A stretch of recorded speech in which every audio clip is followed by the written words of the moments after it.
Welcome to race number 2 of the virtual BC Cup Criterium Day today on RGT as the riders visit the virtual Canary Wharf. We're looking at the real-life Canary Wharf from up above. Brad Sohner here with Ryan Cousineau as we get ready for our second stop of racing here on the virtual BC Cup. Obviously going virtual this year, Ryan. But Criterium Racing, we see a lot of good crit racing up in BC. This is, I would say, maybe even a staple of the local racing up there. Well, yes, absolutely, Brad. Of course, we've got no less than 3 different local midweek criterium series in Vancouver and the greater Vancouver area. And of course, a staple of our annual racing season is Super Week, which is bookended by some great criteriums and has midweek criteriums all through the week, including the premier event, the Gastown Grand Prix. So, Yeah, some of the best pro racing in North America up at Gastown. We're going to get to see some of those pros racing later today. We got pro women coming up at 10:30 this morning. Pro men will race at high noon Pacific time. But first, we've got amateur racing, one of the really cool parts of racing here in the Virtual BC Cup, opening this up to amateurs of all categories. We're going to start with our open and Category 4 women. They're going to be racing together today in our 8:30 time slot. So, Ryan, really welcoming for all riders. I know it's a big part of the races up in BC as well, but our amateur racing has been really exciting. At least stop number 1 put on some pretty impressive amateur performances. Yeah, absolutely. We had some really serious and aggressive racing in those fields, and I'm hoping we'll see that again. As you said, we're going to have a combined field today, so we've got a few women racing in a mostly Cat 4 men's field, but I'm sure they will acquit themselves well. I think we've got Silka coming back from last week. Let's see. Siska Lean, one of our women who should be able to keep up with quite a few of these men. And I see some interesting new names, including one from South Korea this week. Nice. International representation. I know we had plenty of American, Canadian riders in there. I think a few Europeans checked in as well. And it seems like the field's growing a little bit this week, so that's good to see more riders participating in the BC Cup. If you're watching today and you have some interest in participating, all the information is at cyclingbc.net. Just click on events up in the top left corner, and then you'll see the virtual BC Cup presented by Cabotics. Again, categories for all riders. You can find your time slot. They also have a nice guide on the website for the different categories and how to figure out which category you should be racing in if you're new to the RGT platform.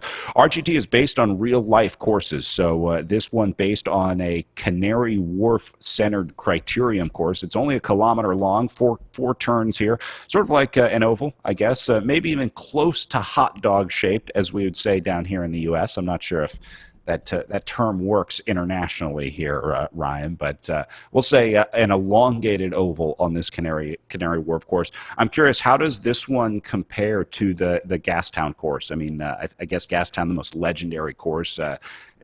Gastown's a little more technical than this, yeah? Yeah, I would say Gastown's a fair bit more technical, although it's a similar round-the-houses, relatively short circuit.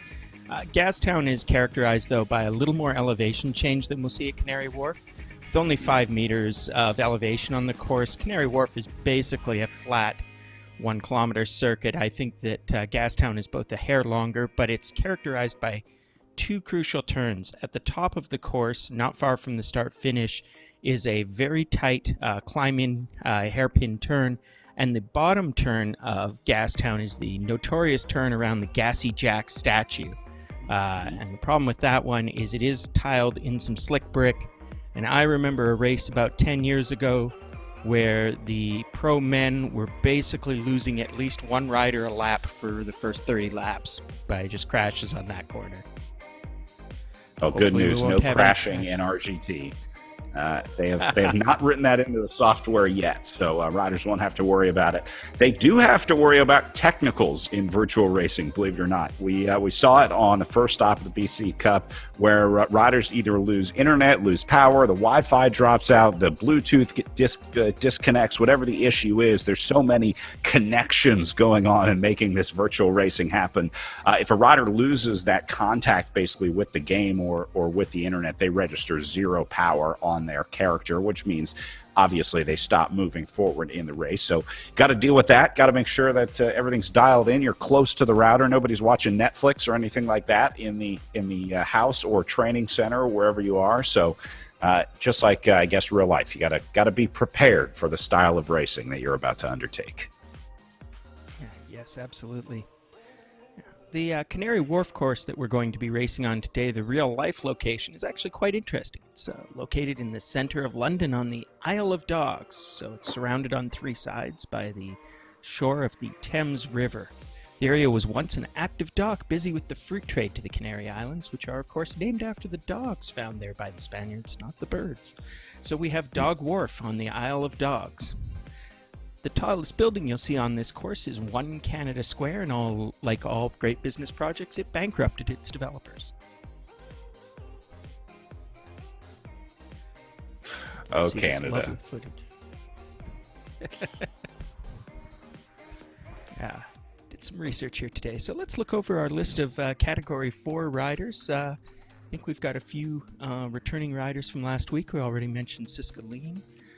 We'll see the final start list in a few minutes. We've got a few Calgarians. I see Jimmy Archange is on the list again from the great city of Alexandria over there on the east side of the U.S. And as we said, hopefully we will get to say hi to Nuri Ahn from South Korea. He's a triathlete and road cyclist joining us today. Oh, and there is Nuri. I can see him.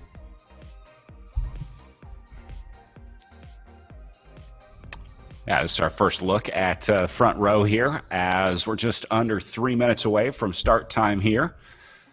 So see some familiar names and some new names on the list. Nice to see. By the way, the ZMS Cam Rider is our camera bot that'll be following the race around out on course. So if you see them producing some impressive numbers or anything like that, don't worry. They're not going to be in the results, not part of the race. That's our friend Damon at ZMS Streams doing a great job with the live stream today and, well, for a ton of RGT races. So that will allow us to follow these riders around and keep an eye on what's going on here in our combined Category 4 and open race. Now, again, they're going to be on the same course. Last week, we had them in the same world, but on two different virtual courses. Basically, they wouldn't see each other on their games. But today, the Category 4 and open riders will all start on the same line. So they're all mixed together in this pack. And we'll let you know who is in each category as we follow them around and probably see some breakup here. Ryan, last week we saw really groups of maybe 2 or 3, or maybe 4 were the biggest groups that we saw by the time they got to the line. So expect some breakup here eventually, and I wouldn't be surprised to see a lot of 1s and 2s today. Even in the crit, the corners on RGT are really hard to hang on. It takes a while to really understand the physics of the game. And if you haven't raced on RGT a lot,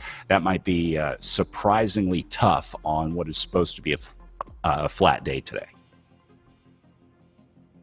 Yes, absolutely. So that'll be an interesting thing to see. There are no hills breaking up this course, though, so we're not going to watch anybody get dropped off the giant hill that we had last week when we were racing up the Paterberg. But nonetheless, as you say, the technical corners are still technical, even in the virtual race world. Got a few people to watch here. Got Ian Walker. We've got Siska S. Lean there for you. As I said, we've already got Jimmy Arkang. We'll decide on a pronunciation for poor Jimmy's name later. But Jimmy, if you're out there, email us or Cycling BC and let us know how to properly pronounce your last name, so we can give you the respect that you probably really deserve here. But I'm sure we'll see this race composition form up very quickly once the gun goes. As always, we're going to see that classic virtual racing rocket start.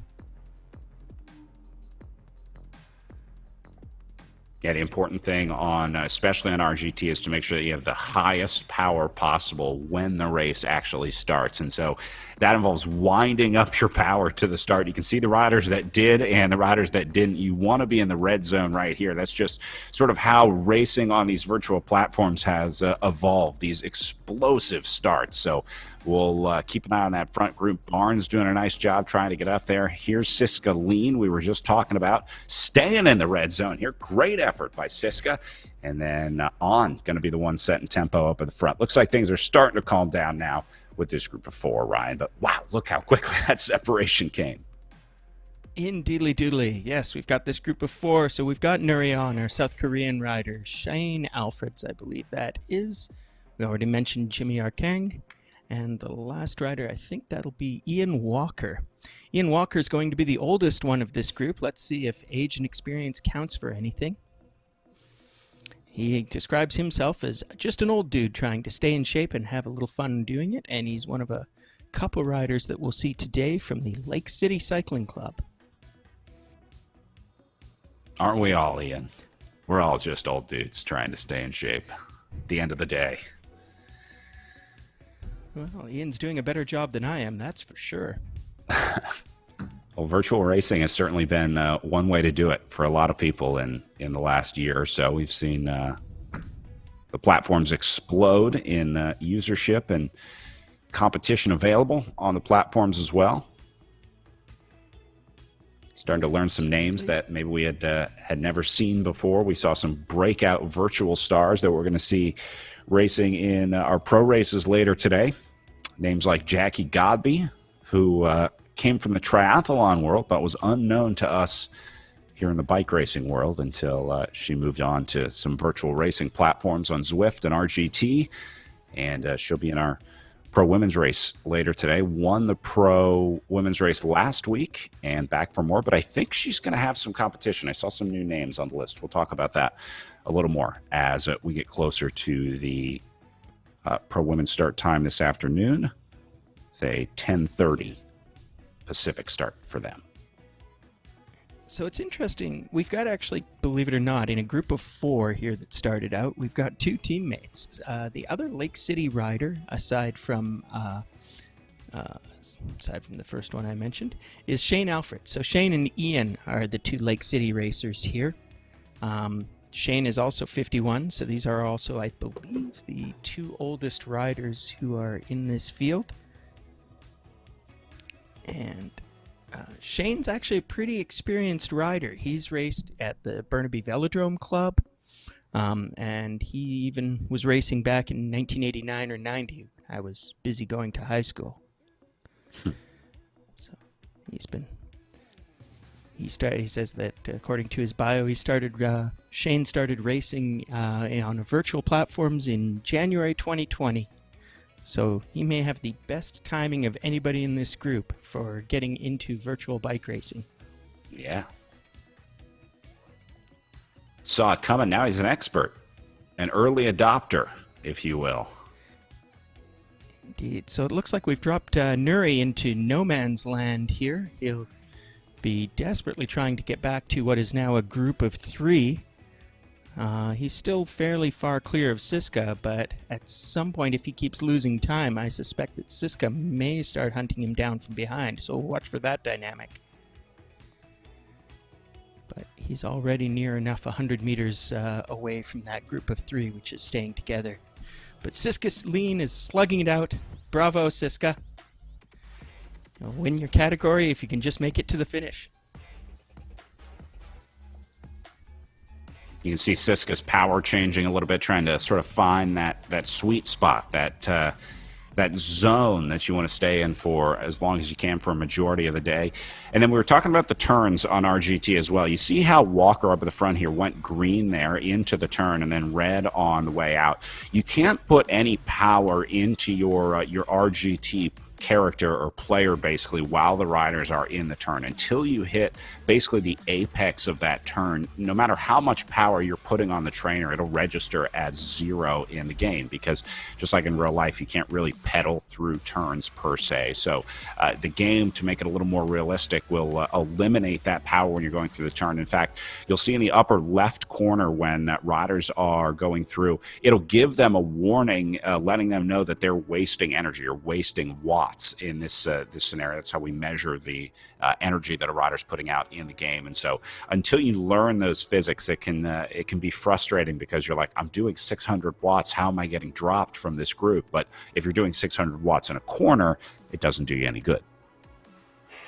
With these tight little corners, especially on our Canary Wharf course, I wonder if it's advantageous to the riders to just keep pedaling through, take the momentary loss of power, even though they're pushing, just to keep momentum so that they don't have to stop and start their entrance and exits from the wattage cottage. That's a good question. I think the prevailing strategy has still been to coast and try and register 0. We'll watch this front group up on the right-hand side of our screen and see what they're doing. You can see the live power. The rider that we're watching is selected on the left-hand side of the screen. Their name has just a slightly darker bar highlighting it. So we're following Walker right now in the lead. That also shows the current scenario on the road, their positions, but you'll see that name Walker always stays a little bit darker because that's who we're following. So those stats in the upper left and upper right respond to the rider that we're following. So you can see doing about 215 watts right now for Walker. And we'll watch as he goes into the corner here and see if they're letting up or if they're maintaining the power. Watch here. As we watch that, we see the group of three pass Siska, who's still slugging it out. She's got her own race to run.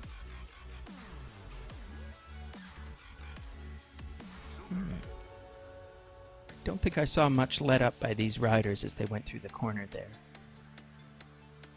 He dropped down to like just sub 200, so I think they are letting off a little bit. You saw the number turn red there. If you're watching the power number in the very upper left-hand corner of this window, that when that number turns red, that means that you're wasting watts. That means that the watts are not registering into the players. So just another thing to keep your eye out for. You also see, obviously, the cadence and their current heart rate. The watts per kilogram is just below that. And then right now you see a drafting indicator. It shows the draft and how much you're saving, the wattage that you're saving by maintaining that draft, and then what the rider needs to do to try and maximize that draft, basically. You see just a small gap that needs to be closed here to quote-unquote maximize drafting. So the riders will be keeping an eye on that. They're always kind of playing the game. That's one thing about racing on virtual platforms. You really have to pay attention to the game because drafting is so important in this one, and being able to respond to changes in wattage and changes in effort, it's super important to make sure that you're paying attention to the game at all times. Yeah, and it looks like these riders are doing a fairly sophisticated job at this point. I was watching Walker's numbers through that last set of corners, and he only went red for about a second, so definitely they're moderating their power now. And I'm also impressed by these three riders working so closely together. I think they're just trying to keep each other in touch. But this is a pretty good race pace. I mean, they're moving along at 36 kilometers an hour for Cat 4 riders on a flat course. That's pretty much what you'd expect in real life if they were a small group going pretty well. So yeah, there are no passengers here at the moment. Whether by accident or on purpose, I think they've just basically worked poor Nuri on out of this race. So Nuri will be racing for fourth, and perhaps what we can watch now is the gap between Nuri and Siska at the back of the field to see whether they catch up to each other.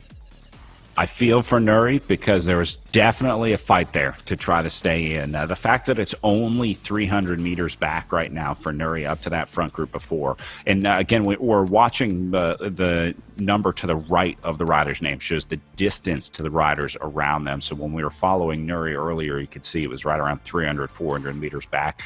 This quickly into the race, coming up on 10 minutes, if you're just hanging in at 400 meters, that's a good ride to hang in there. I mean, that was a hard, long fight to try and hold on to that gap for Nuri. Yeah, absolutely. And he did hold it for a little while. So you can see he's just past Siska. Actually, Siska and one of the other riders in this race are wearing some lovely jerseys. Those are the pink Cycling BC jerseys, and fortunately, nobody has video of me, but if they did, I could whip out my own copy. This is very close to an actual jersey that you can buy from Cycling BC.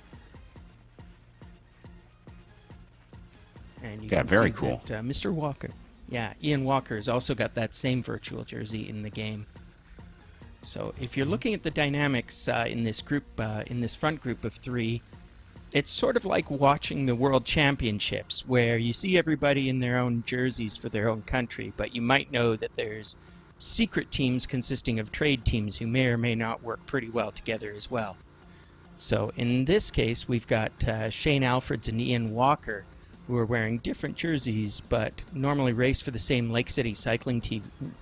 So let's see if they have any interest on taking on Jimmy Arkang from Alexandria, Virginia, and working him over as a team, or if they've got the team savvy to do so down here in Cat 4.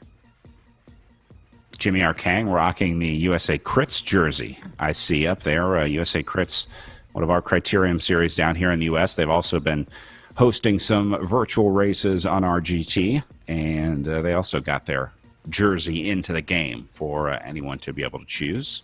Any club or team can get their jersey uploaded. There is a nominal fee with just getting the designing and coding done, so everyone can get it in there. But you see the custom USA Crits. There's the Cycling BC jersey. And then I'm not sure if this is, I think this is just an RGT jersey on Alfred's, one of the stock kits, I guess, if you will.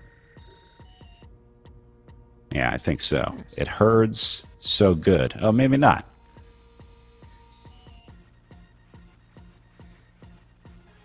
Damon, great job with the camera work.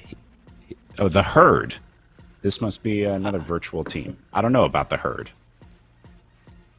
We'll have to follow up with Shane and see if he can give us some information after the race. I see Shane's also tastefully chosen to have his avatar have no helmet. That's, of course, perfectly safe in online racing. Although, maybe you know the answer to this one, Damon. Do you get it? Sorry, not Damon. Brad. Do they get an aerodynamic advantage from the helmets if you choose to equip your character with one? I'm going to guess no, but I'm not positive on that, so don't quote me. But I would think no. I'm not positive. Good to know. Meanwhile, our three riders are ticking away, and Siska is racing her own race at this point. She may appear pretty soon. I think she may be. Yeah. But we're now at about the 8-kilometer mark, so we've done a couple of laps of this course, and they've got 23 kilometers to go, ticking down, and of course that's pretty much tracking with the number of laps they're going to do. So we'll see about 22 laps to go the next time they come around the board. Just reading a little bit about the herd, the green kit that we saw on Alfred's there earlier. The herd is a welcoming, inclusive, and supportive place for people within the virtual cycling universe. Virtual cycling is wonderful and can be challenging, especially in the beginning. We're here to help you. So the herd is a place to try new things like racing without the risk of just being destroyed, and experiencing events such as tours, knowing you'll be supported by the collective. That's from their website, theherd.club. Looks like they got a nice little esports club going on here over at the herd. Very cool. Trying to get more people on the bike, whether it's real life or virtual. They're right. It can be intimidating. There's a lot of setup. The racing is sometimes drastically different, and it's no fun when you just go and get dropped. Just like real life racing, if you've ever had that experience, it's no fun. It's more fun when you can stay with the group, when you can kind of get the pointers and make sure that you're in the right race. You're surrounded by a supportive group of riders. So sounds like that's what the herd is all about. Cool to see their kit represented here today. Sounds like a great bunch of folks. Maybe they'll move from being a herd to a downright wolf pack. We'll see how well Shane represents that gang of cattle in this particular event. But meanwhile, these riders are just ticking off the laps. They're rounding it around. We've got 9 kilometers into this 30-kilometer race. So they have just over 20K left. And I can see that our group of 3 is still riding pretty tightly. They've made a pretty deliberate effort to just sort of stay within themselves, I think, and none of them, as I say, is riding easy, but they aren't trying breakaways either. Oh, and as soon as Jimmy I say Kang's that, coming for you. Maybe he heard the rumors about those being teammates that he's racing and decided he'd better do something about it sooner or later. And we can see them passing by Siska for another lapping there, but she's continuing to ride a solid and steady pace. She's nothing to be ashamed of in her efforts here today. And as quickly as Jimmy got off the front, he has been brought back by the 2 Lake City teammates. Look at the difference in power that the 3 are riding. You can see the color bar below their names floating above their head.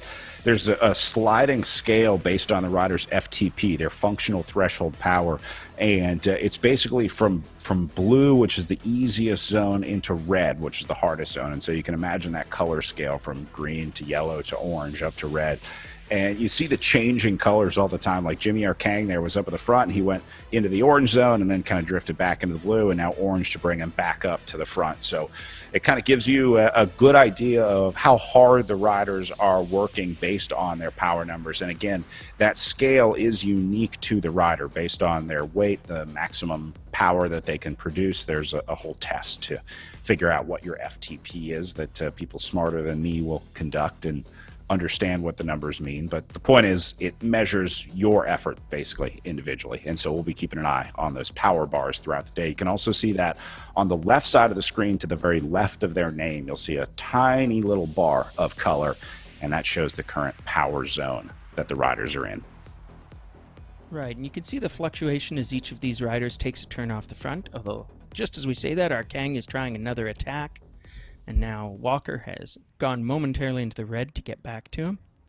So there's it looking like here as we get about 1/3 of the way into the race, we might be seeing a few more of these attacks, because I think that our Kang's already tried this a couple times, and I have the feeling that maybe he wants this to be a solo effort sooner rather than later.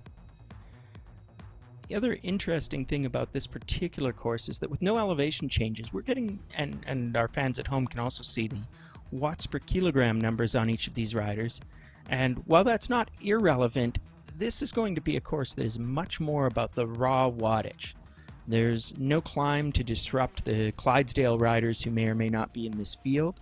So the real number that ends up mattering on an almost dead flat course is your effective total wattage. We will see how that dynamic plays out. We're following along with Jimmy, and you can see his power is peaking at around 300 watts, but he's maintaining a pretty steady 200 watts even at the front of the field here. And that calculates out to about 3 watts per kilogram, so if it was a little quicker at math, I could grab those two numbers and tell you what Jimmy's claimed racing weight was here today. We'll talk a little bit more when we get to the pros about how weight is measured, but suffice it to say, especially for the pros, there is an elaborate weigh-in process, which makes it nigh unto impossible to cheat your stated weight in the game.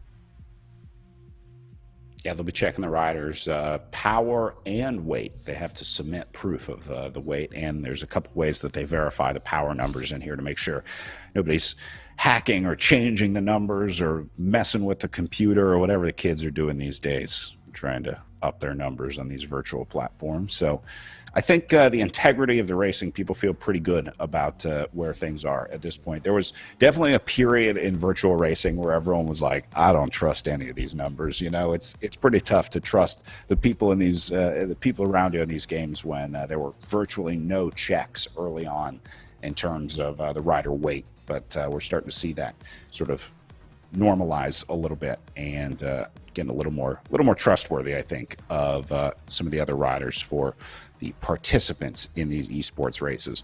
Watching on the left side of the screen here was in the red zone for a little bit there. Sorry to bring us back to him, but Solo here still not giving up. I love this effort.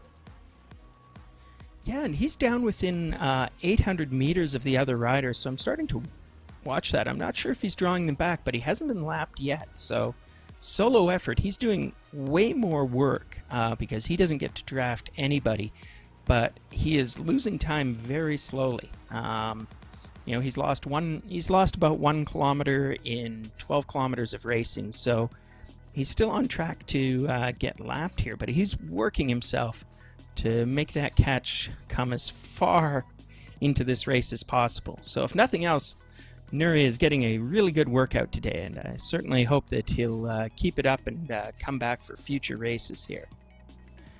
Yeah. We'll tell you that Nuri is actually, he's got a passion for and road cycling, so he's yet another one of these riders who is crossing over into crit racing or road racing in the virtual world, where it may be a little bit less intimidating, where the natural gifts of a good triathlete will come to the fore without any of that pesky crashing going on. You know, I tease our triathlete friends, but go ahead. I was going to say maybe a lower barrier to entry as well, as opposed to having to train, travel, manage, organize participating in something like a triathlon. Trying to target some virtual racing is a little more manageable. Oh, absolutely. And I know that triathletes, just like roadies, have had their seasons badly disrupted over the last year and a half for the obvious plague-based reasons. And, ITs, but of course, there are actually some triathletes, even locally, who are fantastic bike handlers as well as elite performers. I don't think he's racing today, but there's a guy named Nathan Killiam who has the wild crossover of being both an elite level triathlete and also a very high level cyclocross racer. So, as you can imagine, jokes about his bike handling skills are completely lost on poor Nathan. Right. But now we're back Not with a ton of bike Siskaleen. handling in virtual racing, luckily. Or maybe Not unluckily, much. depending on your riding style. That's right. So all these riders look pretty good at bike handling here in the virtual Canary Wharf. Siskaleen is still tapping out her rhythm on the pedals. She's putting out a solid 100 watts. She's riding her own race. She will win the open women's category today, but I'm sure she would love to have a few of her competitors show up. But she'll take the W. And trust me, Siska, as a person who's done it more than once, there's no shame in a default victory. Yeah, it's never fun riding in by yourself. I mean, it's definitely a lot more fun to be able to ride in a group in the race here. But Siska going to get a good workout here in today, and good to see that she's sticking to it. A lot of riders will get frustrated when they get dropped out riding by themselves if they can't catch a rider that they're trying to chase.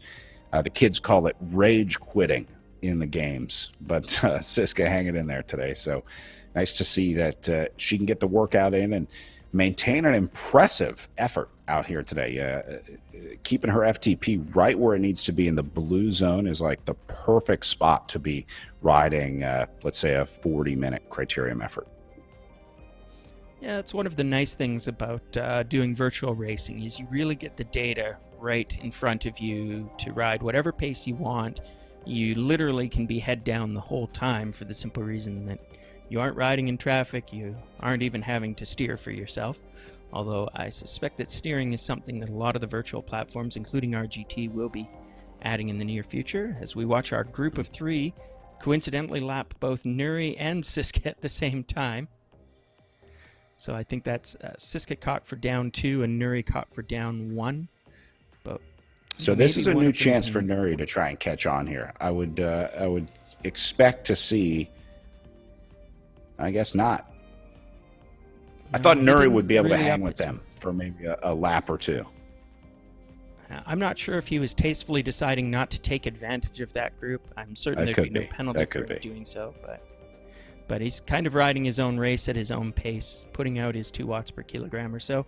Meanwhile, our group of 3 at the front, you can see they are actually going pretty hammer and tongs as we get very close to the halfway mark in this race. All 3 are putting out very steady wattage. You can see it flickering into the 3 watts per kilogram as they take their turns on the front. You can see Alfred's going for a little spin out there. Let's see if he puts in any power to speak of. And our Kang is continuing to think about ways that he can work these 2 teammates to his best advantage. Now we have Walker in that sweet, sweet, tasteful pink Cycling BC jersey taking his turn. As we see them exit out another corner. Yeah, I wonder if they're talking. I mean, I wonder if there's communication private communication, I should say, between the 2 teammates. There is an in-game chat function, but everyone can read it. Obviously, nothing is stopping you from sending a text message or a Discord or Zoom, however these riders want to communicate between teammates. Maybe try and set something up. Are Kang getting attacked here? Yes, indeed. It's a bit curious. I'm wondering if he just... Well, I didn't see any power drop out, so maybe he was just sitting up for a real bottle of water. But he's right back on. They're all maintaining contact. Oh, interesting. We're watching Walker's numbers as he went through that corner. He's clearly pedaling through, and he stayed red for a pretty long time in that first corner.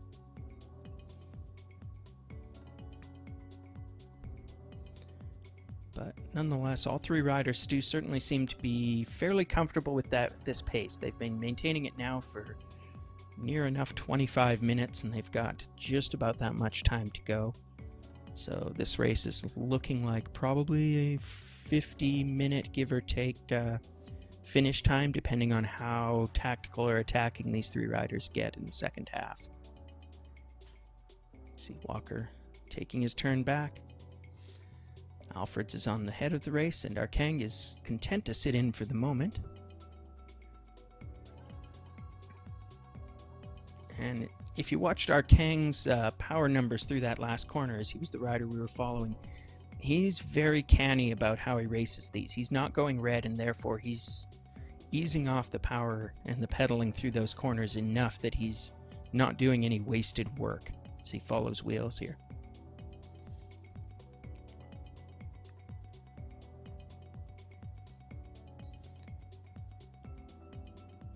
It's a lovely circuit, this Canary Wharf, as we're watching it by night. The streets are closed for our excited riders. You can see there's plenty of good safety barriers, so they have no worries about a virtual crash. Of course, they also have no worries about a virtual crash because there's no virtual crashing. Only computer crashes.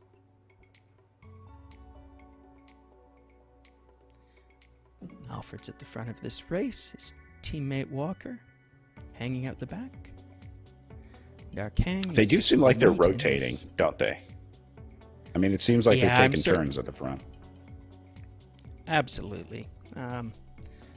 Like I say, this looks like very no you racing. We saw those few early attacks by Arkang.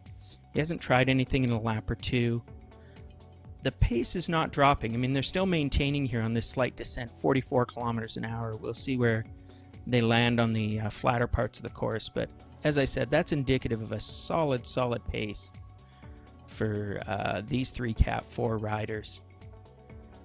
And I think that what we're seeing is it's hard to say how this works. A killer pace for the two teammates. I think that, the classic 2-on-1 racing tactic is effectively that you send your riders up the road one at a time, so that the odd man out is the one who has to chase every break until he's tired out. Maybe Alfreds is taking that advice because away he goes. Yep. He gets all of a bike length before he's drawn back by Arkang.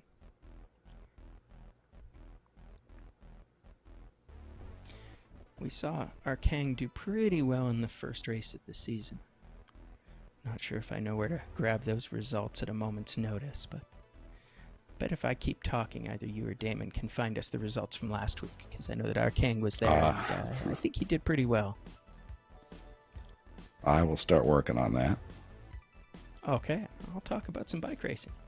So Arkang again, he's taking another turn through this corner. We got 13 kilometers to go in this 30-kilometer bike race. Again, it's 30 laps, so we got 13 laps left.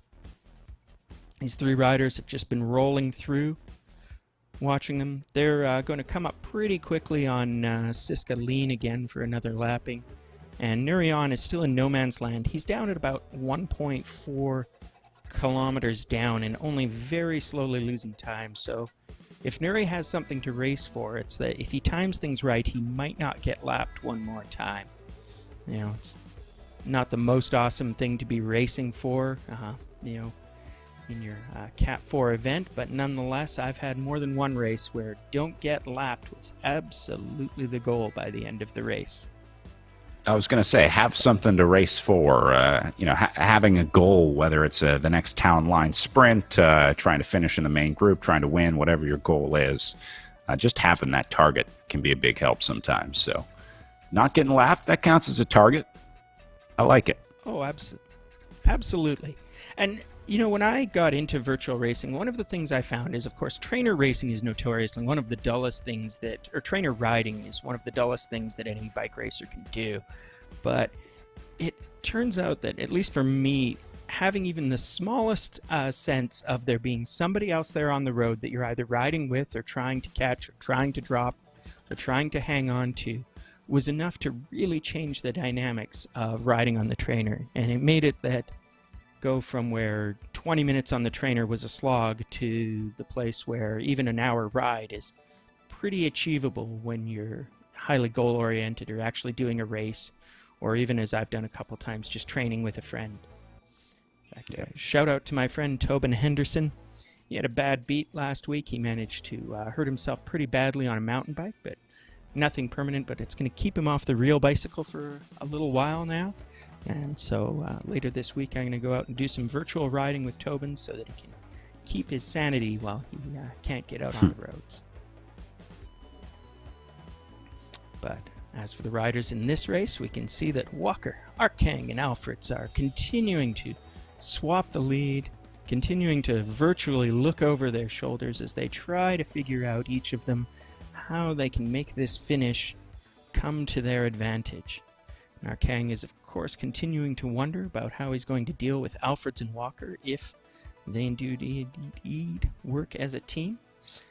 And the trio of them, as they continue to trap out the miles, is going to see Siska Lean there up in the distance. Siska is in this race. She is a couple laps down now, but she is continuing to tap out a steady power. And she will be happy as the top open women in today's race. Hopefully they gave her a little wave as they went by. Arkang is out on front, and maybe he's trying a little attack now. Walker is trying to follow that wheel, as he has to do now, because he knows that he can't allow either of these teammates to get away. But Walker handily gets back on that wheel, and Alfreds is maybe starting to show some pain because he's catching up to this pair, but he was hanging about 5 meters back for a surprisingly long time. And as someone who's spent a lot of his racing career hanging 5 meters off of a group, I can tell you that's usually the first sign of trouble. I wonder if Jimmy Arkang noticed it and was maybe trying to seize on the opportunity, try and split things up a little bit out there, maybe thinking he had a chance to take it down to just one teammate, get rid of Walker. Could be. Certainly could be. I think that some of these riders do indeed listen to our commentary. Oh, maybe Alfreds was feeling a little bit bad about all of this. He's decided to go for another flyer, but he's very quickly closed on by his teammate and Arkang. So Arkang will take the lead as we go through this next set of corners. Walker and Alfred still holding on. Nurion is out there in no man's land. He's about 1.6 kilometers back of the lead field. So he's continuing to manage his time loss.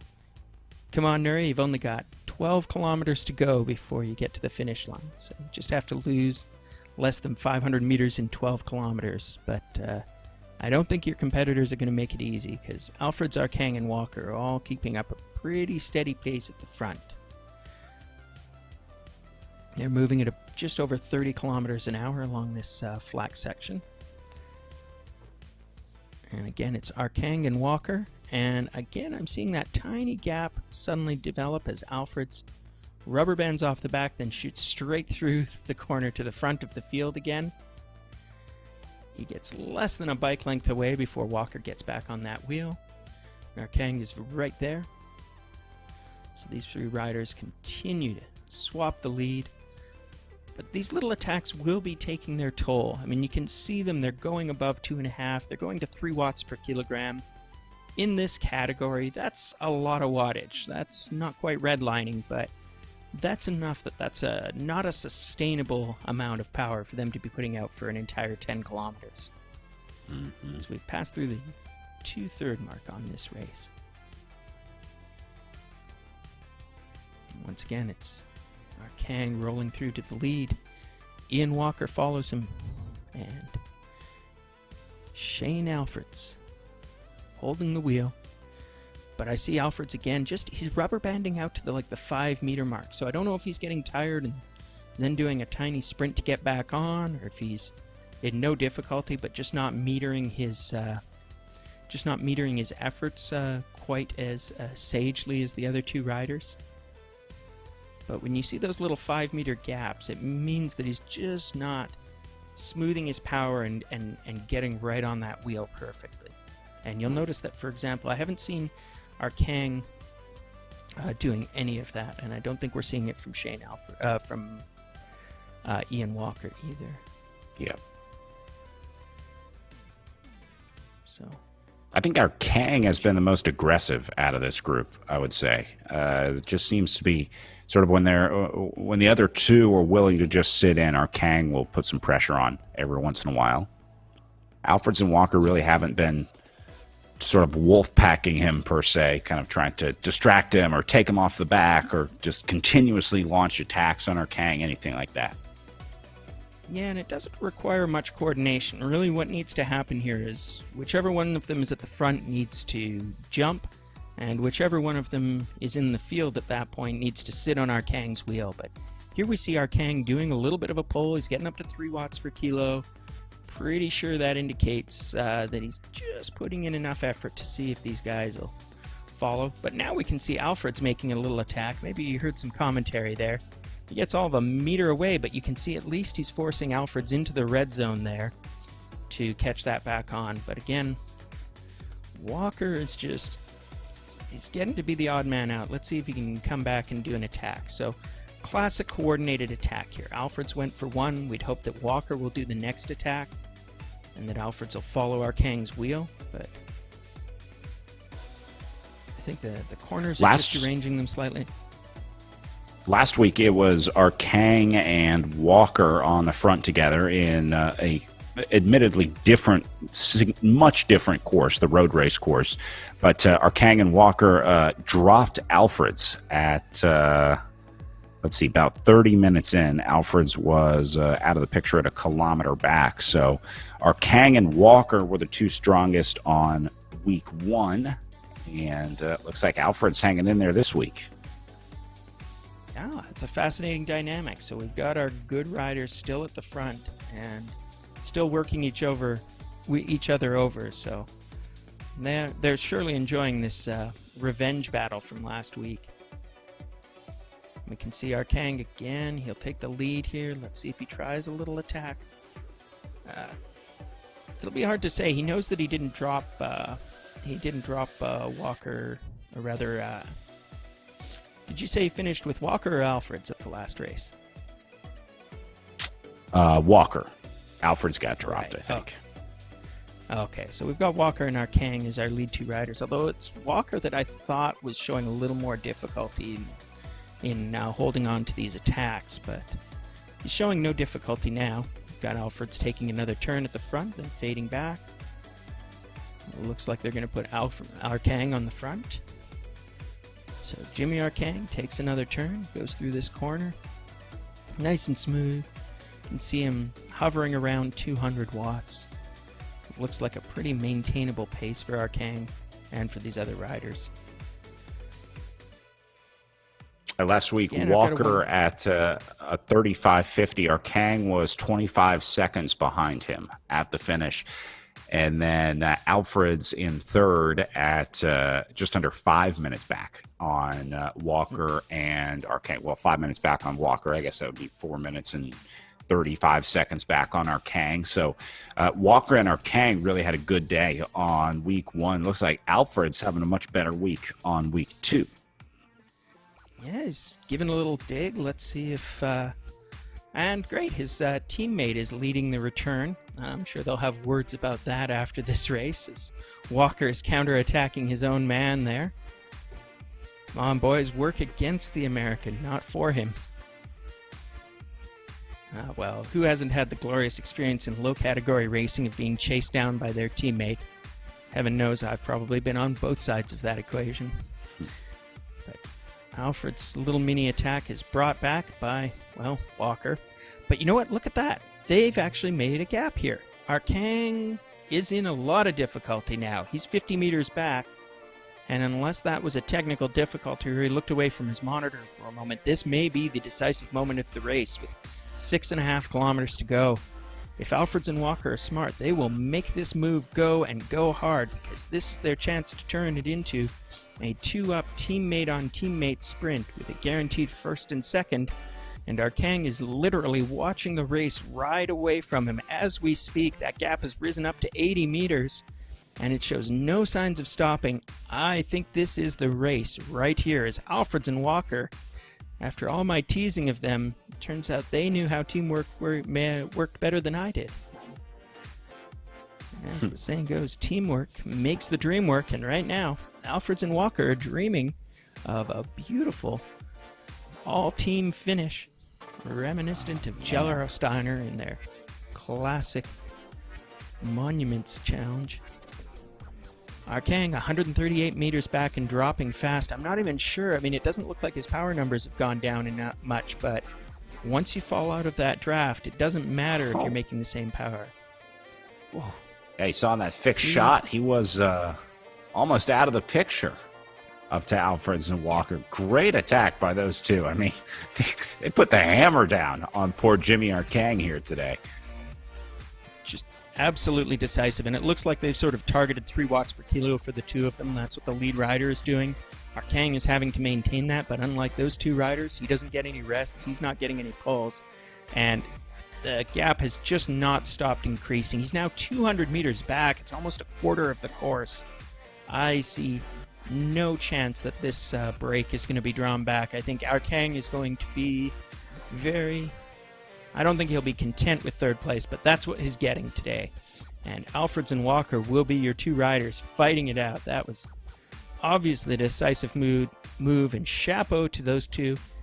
You know, we were watching a battle here between a 65-year-old, a 51-year-old, and a 41-year-old, and it is in fact age and guile that have won out the day, because it was the two Lake City cyclists here, Walker and Alfreds, who are the senior members of this peloton and who put the whippersnapper 41-year-old Arkang in the difficulty. And here we sit, 5 kilometers to go. Alfreds and Walker off the front. Now let's see if they feel confident enough to start attacking each other, because they've already got almost 300 meters. I mean, if they keep this up, they may even lap poor Jimmy. But there's another thing that Jimmy has to ride for now, is he's got 5 kilometers to go. Let's see if he can lose less than 600 meters in that 5K and avoid the lapping. But Alfreds and Walker are working really, really well together now. Just nose and tail, nose and tail. I think they've decided to expand this gap until it's completely hopeless. But it's okay, boys. You've already broken poor Jimmy's spirit, so now all you're doing is setting up a finish between the two of you with 4.4 to go to the finish line. We're stepping back here to watch Noria on as well. He's still tapping out the kilometers. And Siska Lean indeed is also riding her own race, both literally and metaphorically, but we're not going to pull her, so she just gets a beautiful tour of the lovely Canary Wharf here. All these lovingly rendered virtual buildings, which also exist in real life, and give us a little bit of color and flavor to this simple 1 kilometer round the houses circuit. Now we're back to watching Alfreds and Walker. So Alfred's taking his turn at the front. His riders are rolling at a virtual 30 kilometers an hour, which is a bit of a slacking of their previous pace in this race. So I know they were just rolling up the small climb on this course, but nonetheless, this looks like two riders who are kind of cruising, and even their gap to Jimmy Arkang is no longer really growing much. It's sort of 320 meters. It's kind of fluctuating up and down, but it's not going out to 330 meters, which is a more than safe gap. If they keep this pace up, there will be no coming back over the next 4 laps for Jimmy, but they'll keep an eye on that. I mean, if it starts dropping below 300 meters, we'll probably see them pick up the pace, but Walker and Alfreds are probably very reasonably thinking about how they're going to attack each other. These two riders are teammates, so they probably know each other pretty well. Look over at their bios. They're both pretty experienced riders. I mean, we saw them both in the race last week as well. They know what they're capable of. And indeed, they are just tapping out the meters as we go here. It's going to be fun watching Alfreds and Walker, see how they sort this one out at the end of the day today, because when you have a 2-up sort of finish like this, there's a lot of ways that this one can play out, right? Do they sprint it out to the line? Does one rider try and jump early on the other? And the best part is these guys, teammates, know each other pretty well, probably know their strengths and weaknesses pretty well, know each other's riding style pretty well. So should make this last little two-up finish here in our Cat 4 men pretty interesting. Yes, absolutely. One of the interesting dynamics of virtual racing is you can absolutely sprint, and this isn't like our Paterberg course from last week, in that there is no climbing finish. These guys will be in a flat-out, watts on watts race to the end.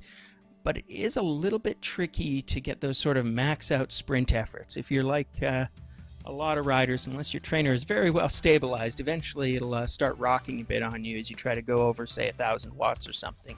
So the cleanest kind of attacking is probably to try and, break the thread further out than a sprint finish, before the 1 kilometer mark.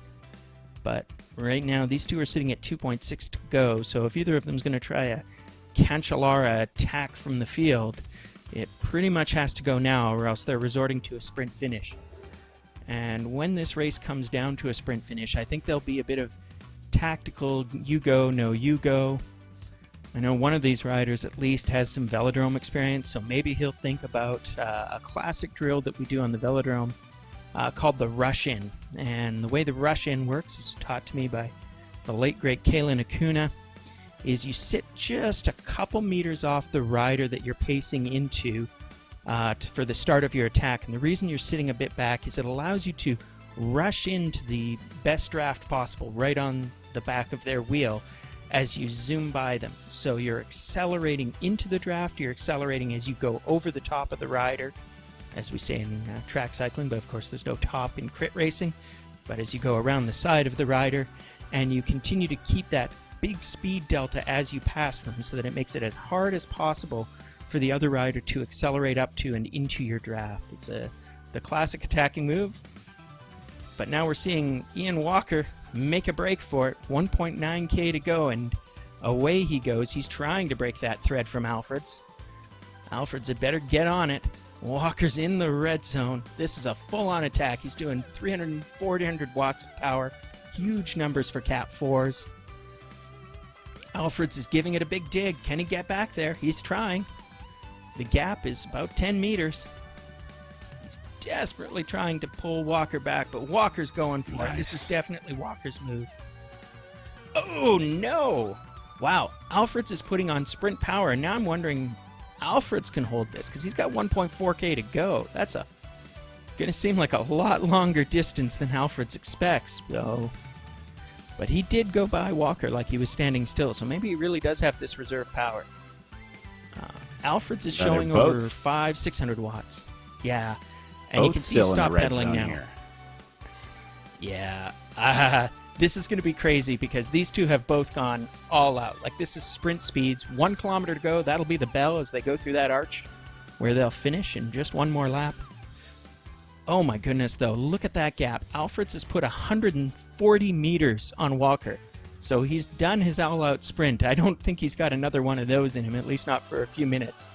And this finish is going to come at them in just over a minute. Current pace on the road. Can claw anything back here.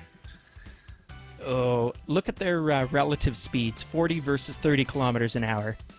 Alfreds may have chose exactly the right time to move because his teammate is clearly cracked. Alfreds is clearly going to cruise to victory, and that was just a beautifully decisive attack. He knew exactly how hard he needed to go to break that rubber band of the draft, and he did it. And he's got 200 meters on his teammate. I'm pretty sure that Walker has given up the fight. That's why we're seeing that gap sort of develop so fast.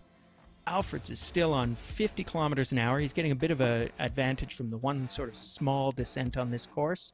And he is only 250 meters from the finish.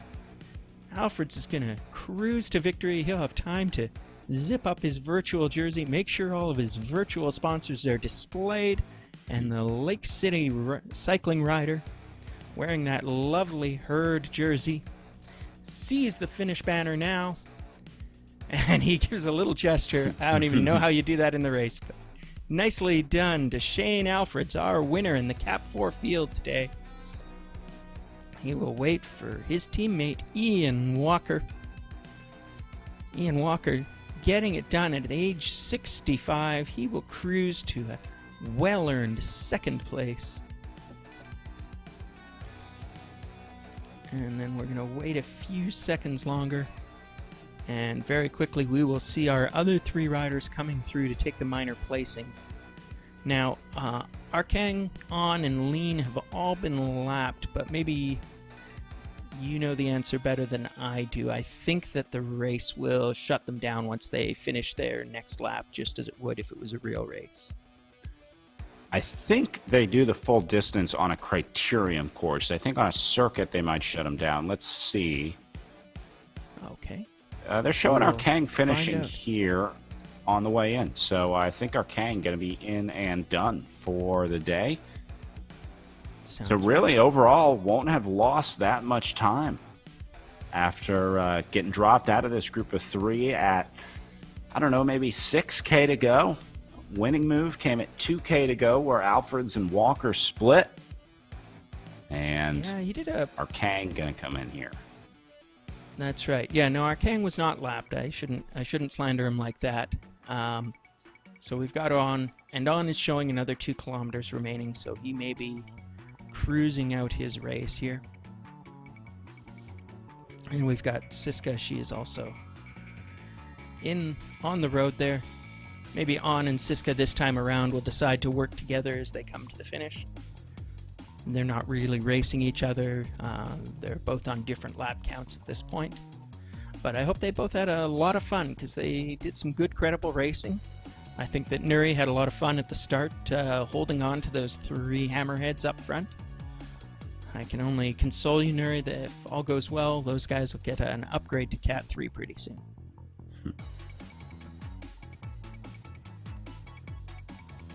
So these 2 riders See if they can rolling link through, up they're here. doing about... Yeah. Maybe. Well, let's see. I think that's going to be on Siska if she can make that wheel, but she's gone Well, for a she bit tried. of an effort. but Yeah, you saw the effort there. It went into orange and then into yellow, so nice to see the effort there. there you go. Yeah, we've all been there. You know, you get near the end of the race, you've been riding in your own head, a wheel comes by, you give that little dig, and then you watch that wheel go, and hey, that would be great if I could catch that. Super. So now we're going to watch Nuri. Very familiar experience for him. He's an expert level triathlete. In fact, he's a certified Ironman triathlete coach, so he knows all about doing the long solo effort just like the one he's doing right now. Meanwhile, as these riders roll it out, we've got pretty much that group decided, and we're going to be moving on to the Cat 2 and Cat 3 open races, which will be the next events for us. And those are going to start in 6 minutes, which I think makes it about 9:35.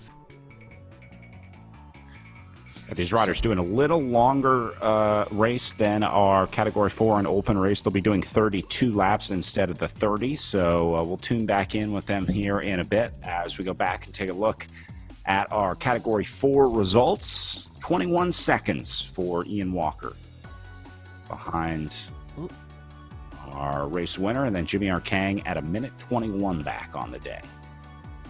Look at the cruel efficiency there Alfred's managed in that race. 2.17 watts per kilogram. Massively less than his opponents. He was clearly making sure that he was eating off of their plates long before he started on his own meal. So kids, if you're watching at home, that is the power of drafting and savvy racing, is that the winner in this case did vastly, vastly less work than either of the 2 riders that he was racing against. And it's not showing on our results because they haven't quite wrapped it up, but chapeau again to Nuri On, who will be 4th place in this field, and to Siska Lean, who will be our Open Women's winner. So, good job, Siska. I know it was a hard solo race, but you will be rewarded. We thank you for coming out. Yeah, that's maybe the hardest type of racing you can do, the solo racing that Siska had to do today, especially on a criterium course. That gets a lot tougher on a crit course like this with so many corners when you just don't have that sort of challenge in between the corners. So way to hang in there today, Siska. I know that was tough. That a solo day on the trainer is about as tough as it gets, I would say, mentally and physically. Yeah, hopefully it was an opportunity for her to do a little skill building, learn how the cornering entry and exit works with managing power so that she wasn't wasting any, and she can put those lessons to good work in next week's race. So, all right, so category 2s and 3s again up next. 4 minutes from now, as we go back to our look at the real-life Canary Wharf that today's course is modeled after. By the way, all the courses on RGT are modeled after real-life courses. Riders can also upload their own course. So if you have a favorite route and you have basically the GPX file for it that your Garmin or something like that will generate, anyone can upload those routes into RGT. They won't all have the same graphics that Canary Wharf has. If you just upload a regular route from your backyard or whatever, that's going to show up in what's called one of their real worlds. Basically, it's these sort of pre-rendered views of the area. But races like Canary Wharf, this is one of the special courses that they have perfectly modeled with the real-life equivalent. So choosing to race here for stop number 2 of the BC Cup. We were on the Paterberg last week, which was a pretty realistic representation of at least the Paterberg section of that climb, including the little house on the side of the hill, fans and everything. And Canary Wharf, as you've seen, has all the buildings modeled out there today as well. So cool chance to race in places that you normally wouldn't get to. That's right, Brad. So for those of you just joining us today, next up we will have the Cat 2 and Cat 3 races. Those will be 2 separate events, each with their own virtual world, but they'll be running at the same time, so we'll be swapping back and forth with them. The race circuit that they will be running on today is the 1-kilometer Canary Wharf circuit. Very little elevation, 4 tight corners. This is a classic round-the-houses criterium. We were earlier comparing it to the Gastown Grand Prix course. It's pretty similar, except that it's even flatter and maybe even less technical in a lot of ways. This is based on a real location in London. It's just surrounded by the Thames on the Isle of Dogs. And there will be... It looks like we've got some great fields. I'm looking at our start list, and we'll confirm who's shown up in a few minutes here, as we are closing in on less than 2 minutes to our race start. Yeah, let's see if we can go down and take a look at our start line here. There we go. Again, Category 2 and Category 3 men racing in the same virtual course, but in 2 different virtual worlds, so they will not be mixed like we had in the Category 4 and open races. They're not racing on the same virtual course. They're identical courses, but in 2 different worlds. I hope that makes sense. Hope I explained that well enough. It's kind of weird in virtual racing. Viewers, just go with it. You'll figure it out pretty soon. So we see both some familiar names from last week, like Jeroen Rijken and Sean Griffard, but we also see some new names. I believe that we've got Brett Boniface, a name well known to local racers. He's both a bike racer and also an event organizer. He was one of the co-founders of and organizers for a long time of the Valley Fondo, a local event. Now we're swapping over. We're looking at the Cat 3 field. And again, a few names there that I definitely recognize. There's Michael Goodman, longtime racer for the Glotman Simpson Club. And I believe that's Michael Matthews for the Gastown cycling team. Yeah, they liked the Gastown Grand Prix so much that they decided to name their bike club after it. Look at all these Cycling BC kits in this group. Awesome. Yeah, it's a hella classy kit there, Brad. You got to go for the sweet Cycling BC jersey. And as I said, you can actually buy that jersey in real life. I've got one myself, and it is a really nice kit. So we are ticking down 3 seconds to the start, and again, they will rocket away. I'll let you take the call there. Yeah, look at everyone winding up into the red zone. You want to, again, maximize your power just as you leave the line. Westlake, we saw last week over in our Category 2 men's race on the left side, taking an early jump, got there again, as it looked like Israel over in the Cat 3 getting the whole shot, although that's all going to change in the first, 4 minutes of racing, Ryan. It is chaotic out there. If you thought the start to a real-life crit was crazy, wait until you get into the first 4 minutes of a virtual crit. That's right. And we're trying to watch both of these races. The early attack here is really trying to establish all of these riders into the initial grouping. They know that anybody who is unwary is in great danger of getting dropped. And if you're dropped in the first 100 meters of a race, how bad is that? So all these riders end up going right from the gun, just desperately trying to outlast that initial sprint and just hold on to the group. So nobody's going to win this race in the first kilometer or so, but you can absolutely lose the race in the first kilometer or so. And that is doubly true on a dead flat course like this one, because, yeah, you don't have any climbs where if you're a good, solid, strong rider, you can just climb your way back into the field. No, the field's going to run away. There's going to be a drafting effect, and they will be gone, baby, gone. We're seeing an early attack here by Klassen in the Cat 2 field. He's given a big dig, all for naught. Boniface catches him. Sean Griffard right there, and the whole field is Gruppo Compacto.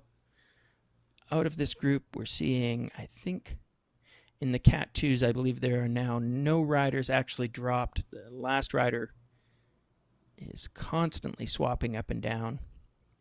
Oh, we're seeing a few. It looks like my old buddy. On the Cat 2 men, we don't have anybody really dropped there. Still holding together as a group, but the attacks are still coming fast and furious. Look at those power and effort numbers on the front. Looks like we've got one Quinn Anderson right off the bop there. Yeah, we'll say early on at this point in the race, a lot of times the action is at the back and not at the front. You were talking about riders trying to get dropped as guys like Quinn put the pressure on up at the front. Sometimes you're going to see a lot more action at the back of the virtual race than you do at the front, because it's all about riders trying to hang in there. So we'll start to see them come unglued one by one. Like looks like DeLisser here might be one of the first casualties out of that group, although I see Ruffin just ahead of him, a little farther off the back as well. And I think everyone ahead of him is going to be considered, quote unquote, in the group. But they're already starting to drop guys over in the Category 2 race here. Yeah, Brian DeLisser, I know him well. He's no brick, but he either got caught out or just got caught without quite enough legs. And we're seeing a similar selection in the Cat 3 race. I've already seen a few names go down, and you can see those gaps starting to develop. We're looking at Hamilton here. He's off the back. It looks like Michael Matthews has ended up off the back as well. An awkward position for a guy who's a reasonably strong rider in real life. So I don't know whether he just missed the initial getaway or burned one too many matches, but Mr. Matthews has a long day ahead of him if he doesn't close that gap fast. So we're swapping back to the Category 2 field, it looks like.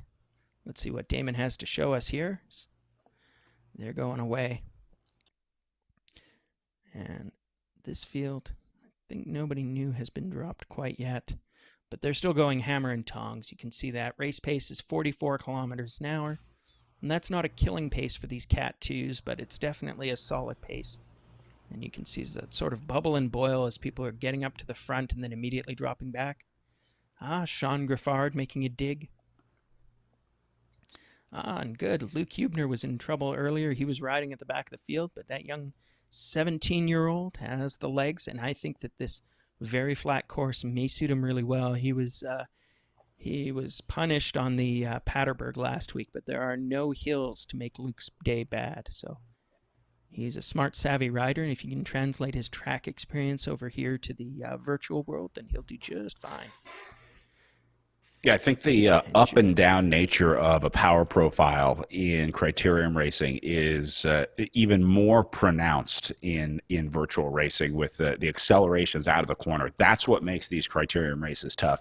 Yes, there's no climbing. Yes, you don't have to deal with the hills, but you're talking about accelerating sometimes, twice in a 30-second span on the short part of this course. So it's its own kind of challenging, and riders like track riders tend to do really well here, especially in the virtual iteration of criterium racing, because they can do those accelerations so well, because they can create those power profiles with big spikes, and that's what it takes in virtual crit racing.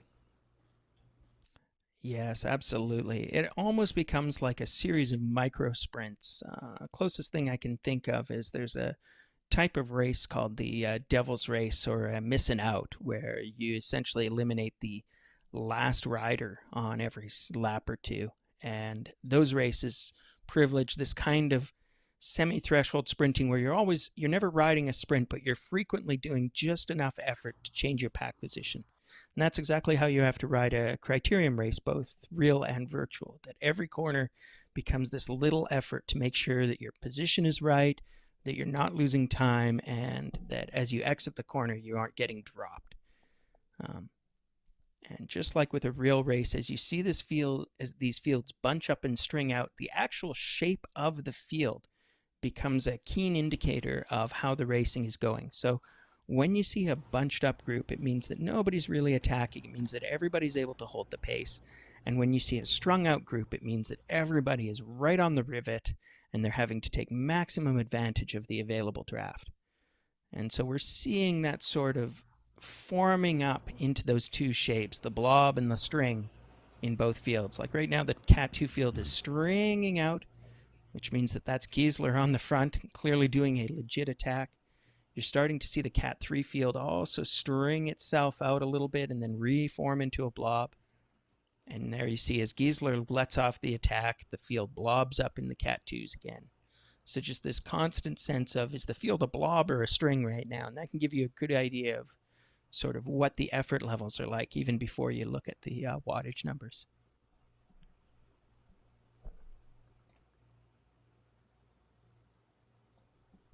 Back over to the Cat 3s, Bayfield taking a little look.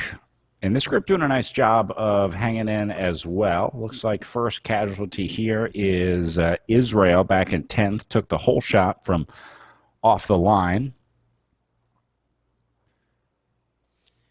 Yes, indeed. An almost entirely Canadian list here. Sorry about that. Yeah, good Canadian boys. So yeah, it does appear that we really have a group of 9 formed at the front. Then we've got Israel there. I think that's Sean in Rosario. Apologies if I got that one wrong. And then we go back, and my good buddy Mike Matthews is leading the back of the field there. So some good riders dropped. We've got a group of 9 there forming into the Cat 3 field, and I suspect their effort will stay pretty high if they're smart, because they don't want any of those riders coming back. The Cat 2 field is doing a somewhat better job of staying together. There's some very motivated riders, but you can still see a little bit of attrition there. Both groups are maintaining a high rate of speed. You can see as they go down the descent, the Cat 3s are over 50 kilometers an hour. And on the dead flat, the Cat 2s are at a steady 40 to 45 kilometers an hour.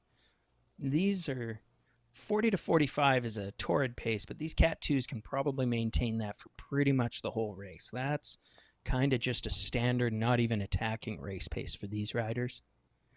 And the Cat 3s will not be much slower. They will probably roll around at about 42K all day. And as they hit the descent, you can see the Cat 2s are over 50, and Giesler's going for another attack. Yeah, he likes something about this course. But most of all, it seems like he wants to try an incredibly long-distance solo attack. Brave move on a dead flat criterium course, but if he's got the watts, maybe he can make it stick. I'm wondering if maybe he's just trying to lift the sort of overall tempo, kind of trying to send a message like, all right, guys, let's try and make it a little tough, at least for these guys at the back, maybe feeling like there were some riders that were too comfortable. So Giesler looks like has successfully recruited some riders to come with him and sort of lift the overall tempo of this group as they tick past 50K an hour. Here he goes again. Giesler, save some watts for the rest of us.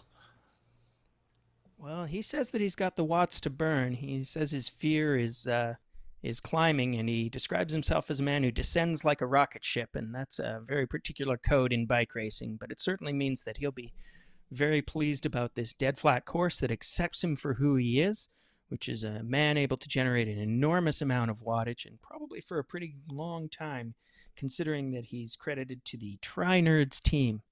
So if you're a triathlete and you've got an enormous watt package and you're a pretty big guy and you're on a dead flat crit course, your winning move is probably to attack the field as many times as you can, because you do not want to be a finishing sprint where you're just going to be dead meat. So even if Giesler doesn't want these attacks to succeed, he's probably hoping for at least a situation where he gets into a breakaway with a couple of strong riders and can kind of assure himself of a podium finish, a group that can work together and make a small selection, and then he can ride his own race to the end.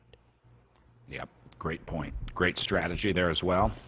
Definitely the way to do it. Get rid of the sprinters if you don't like your chances sprinting against them. Absolutely. Meanwhile, back on the Cat 3 side, we see Bart Gould taking a turn. He's another pretty good, strong local rider that I know well. And then we've got Vandergriend and lots of others. Again, we're sort of seeing this blobbing up. There's a group of 7 now, so they've lost a few more riders. I think that's Stevens, who's gone off the back since we last checked in on them. But he'll be riding with Israel now, so hopefully the two of them can get together and stay together. Mr. Chan joining them. That's Albert Chan. He rides for the United Velo team. Great little team that's based more in the Fraser Valley, but not far, and we see them at a lot of local races. They also have their own small masters racing series and time trials that they've put on, so a good active club in the local scene. Now we've got this selection down. It looks like a group of 7.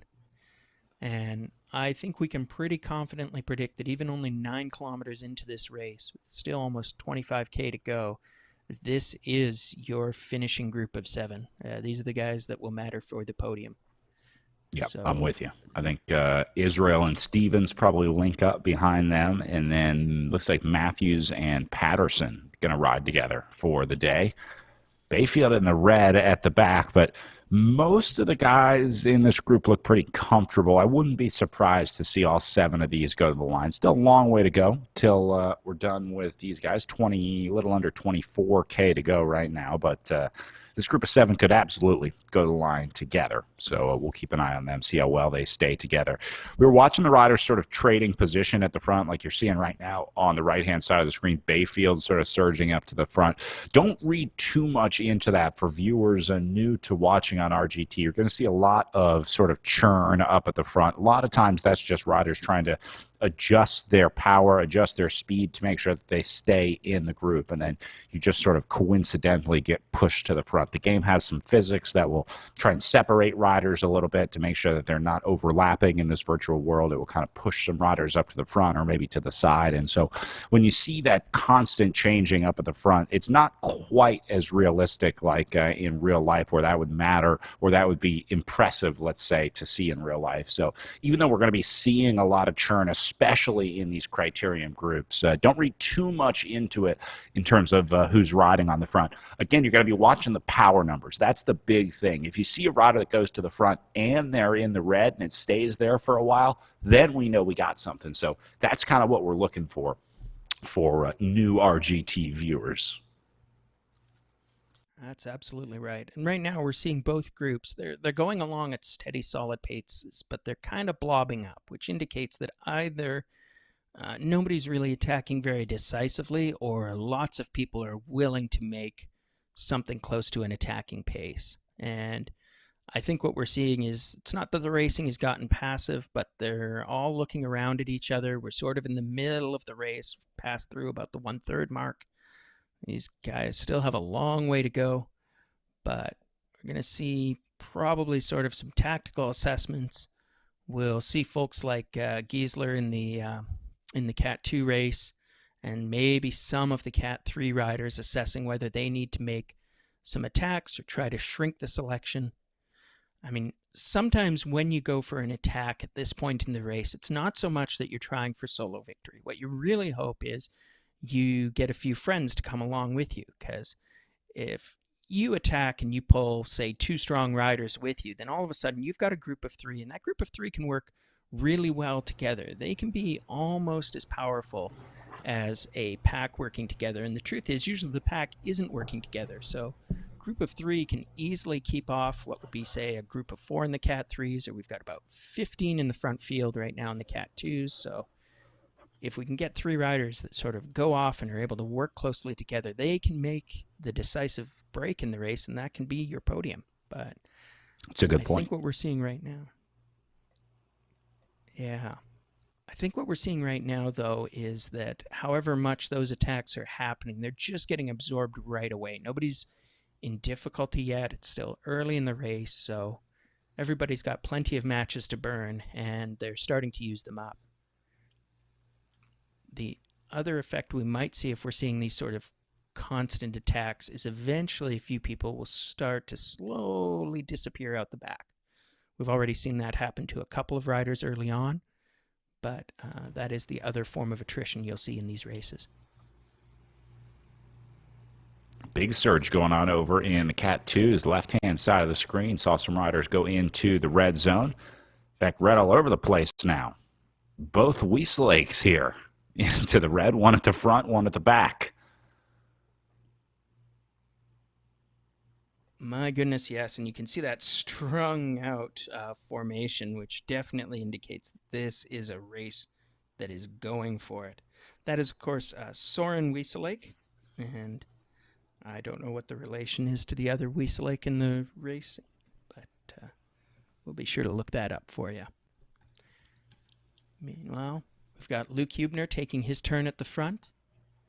Still doing 50 kilometers an hour, but they are on the slight descent, so this isn't quite the killing pace it appears to be. I think that's Nathan Wieselake sort of sitting up there, nice and close.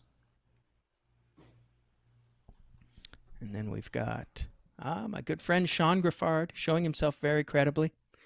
Well, I shouldn't say I know Sean. I actually know Sean's mom, Susan. I worked with her for many years, so I know that Susan's actually a huge fan of bike racing, and I'm sure she's watching her son out here turning out the laps, showing himself very well in a very credible field. So, Sean, hope you'll come out and do some real racing later in the year when we can do that, and say hi.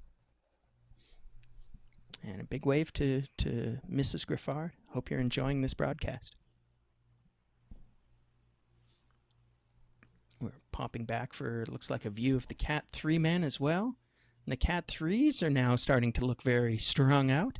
Van de Green doing his turn on the front, daring everybody else to catch up. They are still a group of 7, so nobody's been dropped out of that group yet, but this is the kind of effort that will work that gang hard. And we've got a new attacker coming off the front. Looks like that's Staton and Bayfield going for it. Bayfield actually giving a real dig. Yeah, no, this is what I was talking about earlier with the sustained effort on the front. See how he's staying in the red zone here. So this is definitely Bayfield trying to split the group, holding a steady 470, let's say, watts here for right around 3.5 watts per kilo. What a massive effort in this Cat 3 field. He's got that gap, but I don't think he can do 400 watts all day, so 40 meters, it's a good gap, but I don't know if he can hold that. And I suspect at this point in the race, he was kind of hoping to have some friends, but now he's going to learn an important lesson about how bike racing works, which is sometimes you get out, your gap is about, say, 40 meters, and the guys behind you decide that's just fine, and they'll let you sit out there and roast for a while. So the field, if it's smart, will match Bayfield's pace, sit about 30 meters, 40 meters back, a totally manageable gap, and just basically let Bayfield wear himself out while he's racing against 6 other riders taking turns. Bayfield threw a party and nobody came, so he's going to crumple up the invites here and go back into the group. That's right. He's sulking in his tent now. Oh, but we've got another Flower going to counter him now. Oh, brilliant move. Oh, this is the kind of racing you love to see in a Criterium, real or virtual. Yeah. Flower doing the classic counterattack just as the pack has worn itself a bit. Chasing down Van de Green now. They've got a new attack. So Flower is making a good go of it. He's gotten out to a 13 meters, but he's being chased hard. Let's see how long he can hold this. Let's see if there's a counterattack. Oh. This is great racing with him in the Category 3 men here. Yes, absolutely solid. And this is sort of virtual racing at its finest. We're seeing examples of real tactics that work in the real world, also working out very nicely in the virtual world. It's kind of a pretty good test of how your physics model is working in your virtual race system is that does it allow riders to create, real world tactical situations? And it does.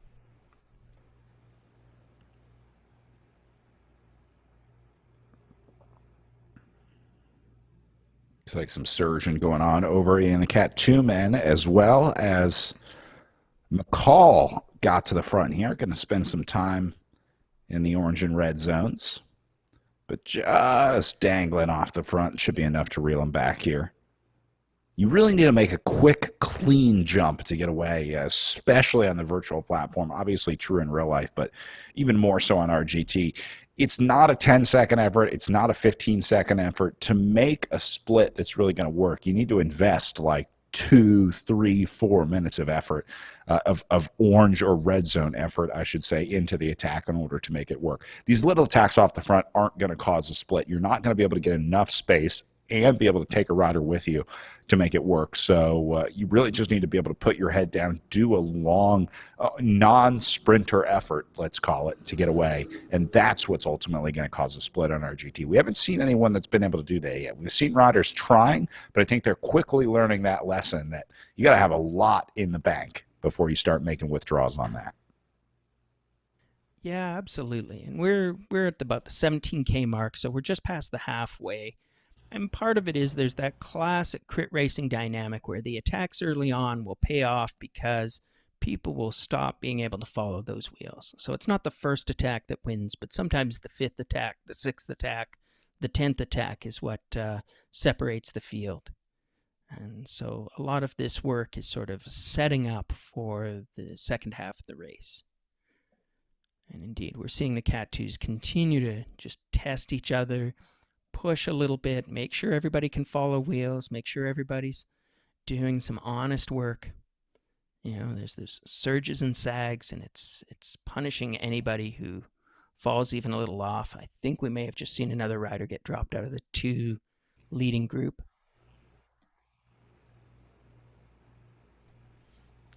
Meanwhile, we're looking at the Category 3s. They're all Gruppo Compactos. My old friend Jeremy Story would have said, because he couldn't speak Italian properly. So they're just vying for position. So we're seeing both groups kind of blob up. I think we had a very active racing in both fields there for a couple of minutes, and now everybody's sort of reassessing. This is the point in a trainer race where you're kind of questioning your life choices, probably getting pretty hot, probably getting pretty tired. Remember, all these guys are doing this for fun. Most of them will have day jobs or something resembling that. And yet here they are basically sweating in their living rooms for the mad joy of bike racing, even when we can't have bike racing. Well, it is a good chance to kind of support, I guess, the events, support Cycling BC, and kind of connect with the other riders that we didn't get to see during the missed year of racing, let's call it. So big thank you to all the riders for coming out. I know, I'm not sure if you guys are into outdoor riding weather yet, depending on where these riders are on the latitude scale of BC, but spending your Saturday with us here on RGT, we appreciate it. Well, I can tell you, Brad, Vancouver itself and the outlying regions in Victoria, the big cities in BC, are so delightfully mild that really bike riding outside is an all year round affair. Certainly my cycling club and most of the other ones have rides that will go throughout the winter. Gets a little cold. Watch out for ice on some of the Saturday mornings, but I would guess that a lot of these riders, as well as putting in the trainer time, have been out on the roads all along.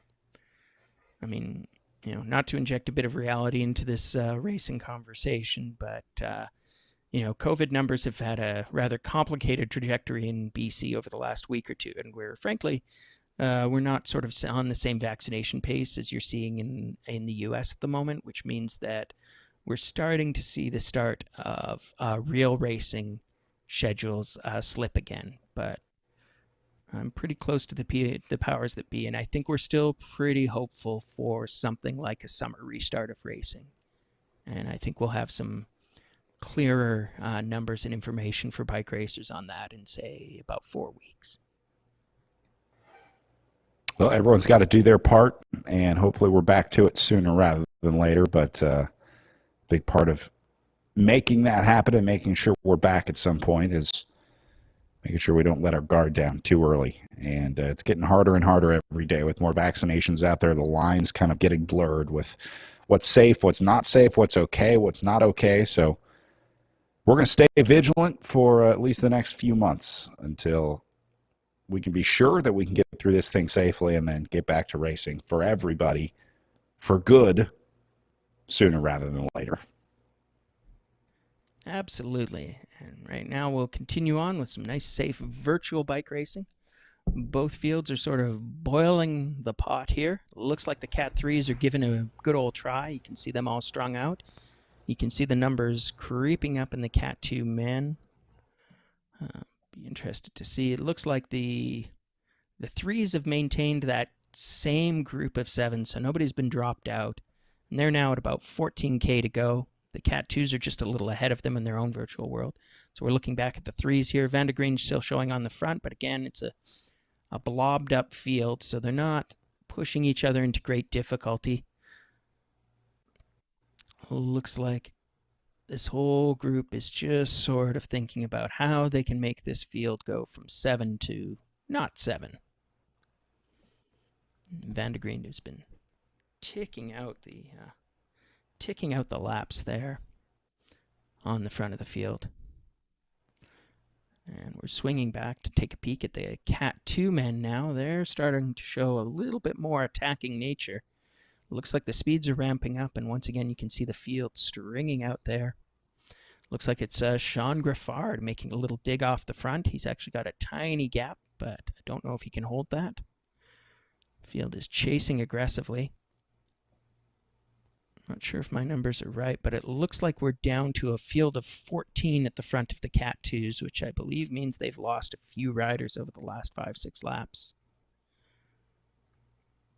And they've got a rider off the back. Yeah, that's Whiting. So they're a group of 14 now as Whiting has lost contact with the lead group. In fact, he's almost a lap down.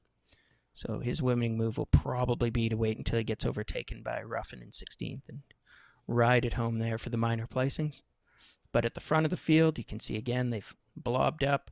We've got Luke Hubner there picked out, and he's moving forward.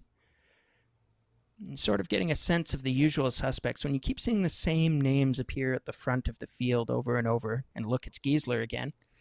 Although Hopkinson, I don't think we've seen him at the front of the field very much. And I mean, on one hand, those are the strong riders in this field, but on the other hand, those are also the riders who are doing the most work. So we saw how that worked out for the Cat 4s.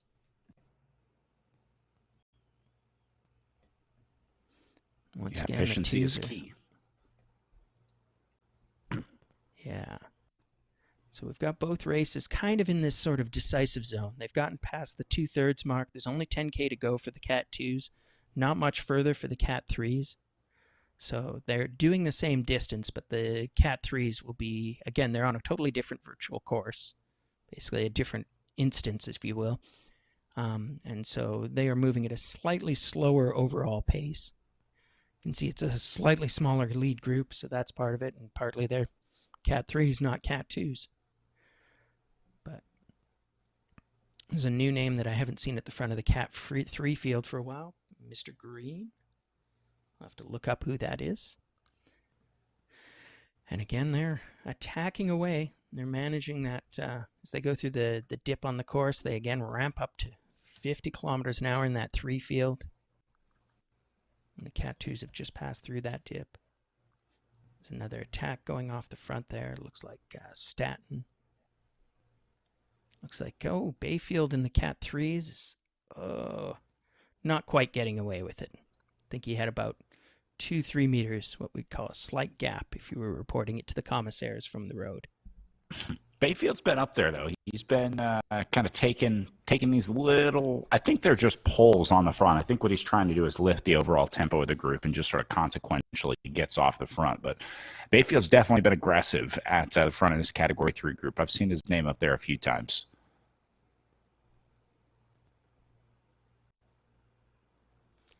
Yeah, he's a good North Vancouver boy. I don't know much about Eric Bayfield, but he's doing quite well for a man of his age, showing some of these young whippersnappers how it's done. Oh, and now we see one of those young whippersnappers in the Cat 2 field, Brett Boniface. He's giving it a go. That's a substantial gap. It looks like he's trying to drag McCall with him. That would be TJ McCall. And TJ has joined the front, and this is a credible attack with some real legs. So let's see. I'm sure the rest of the field will know that and be very keen to not let these two get away. But they are activating the race. So even on the flats here, we're seeing the field chase them down at 50 kilometers an hour. And they've made the catch. Let's see if there's a counterattack now. Well, safe to say they sent a message and definitely put some sting in some legs. You see some riders slow. I think that's Hubner slowly getting gapped off the back. I don't think he's in danger. He should be able to catch back on here. But every time they have to burn one of those matches to try to stay in, that's a match they won't have later on in the day. Luke Hubner from Qualicum Beach. I hope he can get back up there. He says this is only his third virtual race ever, so maybe his inexperience is showing there, but I know he's got the legs and he can do the digs, so let's cheer on for that young man. I think he's got a great future ahead of him. I've seen him race in person at the Burnaby Velodrome, where he did very, very well in the junior series in 2019. Now it looks like we've got a Mr. Guest off the front. That would be Cole Guest, a 23-year-old who says he's moved from Whitby, Ontario, but I'm not sure where he's moved to. We're going to presume it's somewhere in BC. So we'll just refer to Cole as from parts unknown, because that's always much more fun than any other speculation. Very mysterious. I like it. That's right. The mysterious Cole. He's probably tired of jokes about being a guest rider, so we won't devolve to that low level of humor. Meanwhile, the Cat 3 men are lighting it up. Mr. Flower off the front. Fairly strung out field, trying to hang on that wheel. They've got 9 kilometers to go, so this is sort of, again, we're in the end game of this race. Final third. It's going to take them, at the paces that they're riding, less than 15 minutes to complete this event, I think, in both fields. The Cat 2s are even faster, and they are ramping up even faster. They're showing 7.5K to go, so we've got 2 exciting races to watch here. But, I think the Cat 3 field is pretty much sort of trying to take its final form right now. These attacks are looking more credible. Riders are getting off the front and just hanging off the front a little bit longer, and now they've strung out. It looks like our group of 7 may also have become a group of 6, as it's Staton getting gapped off the back there. It would be Mitch Staton from Maple Ridge, British Columbia. Also rides for the United Velo team, but his legs aren't moving. I wonder if he's just having technical difficulties, but for him, the race is over. But, Brett and Giesler going for it. 15 meters. And these attacks are starting to get heart attack serious for the Cat 2s. 7 kilometers remaining. It's just absolutely the case that these guys know that every attack could literally be the last one, right? That could make the race. And Bayfield is doing the same in the Category 3 men. He's got a little more distance to go with 8 kilometers left in the event, and he gets caught. But I would not be surprised to see a counterattack right now. Meanwhile, the Category 2s, they've absorbed the Giesler-Boniface attack, but they are continuing to go. Looks like we've got Quinn Anderson off the front there.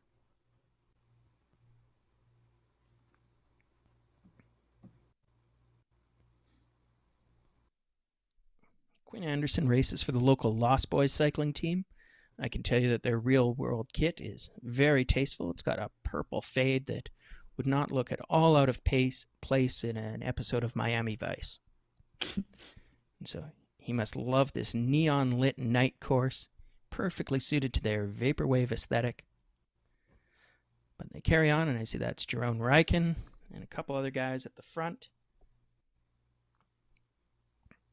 It's just going to be hammer and tongs, because we're now inside of 6 kilometers to go on the Cat 2s. So you're just going to see the speeds ramp up. You're going to see the attacking ramp up. I don't know what it's going to look like if we go to the finish with a 15 strong sprint. It'll be just 15 Cat 2 racers head down trying to develop 1,000 watts on a trainer. If you see any of them suddenly go from 1,000 watts to 0 in that last sprint, it probably means they fell off their trainer, which would There's be hilarious, or but also a something, little sad. or something broke and they've rocketed through their living room. Yeah.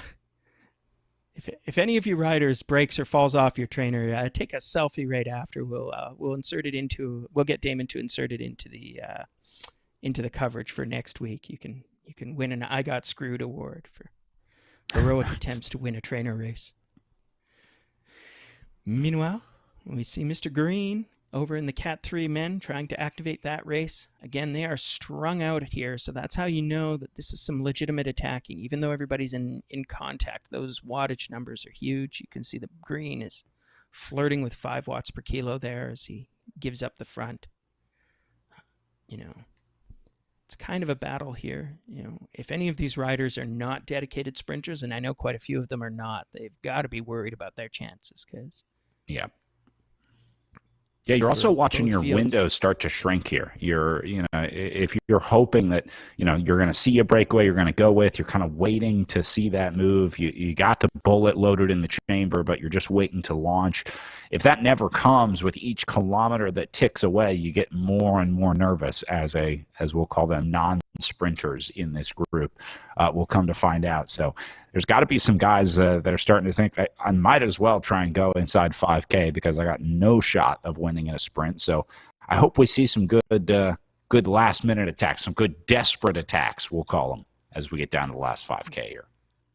Yeah, let's see if we've got a Category 2 version of Fabian Cancellara. This was kind of his attacking zone. I mean, he was just a beastly powerful rider with functionally no sprint but an enormous motor.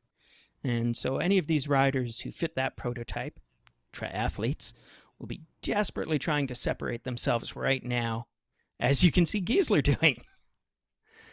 But we're inside of 4 kilometers. We're kind of into the sprinter zone. I don't know if we're going to have much team action. I haven't been paying too much attention to how the team breakdown is in either the Cat 2 or Cat 3 fields. We've got a couple of teammates and certainly a couple of riders who know each other pretty well. But I think, for example, Sean Griffard races for United Velo. He has a few teammates in this field, but at least one of them's been dropped, and I'm not sure if his other active teammate, Jesse Klassen, is still in that front group. Yeah, Klassen is still there, so we might see some team action from Klassen and Griffard. And Griffard has certainly shown his nose at the front of the race. But they're inside of 3 kilometers. It's going to be a group of, I think, 14 or 15 riders in the Cat 2 field. We've still got our desperate group of 6. It was 7 for a long time in the Cat 3 field, but now they're down to 6. And just watch the speeds ramp up on both sides because, you might attempt some tactical racing, especially as they get down to 3 to go in the Cat 2s, but there are no tactics anymore. If you attack at 3K to go and try to do it solo, Raikkonen must have had some version of a mechanical because he is gone, baby, gone. And that's got to be a disappointment. But Giesler is away. Hopkinson is away. So this is probably Giesler's last most desperate act. We know he's one of the most powerful riders in this field, but I don't think he likes his chances in a sprint being a self-described diesel with triathlon experience. So he's hammering away. He's now got to do a 2.5 kilometer time trial against a highly motivated field of 15 riders. So he's attempting the only kind of win that he can achieve, but he's got his work cut out for him. And indeed, heartbreak has arrived in the form of the chasing field. Oh, well, they haven't caught him quite yet, have they, Brad? No, Giesler's definitely dedicated to this move, though. I mean, he's going to win this race or die trying, and unfortunately, it's looking more like dying trying right now because guys like McCall just too strong up on the front. Here comes Hubner lending a hand here as well, but bravo, Giesler. I mean, had the guts to give it a go. Stay in there in the red zone. He's going to empty the tank today. He is. Like, look at that. He's 10 meters out. He's still not giving up. He's still in the red zone. He's going to make the field work for it. I mean, I think that his window is closed, but I wouldn't put it past him to try another attack here. And meanwhile, the Cat 3s, having no respect for the finish of the 2s, are also going on a big move. It looks like that's Flower making his play. Tom Flower, he races for the local Steed cycling team, and he's given it a go, and that could be a decisive move. He's still 3.6K out. He's got to maintain this for a long time, but he's gone into the red look what's zone. happening behind him. Look at the splits behind him. Call that two significant splits. There's a little group of 3 stuck in the middle and the rest of the group. So Flower, I don't know if it's going to play well for him individually, but it did just have a major impact on how the end of this Category 3 race is playing out at 3.3K. Meanwhile, back over to the Category 2 men. As they go inside of 1 kilometer to go, we'll follow them to the finish and then go immediately over to the Cat 3s once we watch these Cat 2 men sprint it out. As Giesler still up at the front here. Bravo. This guy's my new hero, Ryan. He's peaking out at 1,000 watts, so maybe he does have a sprint, but boy, trying a sprint from 1,000 meters out, that's brave or crazy. But I fear that he's finally cracking a little bit, and I think this is his time to be swamped. But he might actually, if he can sustain 1,000 watts for over 10 seconds, he might actually be able to just sort of surf wheels into the top 5 or top 10 in this finish. But I believe that as we get to the 400-meter mark here, we're very rapidly going to see the sprinters show themselves at the front of the field. And indeed, there's Hopkinson going away. Giesler, oh my goodness. Oh, Giesler's been overtaken. He might have just the right mix out there today as they go inside the last 150 meters here. Westlake, both of them up there at the front. Dumper there as well, as you said. Here comes Boniface. Yeah, Brett Boniface. It's just, oh, what a finish.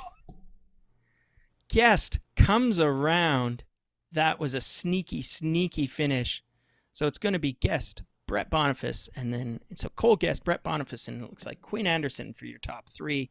TJ McCall and Sean Westlake may round out the mountain bike podium.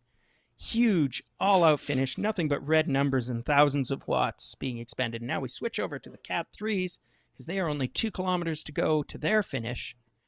It looks like it's still a group of 6, hammer and tongs.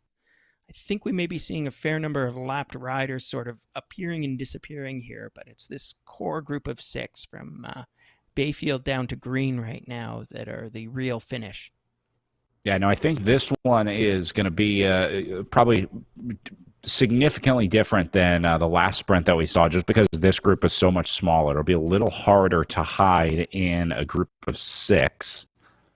Although, are there lapped riders mixed in here? I think there are. I think some lapped riders have jumped into this group. That's what's happening here. Yeah, that's going to complicate the finish in terms of there'll just be more drafting effects than you're expecting, and you'll have to keep an eye out at home for those little numbers beside the highlighted riders. That'll show you the riders who are actually in the top 6, which is all that matters here. So yeah, there's definitely lap riders integrated into that field. This would be a huge problem if this was a real race, but because it's a virtual race, we've got electronic timing on every one of these guys, and they will just hammer down and ride to the finish. It won't really affect their race much, except that they might get a little bit of extra drafting into this finish line. And they're going to pass through the finish for their bell lap right now. So, and you can see now it looks like the selection is there may be 1 lapped rider in that group. What is there? There's 8 riders and 6 of them are on the lead lap. So we've got 2 others sitting around who will be racing for minor placings, but nonetheless, I think we're going to start seeing these guys ramp it up into the red zone, and we'll find out who's got it and who doesn't. 45 kilometers an hour. Bart Gould giving it a go there. He's racing for the Steed Cycle team. Lovely local group led by Kim Steed. He's also a strong, strong rider in his own right. And it looks like Paul Green from Prince George. So it's one of our out-of-town riders, but definitely in the province. Prince George, a lovely city in central British Columbia. How about I Fowler embarrassed here? myself mightily. Yeah, Flower is Flower. off the Sorry. front.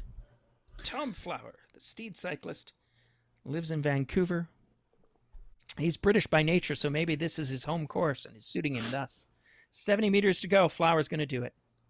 Wow, he's Beautiful down to his attack. last. Perfectly Yeah, timed. took it nicely through the last couple corners and was able to use that last little bend to his advantage. Bayfield going to try and surge, not going to get there, and Flower going to win with a nice lead across the line. Just a fantastic finish. The second, third, fourth sprint was too close to call. There's just some amazing racing there in both fields. You saw exactly how these races could come down to a close sprint. Look at those time gaps. There's essentially a second covering the top 10 in that race. Cole Guest pipping Brett Boniface by just over a tenth of a second. And That was an awesome ride by in, Cole Guest. All the credit in the world to Cole. That was, you talk about perfect timing. Just couldn't have gone any better. Beautiful, beautiful work here. Looks like poor Mr. Giesler did all that work. We're going to have to give him the combativity prize in the category 2. There you go. Because he activated this race and he made so many desperate attempts to win the only way he could. So, chapeau to Vince Giesler from Victoria on the lovely island of Vancouver for using his big watts to activate this race today. But once again, we see a real winner in Cole Guest, who, 3.83 watts per kilogram was, he was kind of hiding out. We weren't calling his name a whole lot there. Yeah. As we move over here to the Cat 3s, and Tom managed to get that lovely decisive sprint, long distance attack, and made it pay. And those 6 riders basically rode together from start to finish. They managed to drop about half their field, and then they lost one more rider from a group of 7 around the halfway mark. There were no passengers in that group. You can see a relatively even spread of watts per kilo. Everybody was doing the work, and at least 3 of them got reported. Yeah, Vandergreen, the name and number that sticks out to me on this list at 4.19 watts per kilo. Remember, we saw him on the front a lot. I mean, just sort of drifting up to the front to set tempo in that group of 6. Certainly was not shy in terms of being on the leading end of that group as we get the rest of our riders coming in. Looks like Israel and Matthews just finished up. So coming in just under a minute and a half down on the day. And I know Israel and Matthews linked up at one point. Remember, Israel got a whole shot from the line early on and then got dropped out of that group. And I think just that early split, that early break gave Israel some trouble. So ended up 7th place on the day for Simon. And then Michael Matthews at 4.4 watts per kilo, biggest average watt per kilo of the day so far in our Category 3 men's race that are finishing up now. So Matthews with the big power. Now just got to find some riders to draft off of. We can move up in the results in coming weeks. Matthews is a smart, savvy roadie, so he's just got to learn the virtual platform because, when you see that kind of number, it means he did all the watts and got none of the reward. So it tells you the importance of making and holding on to that lead group, because if you don't have the lead group with you, you got to make the split. So, Michael, that's our advice to you. Don't get dropped. That's a pro tip. You don't have to pay a coach for that. We're giving that to you for free, but it's worth a lot. One of the hardest disciplines to race and one of the easiest disciplines to armchair quarterback or armchair director sportif maybe here in virtual racing. As we wrap up our Category 2 and 3 men, congratulations to our winners in both categories. Getting ready for our pro women up next, 10:30 Pacific start time. So just about 10 minutes from now. Ryan, what do you say we take a quick 5-minute break and then we'll come back and start talking about some riders in our pro women's field here for our next race of the day. They're doing 36 laps around Canary Wharf. Number 2 of the virtual BC Cup presented by Kubotics. We'll be back in 5 minutes.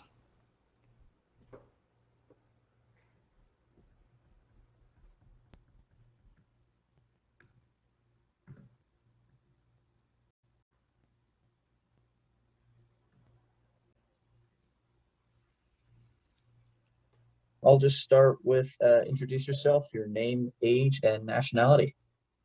My name's Nadia Gontova. I'm 20 and I'm Canadian. And Nadia, which team were you racing for on RGT last weekend? I was just going solo. I was not on a team. Nice. So that must have made the dynamics of racing against some other teams on the course a little bit more interesting. Did you have a pre-race plan? No, I'm not very experienced with e-racing, and all the other races I've done, I did a few races in a Zwift league in a in the men's category. So coming into this one, I didn't really have a strategy other than trying to hold on and see what happens.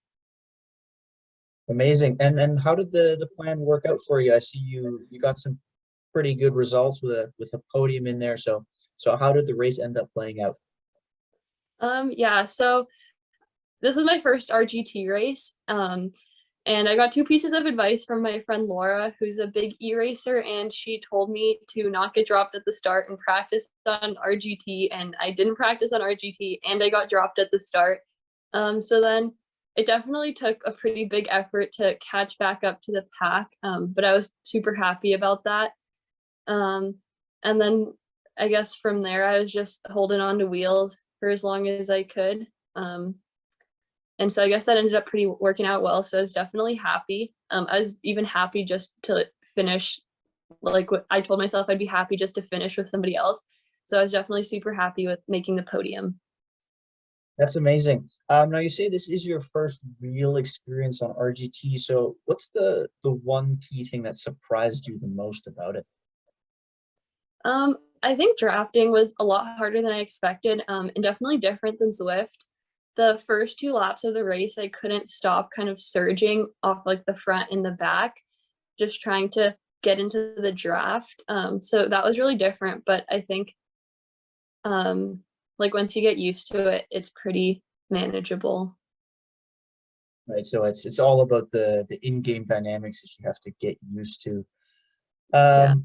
Now, last quick question. You must have some ideas of what you'd like to improve for the up and coming next three races. So what's one goal that you've got for next Saturday? I think my goal is just to like ride a bit smarter, not waste watts where I don't need to. And also maybe think about trying to make some moves or like play, I don't know, race the race instead of just sitting on wheels and hoping I do okay. So you got to get yourself out there and then try some new tactics to see. Yeah. Awesome. Thanks a lot for quickly chatting to us this afternoon, Nadia. We hope to see you out there on the courses. Yeah, thank you.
And welcome back. Pro Women up next at the virtual BC Cup. Brad Soner here with Ryan Cousineau as we get ready for the penultimate race of the day here, Ryan. After some awesome amateur racing earlier in the day, we just wrapped up our Category 2 and 3 men. Time for the pros. We had a chance to hear a little bit from Nadia Gantova there a little bit earlier, but I think first we got to talk about the winning name from week number 1. That, of course, is Jackie Godbey, the dominant force in virtual racing, as she got another win for her resume on stop number 1 of the BC Cup. She is back for more, or we'll see, as we'll get a look at the front row here very shortly. But without a doubt, if Godbey's here today, that's the name you got to watch. Yeah, absolutely. We saw her put on a clinic and just ride into the distance on the hilly course that we had in week 1. So she doesn't have any hills to activate her attack this time, but it remains to be seen whether she can get away and stay away from the field. We've got this lovely dead flat crit course today, the Canary Wharf. So 1 kilometer, essentially no elevation changes, based on a real roads in the city of London. Canary Wharf, named after the Canary Islands, which are, of course, named after the dogs that the Spaniards found there when they first arrived in those islands. So, very different tactics will be involved in today's race, but given how much power Jackie has, she's still got to be the woman to beat here. We do have some strong locals, though, that will absolutely give her a run for the money, and I think that, for example, Claire Cameron will find this course much better suited to her than the hilly course last week. She's got watts for days. She loves riding the track. This is going to be a course where she may be on slightly more even terms than Jackie Godbey, but after we saw the power output from Jacqueline last week, I think we'll know in about 5 minutes, which is about 2 minutes to the race start and about 3 minutes for Jackie to show her initial power. And you see Gantova up here at the front as well, getting ready in the mix as the riders start to join the line inside about 2 minutes to race start here. Yeah, that's right. And I think we've got one other visiting rider here. Let's see. Oh, no. It's a tight field, but we've got some solid racers. Oh, yeah, but I do see Claire Cameron there. And we've got Angie Bonassisi. She's another fairly serious local rider, and she does a great deal to organize the sport as well. Looks like we've got Holly Larson racing for the excellently named Velocity Vixens team. In fact, we've got a couple of those teammates. So Anna Rogers, Holly Larson, and Angie Bonassisi all answer to the Velocity Vixens racing team. Yeah, the Velocity Vixen kit, prominent, I'll say, in RGT. They have kind of a orange and purple look going on. They have very cool Velocity Vixen logo on the back. They got their kit all set up in RGT. So I think the orange helmet is probably the best way to pick out the Velocity Vixen riders. So as we get a little bit more separation here, once the race starts in 30 seconds from now, we'll start picking them out. But you're right. I think we're going to see the stars get to the front here pretty quickly.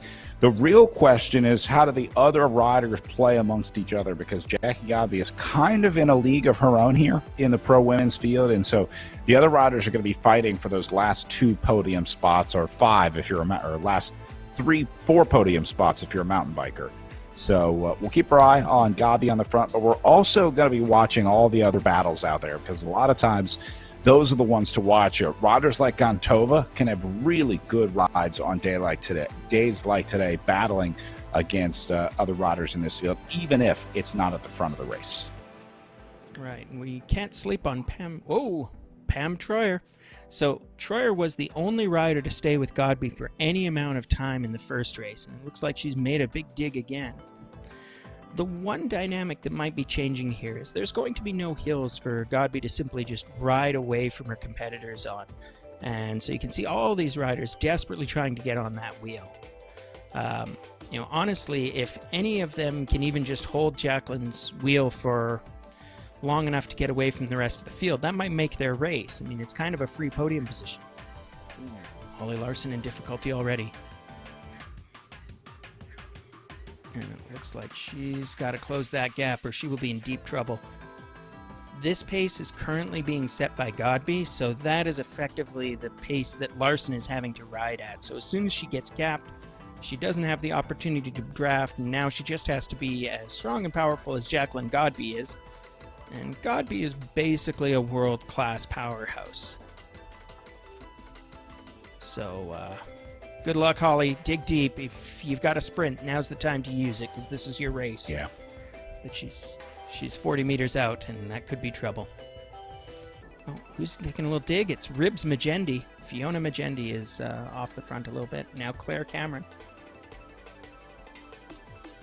So we're just watching this race activate, and again, the field is much more able to hang on to Godby's wheel on this flatter course. So we know she's the class of the field, but she can't just roll away from them on this crit course.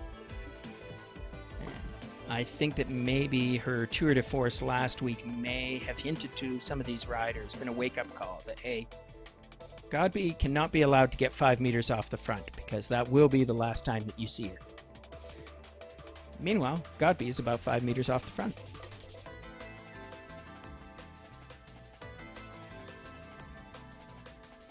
So we see another name there. That's Mallory McRosty holding that wheel. She's another American rider coming from out of town. And McCrosty out of Virginia in the Washington, D.C. area. Had her racing in the Echelon Racing League earlier this year, so she knows the RGT platform well. I love this helicopter shot over to the right. Looks like they have a spotlight following the riders. That's right. This is I don't think I've ever noticed this before. This might be a new ad for Canary Wharf. Pretty cool. It's like a police chase in L.A. Yeah, sadly, we get very few police chase and spotlight helicopters up here in Vancouver. It's just, a tragic lack of modernity for us. But we're getting to experience it here in this virtual world. Spotlights, helicopter views, and we're getting some fantastic racing. I mean, this is a pack that a lot of these riders were there last week, and so they know exactly what is at stake right now. That Godby will, given any opportunity, ride into the distance with this race. So, wait a minute, is that? Oh no. So you can see all these riders going pretty hard. There's some big wattage numbers. Notice that this field, which is looking almost calm, is doing 47 kilometers an hour. So that's somewhere around the average pace of the Cat 2 men's race that we just saw, and that means that these riders are hammering.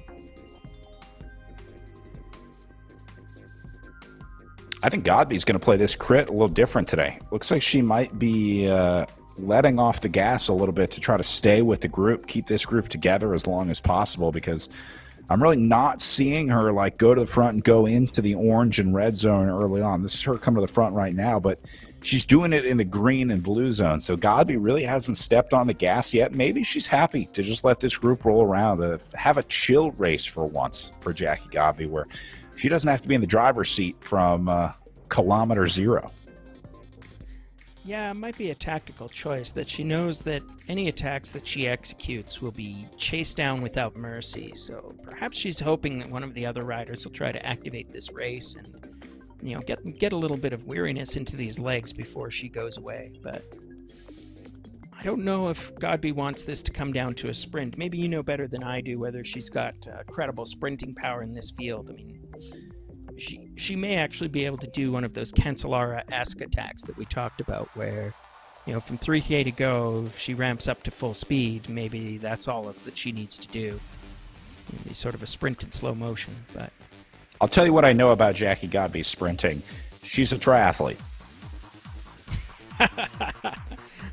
Oh, I shouldn't laugh, but yeah, that says it all. For those of you maybe wondering why that's so funny. So triathletes are notoriously powerful riders simply because triathlons tend to effectively have a time trial, a bicycle time trial in the middle of them, swim, bike, run. So as a result, what you get is riders who have enormous aerobic power, but if they ever did have a sprint, they've never trained it. So as a result, I will guess that Ms. Godby, future Dr. Godby, will be about as excited about a sprint finish as I would be about a 40-kilometer time trial. Right. Now, that being said, Jackie Godby is also looking for, let's say, more exciting races to fulfill that race bug that she has. So Godby will absolutely toy with her food in a scenario like this, where if she can keep this group together and kind of have some fun sprinting against the group, Godby will do it. So I think that's probably what's happening here. I think Godby is not mercy ruling this group, but just trying to make this more fun for everyone, including Jackie Godby. Godby doesn't want to ride alone for another 32.6K any more than these riders want Godby to go solo away for the next 32K. So I think Godby is happy to kind of sit in a little bit today and enjoy racing the crit.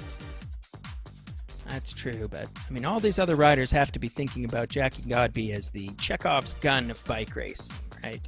You see it there on the mantelpiece in the first act of the play, and you know that it's going to go off before the end. So everybody else, even when Godby is not doing something, she is living rent-free inside of the heads of all these other racers. Right. I don't mean that in a bad way. Right. The looming figure of Jackie Godby, let's call it, up at the front. Now, riders like Bonacisi, McCrosty, they've all raced against Jackie Godby a significant number of times, enough that they would know her riding style as well as I do, because I think just about every race Godby's done, Bonacisi or McCrosty has been in there as well in the Echelon Racing League. So riders like that know Jackie Godby. They're going to know, okay, I'll just follow Jackie's wheel when she tries to go off. But again, when Jackie Godby goes, it's almost impossible. It's like trying to jump on a moving train, right? You're trying to hold on to a rocket ship at that point. So the experienced riders know it's not that easy to just say, I'll just follow her wheel, not if, but when she goes. So Godby is kind of flipping the script here today by not going. I mean, she's... for everyone who came up with the plan after last week of just follow Jackie Godby, well, early on, at least so far, that plan not working out real well because Jackie Godby's not doing much today. Yeah, I mean, it's a difficult challenge. The game theory here for a lot of these riders has to be, well, we're 6 kilometers in and I still haven't been dropped by Jackie Godby, so that counts as a win for her in a way. Right. And you can see Godby is clearly being leisurely here. She does not have much fear of getting counterattacked by this group, so she's sitting at the back. She's not doing much work. She's content to let these riders ride, or is she? So just as I say, just look at the she power. I think that's surges to the front. You can't argue with the data, right? And so we're always going to be looking at these power bars, the power numbers. And when you see Godby in the green-yellow zone right here, I mean, she could be riding in the, yellow-orange zone for a majority of the day today. She just hasn't yet. You see her responding to the move here, but then she lets off really quickly to stay in the group. So we're definitely not seeing Jackie Godby's full potential yet. Now, that means she's going to have more left in the tank, obviously, later on in the race, whenever she decides to start laying the power down and splitting the group. So this is interesting for me because I very rarely get to see Jackie Godby race this way. I very rarely get to see her race tactically. Normally, she uses her extreme power to win in that way. In other words, she knows how to time trial to a win, but she's definitely racing this crit like a crit. So it's going to be interesting racing today from Jackie Godby. Yeah, we saw a little attack there activating the group a few moments ago from Mallory McCrosty, so certainly credit to her. She's not at all intimidated by the class of this field. The race pace is not low. These riders are quote-unquote cruising around at 40, 44 kilometers an hour. That's a real race pace, and it's a credit to these riders that they are just hanging in, watching wheels. And there's a lot of very smart, canny racing going on here. This is... not saying this is the warm-up, but this is like the early rounds of a boxing match. These riders are just feeling each other out. Whoa, wait. Did you notice all those red numbers just show up? I did. I think this race just got a little serious. Yeah, seemingly all at once as Rogers, Godby, and Gontova up on the front. I think we're the trio that start to lift the tempo here. So again, watch the back. Now, you see that big gap back to Larson at 880 whatever meters back right now. So bonus CC sitting at the back of the group right now. You're really looking for a rider to a new gap to develop at the back when a surge like that goes. That's what I'm always watching, that leaderboard to the left side, trying to use those distance numbers to see if anybody's getting gapped off the back or anyone's getting dropped out of the group, because that's really been the slow, steady burn story of these crits, where it's riders getting dropped off the back instead of something like a group of 2 or 3 splitting off the front, let's say. So just another way to watch the racing if you're a numbers person. Yeah, absolutely. This is a pretty strong field. I mean, I know a lot of these names. You know, if anybody from this front group of 7 now ends up, or group of 8 rather, ends up falling off the back, it'll only because the pace has gone absolutely berserk. Again, this isn't what we'd call a selective course in bike racing, right? Without a hill, you can't just sort of execute on all the power or all the watts per kilo numbers and float away from your competitors. They can, as soon as you attack, they can draft. Oh, and here goes Jackie. She has decided to activate this race and see how everybody's legs are feeling. And she gets an immediate response, but there's almost a caution to the racing right now. I think that you joked earlier about Godby playing with her, playing with this race, and I mean, little gentle attacks like that. I think she's feeling out these riders, seeing what she can do. You know, it's classic racing, and you would see this sort of thing in a real race too, right? That Godby may or may not be confident of her ability to just simply ride away from this field quite yet. She's not wanting to burn matches needlessly, but she does want to keep the pace up, right? Because I think that the issue right now is at 40 kilometers an hour, Godby is nose breathing. And, yeah. You know, so she's not putting herself in a whole lot of difficulty, but she might look at all those red numbers again. Oh, it's Godby and Troyer deciding to activate this race right now. Pam Troyer, we gave her the Combativity Award last week because this architect native to Vancouver was the rider who hung with Godby the longest at the start of the race. Godby did a very early attack in the last race, and Pam Troyer was able to hang on to her for more kilometers than anybody else in that field, that's for sure. So Pam's another one of the good, strong riders here. She races online for the Velocity Vixens, but I believe in real life she's been a long time competitor with the Mighty Cycling team. Mighty is a local club that is sponsored by the local Mighty Riders bike shop and run by long-time elder statesman of the local racing scene, Ed, who owns that shop and is also a great supporter of local bike racing, both through the club and through race support, mechanical support at a lot of our races. And away goes Godby. Godby's off the front. She's making everybody else's numbers go red. Everybody else is counterattacking. And here we go. 10 kilometers in, basically at the quarter mark of this race. She's just testing legs. Yep. Godby making it interesting for this group. Kind of feeling them out, seeing how everyone's feeling, seeing what kind of impact it has as we go back to the police chase view. And let's keep an eye out on Rogers. I saw her falling off a little bit. I don't know if she's regained the group or not, but that was Anna Rogers was slightly gapped in that last attack. Has she regained the field?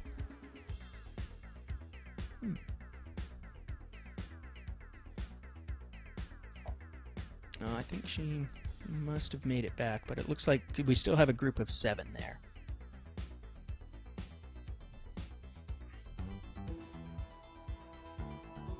They're just ticking out the kilometers. Let's see, little effort. Good time. Look at Gontova. Yep. Gives a little dig, but maybe that was just a ride for pack position. Yeah, Gontova seems to be putting in a fair bit of work considering her pack position. Oh! Look at this. Looks like Mallory McCrosty and Jacqueline Godby are going to go for another one. Nice. And Oh, that yeah, gap that's looks causing very some credible. big problems behind them. 4, 5, 6, and it's like Majendi getting split back in 7th. Gontova into the red zone to try to cover it. Bonacisi doing a nice job, riding smart here. Exactly where she needs to be to cover the move. Great riding there. That And is they're going to be Fiona right back Ribbs together Majendi. here. That's right. Where's well, that let's nickname see if come Majendi from? makes it back. Yeah, that's Ribbs Majendi. She's so named by her teammates for multiple rib breaks. She's a fantastic strong no. racer. She's a pickle juice teammate, but yeah, she got the gap, and I'm not sure what's going on. She's not putting on a lot of watts, so I suspect something more technical. Either that, or she is just that last dig was finally reached her red line and she's popped, but. She's a pretty strong rider. To see her numbers fall off that quickly, I suspect that either she was in a lot more difficulty than I expected, or else she may have had some sort of technical problem. Yeah. Yeah, I would say a dropout is probably the most likely scenario here. Jackie Godby, though, has a 5G hotspot going. No problem with her connection here. I guess she got the vaccine. Yeah, she paid for her 5 bars, and she is using all of them right now as she executes yet another attack. Yeah, but she is quickly countered by Bonacisi and Mallory McCrosty. And there's Nadia Gontova, again, the rider that we heard from at the start. And I see Claire Cameron, also known as Splinter to her friends, also known as Groot, because whenever you ask Claire Cameron how she's doing, she says, "I am fine." Like Groot. What about the splinter part, though? Well, yes. So apparently Claire managed to find a telephone pole on a training ride. So that's the kind of thing that bike racers being cruel, they will never let you forget. I have insider knowledge that the result is now that telephone poles are routinely called out on the group rides. So don't worry, Claire. In my experience, an event like that, you probably won't have to live that down for more than a decade or two before people forget. I'm glad I don't ride with this group. I'd be known as like ditch or collarbone or something, the way I ride.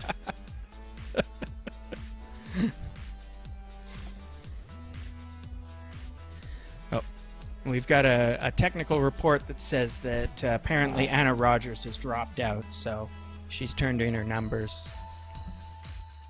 I can't remember. I think she was. I'm not sure if she was with this lead group or if she was an early casualty, but no, I don't think she was. I think she was with this lead group, so I think she's just had a technical problem.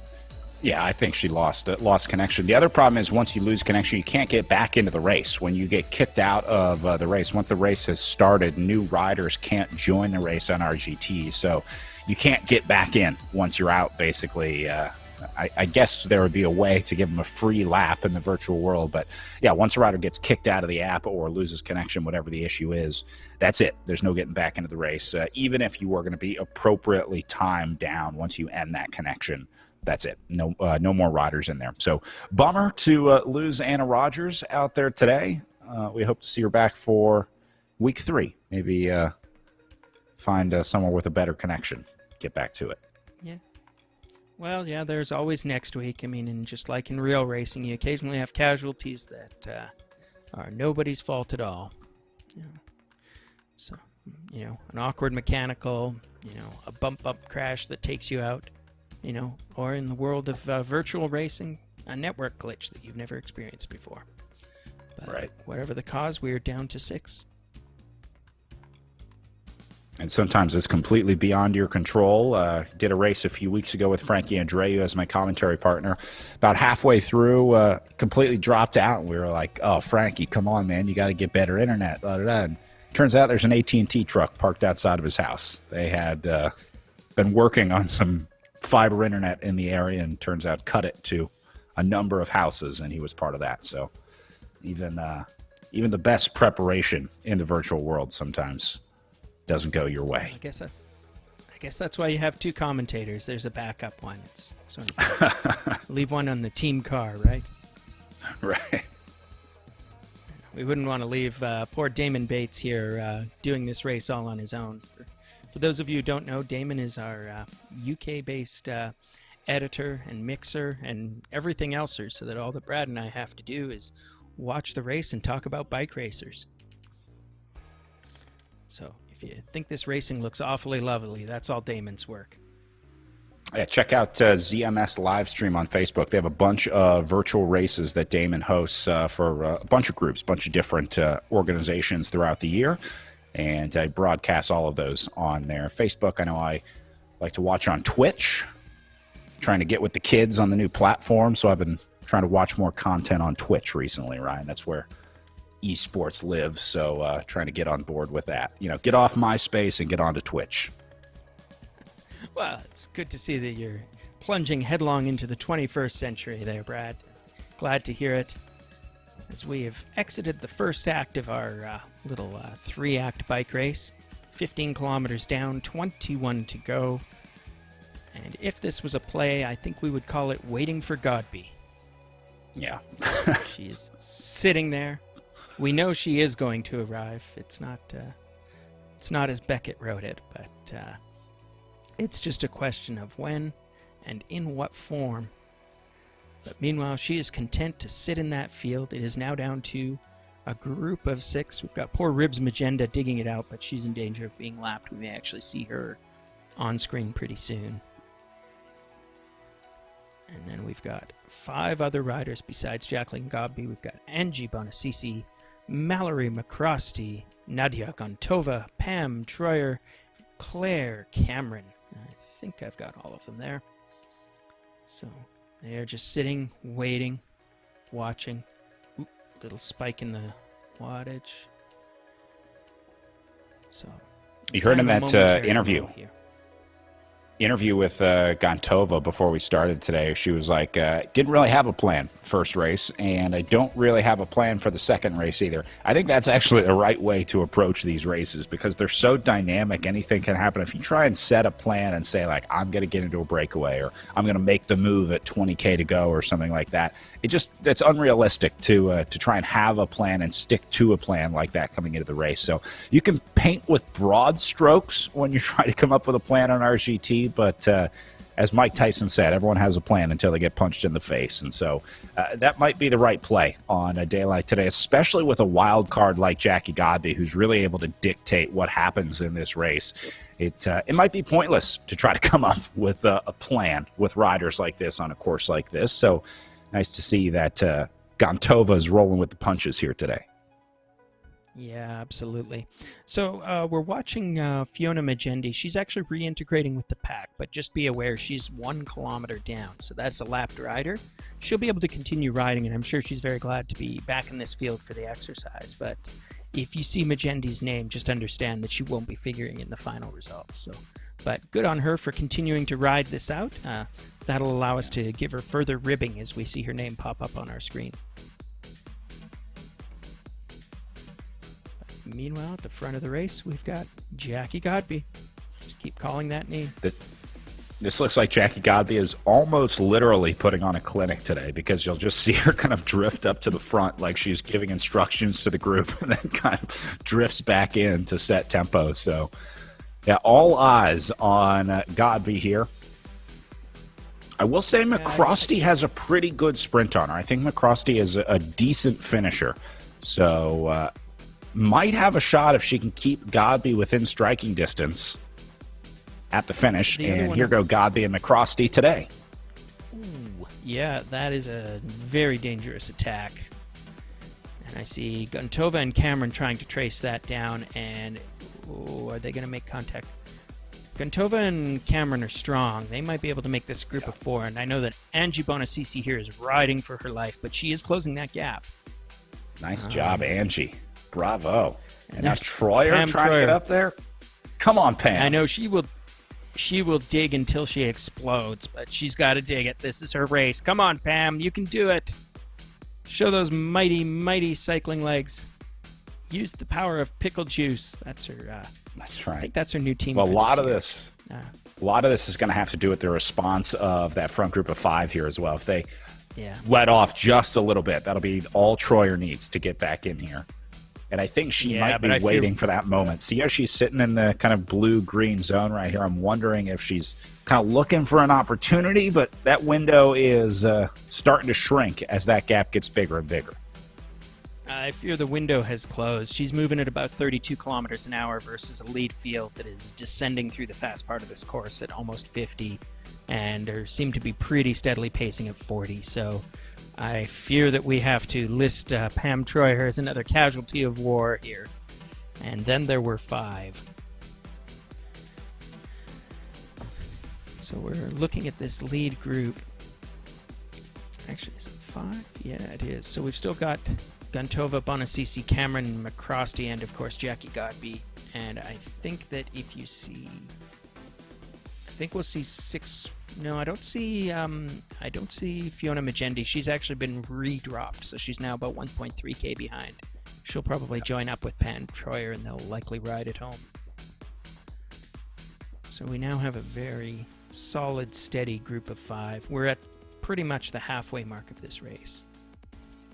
And we're looking at Fiona Magendi. She's well off the back now, so she's about 1.2k. She'll be, as we said, probably... Troyer is still only about 200 meters back, but I think that Magendi is effectively ahead of her on the road, virtually speaking. But we'll worry about that later, because the real race is here at the front with these front 5 riders still being led around by Jacqueline Godby, still maintaining a nice solid 40 plus kilometers an hour.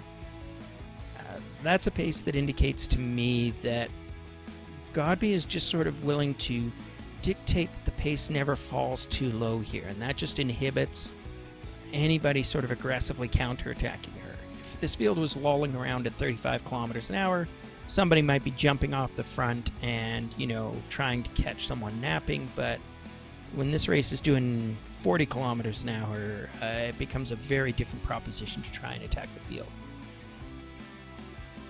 Look at this attack.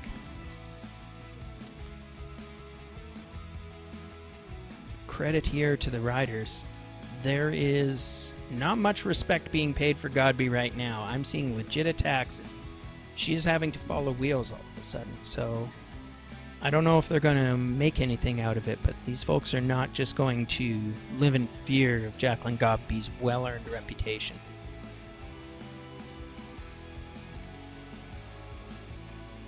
And it's nice to see Godby sort of participating in this different style of racing. Like I said, I do think she kept this race together on purpose early on to have a little bit more action, to make the racing a little bit more fun, because Godby probably could, in theory, time trial away from these riders just fine on, let's say, an hour-long circuit like this. She'd be able to just hold the wattage in a place that would be untouchable for the other riders, but Godby trying to have a little bit of action out there today, and it's paying off. Remember, this group has dropped 2 riders. Troyer, the most recent casualty, and then that's right. saw Magendi earlier, about a kilometer and a half down now. So you've seen Godby race in an awful lot of events, and I think you'd mentioned earlier that she tends to be a rider who attacks from the front and rides away. Have you seen her, on sort of this kind of flat course, just TTing away before? Yeah, she raced some crits in the Echelon Racing League. There weren't as many crits as there were road races, and I think most of the races that she's done on Zwift have been, longer format road races. Obviously, in the build-up to things like the Esports World Championships, she was focusing on courses that more mimic that course. So not a ton of virtual criterium racing, I'll say, for Jackie Godby, but yeah, for the most part, she's tried on criteriums, and she's succeeded, I'll say. On a lot of days, she was able to just solo away off the front on an RGT crit. So it's possible she can do it. But I think this is a choice not to. Or maybe it's just an off day. Maybe there's 1,000 things going on in Jackie Godby's life right now, and every one of those could affect virtual racing in some way. So guess you never know when you come to the start line. Oh, indeed. Well, she's certainly making a race of it for whatever reason right now, and we're down to 16 kilometers left, so that'll be a mere 16 laps to go. I think we're still seeing some pretty solid racing. I mean, just look at the pace. We're consistently rolling around at 40 kilometers an hour. They're going a little quicker here as they go through the dip on the course. And Godby's putting in another dig. He's keeping these riders super honest. Look at all those red numbers, Brad. There's a lot of living rooms, and there's going to be a lot of screaming in those living rooms right now. Godby probably don't have any dimming. breath to scream. Yeah, exactly. Struggling for breath to try. They're virtually screaming. They're pounding on the keyboard right now. All caps. Yeah, I'm sure I'll get some very pointed texts from some of my friends in this field that will probably say things like Yeah, exactly. but probably a fairly accurate representation of their interior monologue. I'll tell you, for a while in the Echelon Racing League, we tried to listen in on the riders' Discord channels because a lot of the teams were using Discord to communicate, which turns out is about 1% communication and 99% heavy breathing. So it's not as informing as you would think listening in on the team communications. Cool first-person view here on board. So this is what Jackie Godby would be seeing on her screen. A lot of riders, Ryan, have been using this first-person view to try and minimize some of the surging and stuff that happens. They call it the washing machine effect in virtual racing, where you're like kind of surging from the back to get up to the front, but then you overcompensate, so you let off the gas, and that causes you to go to the back, and you're just kind of constantly going back and forth.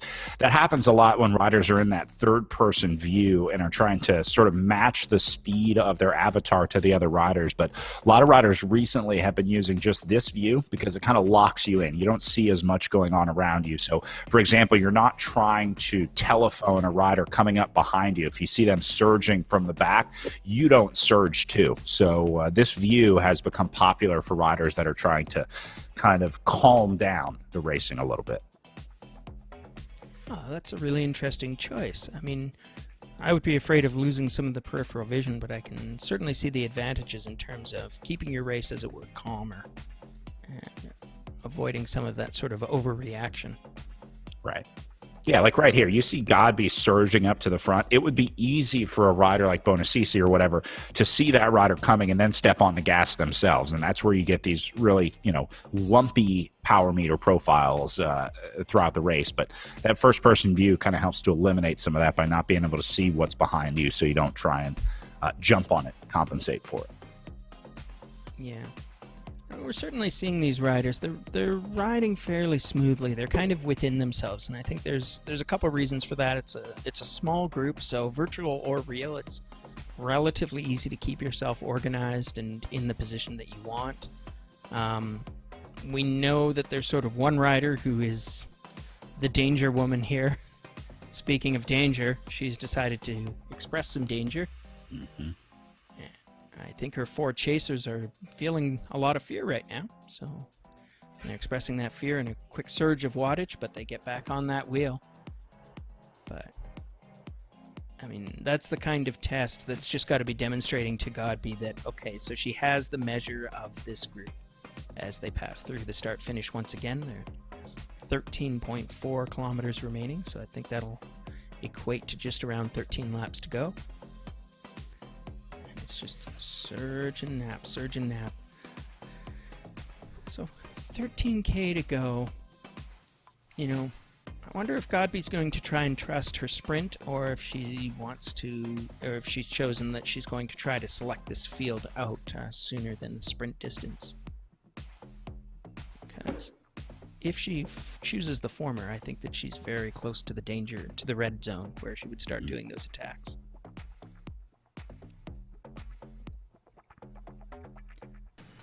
Bonacisi takes her turn at the front. Claire Cameron, always there. Godby, content to follow wheels for a moment. Yeah. noticed it seems a characteristic effect of it for Nadia Gontova that maybe it's a lack of experience or something. She seems to be going rapidly into the red zone pretty routinely, even while she's sitting at the back of the field. I wonder if that just reflects that, as she says, she's pretty darn green when it comes to bike racing, and she's having a little... Oh, look at all those red numbers, Brad. It looks like we're having another attack by Godby. Yeah, I see the surging that you're talking about with Gontova. It's kind of all or nothing for her. Maybe that's just the riding style. She likes to coast as much as she can, and maybe she's just either red or 100 or nothing on the power meter. So I'd be interested to see. You can see up in the top left of the corner, depending on the rider that we're following. Right now, we're following Angie Bonacisi. The sort of graph that you see up there shows their power for the last couple minutes. Right now, it's showing the wattage drafting screen, but when you see that sort of line graph, that shows their power meter readings. And so I'd be interesting to see Gontova's and see if it, spikes more than the other riders, if it has higher highs and lower lows. Yes, indeed. However she's managing it, everybody is following wheels. Okay, that looks like that's Pam Troyer has rejoined our group. So again, she's 1K down. She's been lapped already, but she'll sit in and follow some wheels here for a while, get a good workout, get a good feel for this field. I'm sure she'll be back and loaded for bear next week. We were talking in some of the earlier races about how these riders manage weight, and I actually asked one of the riders if he'd show me what one of the weigh-in videos looks like. He said he didn't want to expose his bathroom to that much of the world, so fair enough. We won't name the rider that declined that. We'll just use a pseudonym, so we'll call him Matt U. Maybe that gives away too much. We'll call him M. Usborne. Anyways. But the weigh-in process is actually fairly sophisticated, and it really doesn't allow for much leeway for weight doping, as people will call it. That is, that the riders have a fairly specific protocol that involves including a newspaper or a current news broadcast in the video so that they're showing that it actually happened on the day of. It includes using a separate weight that shows that the scale is managing both. The scale is showing the weight deltas properly, so it's not being miscalibrated or tweaked in some other way. And the result is that you've got a fair degree of trust that the weights that are being reported into the game are in fact the weights that the riders are actually stepping onto the bicycle with. And that matters, especially on the hillier courses, because the model depends on using your weight as part of the determinant of essentially your watts per kilogram, and given the physics models, how fast you go up and down hills. Weight matters a little bit less on a dead flat course like this, but nonetheless, that's the kind of details that go into making sure that even though these riders are widely separated, all in the comfort of their own living room, that we're making sure that we've got fair and fun bike racing for everyone. Yeah, and then the other side of that is the accuracy of the power. The riders will calibrate their power meters. There's a certain process that you use, as sort of a spin-up test to make sure that the wattage that you're producing is accurately read by a power meter. It can vary sometimes based on things like heat, how often the trainer has been used. Sometimes it has a drift in the power, so they calibrate those. Then they also do power testing on themselves to make sure that their individual numbers are accurate, to make sure the FTP is accurate. And then at the end of the day, if the league officials in most of these high-level virtual races ask, the riders have to be able to produce what's called dual power files. So they have to record on two separate devices, and those power files have to match, so that if you were to try and alter one power file, you would have to perfectly alter the second one, and they can see the discrepancy there between two power files. If you were altering, let's say, the one that was going into the game, obviously that same altering wouldn't show up on the secondary power file that needs to be recorded. So it goes deep in the virtual racing world. They're not messing around in terms of accuracy and fairness, integrity of competition in a lot of these virtual racing leagues.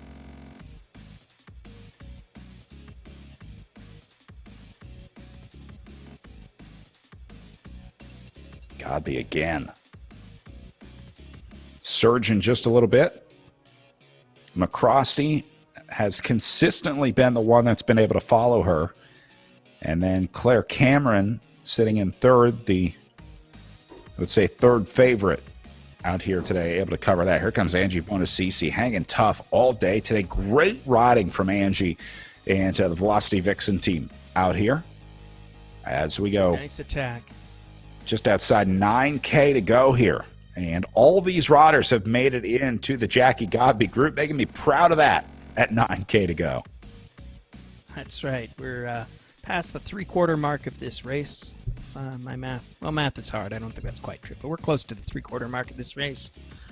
This is the realm in which long attacks might still be considered.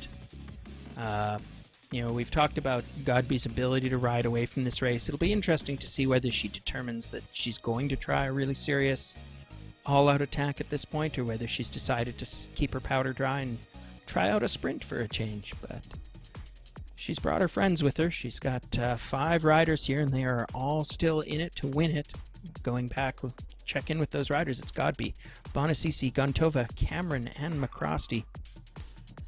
So of those, Mallory McCrosty is another American coming up and visiting our virtual world. So we have this, supposedly BC-based bike race, which happens to be taking place in virtual London and features riders from across the world. We had a South Korean racing in our race earlier this morning, and now we've got Mallory McCrosty and Jackie Godby from America racing against the local riders like Claire Cameron, Angie Bonacisi, and Nadia Gontova. They have ticked down the kilometers now. We're down to 8 kilometers to go. So I'll be just around 8 laps left. Everybody's watching everybody else. They're on the climbing section, so this 35 kilometers an hour that they were doing there was pretty credible nonetheless. But this group I would say this group is being a little bit cautious right now. Speed haven't fallen that much, but they're content to follow wheels at the moment.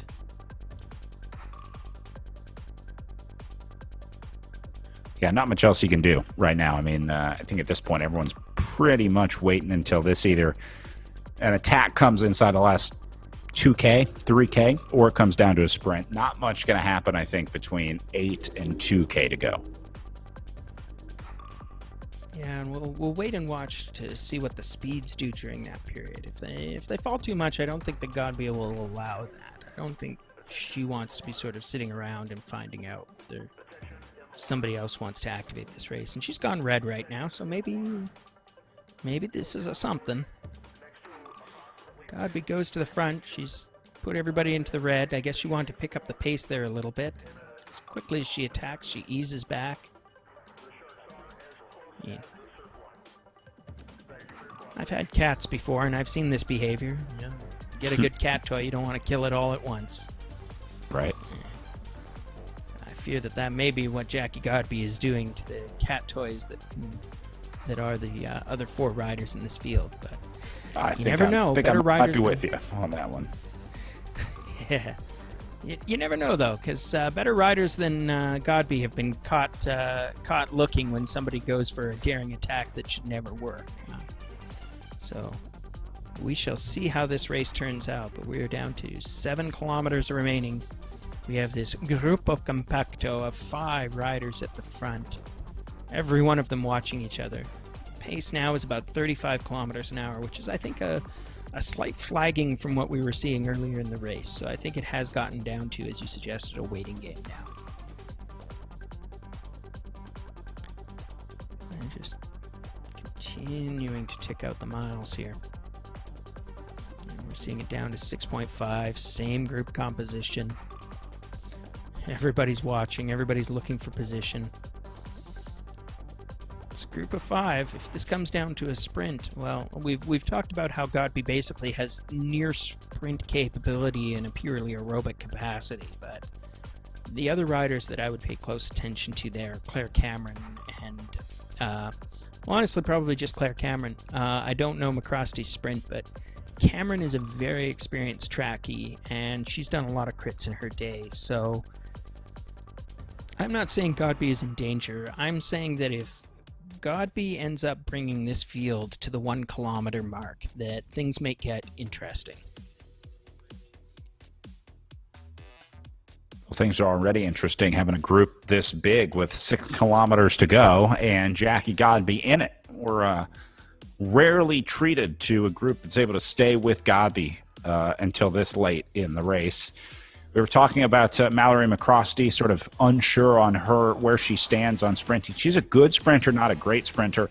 Maybe the biggest factor will be the fact that she was out doing VO2 efforts earlier today. I saw her post on Instagram this morning. She was out riding with Frank Cundiff, who I think might be in our pro men's race later on today. But this is the second effort of the day for Mallory McCrosty. So she's into ride number 2 after VO2 efforts outside this morning, doing some virtual racing inside this afternoon on the East Coast.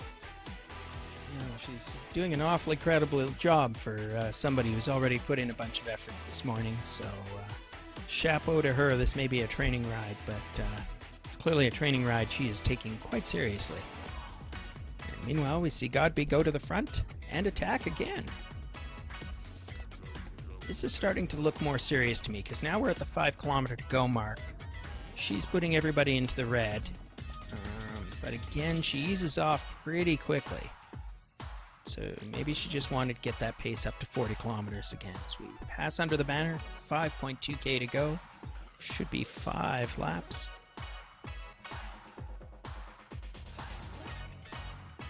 And away goes our merry group. They're going up the climb, so their speeds will drop slightly right now, but as the course flattens out, we'll see what their true pace is. But looking at the power numbers, this is a relatively relaxed mode for these riders. Again, it's become a waiting game, and now we're at the 5 kilometer to go mark, so wow. Godby continuing to hold serve at the front of the race. Take a peek. But the clock is beginning to run out on this race, and that starts to narrow what kind of strategies will work in terms of the win. I mean, for example, if you try and strike out on a solo attack of 4.6 kilometers to go, it's going to be a truly epic move. You'd be having to escape an awful lot of chasing riders. But Godby has decided to try doing exactly that. Look at her numbers again, Brad. She's gone red line, and she is pulling away from this field until she's not. It's just Well, a little split, though. And that might be all Godby's trying to do here. I think you'd have to be crazy to try and challenge Godby in a long-range attack here. I mean, to try and start something, only follow Godby, I guess, is what I would be advising in this situation. Because if you try and take Godby on a 4-kilometer ride to the line, she's going to beat you 99 times out of 100. So either take it down to a sprint, contain Godby, try and sit in and keep it together, or just follow the wheel and hope that you can outsprint her at the end if you hold on the entire time. But I would not be working for Jackie Godby, wouldn't be helping to try and get a split going at this point at all, because that's going to end badly for you up against Jackie Godby. Yeah, you know what this last 4 kilometers is going to remind us a little bit of? It's going to look a bit like a Keirin race. For those viewers who have never seen one on the track, a Keirin is a motor-paced race where literally a motorcycle is riding around the velodrome in front of the riders for the first half of this very short race. And I think that right now these riders are treating Jackie Godby as their own private motor pace, which is, all right, they're sitting on that wheel. They know that one way or another the victory is going to have to come by coming around that wheel. And so they're more or less content to let Godby dictate the start of the sprint, or at least the start of the attack. And we see McCrosty taking a quick dig at the front. We're now into 3.2 kilometers to go. These speeds, they're going to cover that distance in about 5 minutes, I think. Maybe a little less even. Pace is picking up a bit here. Godby still looking incredibly comfortable. And again, we're seeing that surge and sag from Nadia Gontova. I keep seeing her going into the red line and coming back out. But yeah, maybe it works for her. She hasn't shown any great difficulty. I don't think she's been having trouble following wheels or getting gapped out of this group. She's been holding pace all day.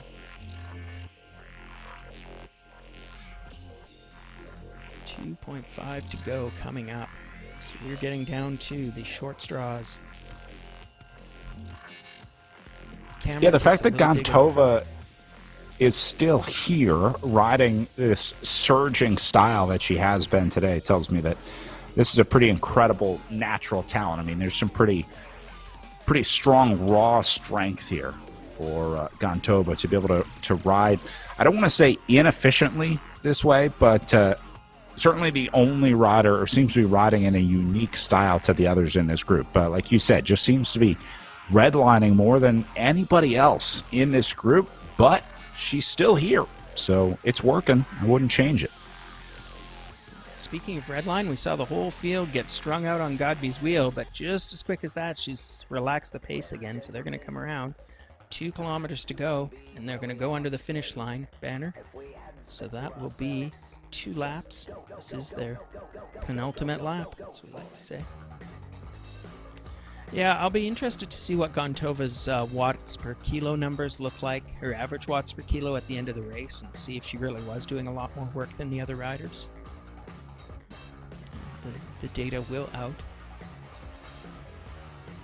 Nadia, if you're listening to this race commentary, first of all, pay attention because the bike race is about to end. But second of all, if you want to hit us up with a direct message and show us what your power file is, or tell us about what was going on in this race for you, we'd love to hear. But we're at about 1.5K to go. They're gonna come through the finish banner about 500 meters, and that's gonna be their bell lap. And one way or another, it's all happening, Brad. It's all about to happen. Yeah, Godby's not going to get away. I think this does come down to a sprint today. If anything, Godby maybe finds separation in the last couple corners. That's my prediction. But I think they'll mostly stay together here as they round the next 2 corners going to the banner for 1 lap to go. Guess who's going into the red zone, Brad? Looks like it's Jacqueline Godby. She's decided to activate this race. She will be going through the finish banner with Angie Bonacici coming over the top here to take the lead. But the group is still all together. Again, we've got 5 riders on the lead lap. We've got a few others. I think Troyer and Magendi are still in this group, 1 lap down, but they won't figure in the final results. Final kilometer, final lap. Bonacici to the front. Gontova doing what she does, going red and green alternately. Jackie Godby, second wheel, catbird seat. She has a lot of watts. Claire Cameron sitting 4th wheel. Cameron moving up. Gontova moving up. 700 meters to go. I'm going to guess the all-out sprint has to start somewhere between here and about 300 meters at latest. I don't think this will be a super sharp, short sprint, although it depends on what Godby dictates.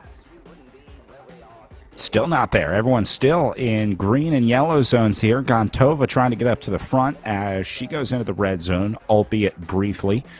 Godby steady as a rock. 350 watts right here up on the front. It's about 5.3 watts per kilo for Godby, and everybody holding on to it as they're going to hit the final 2 turns here at 250 meters to go. McCrosty and Cameron able to respond to this split heading into the corner.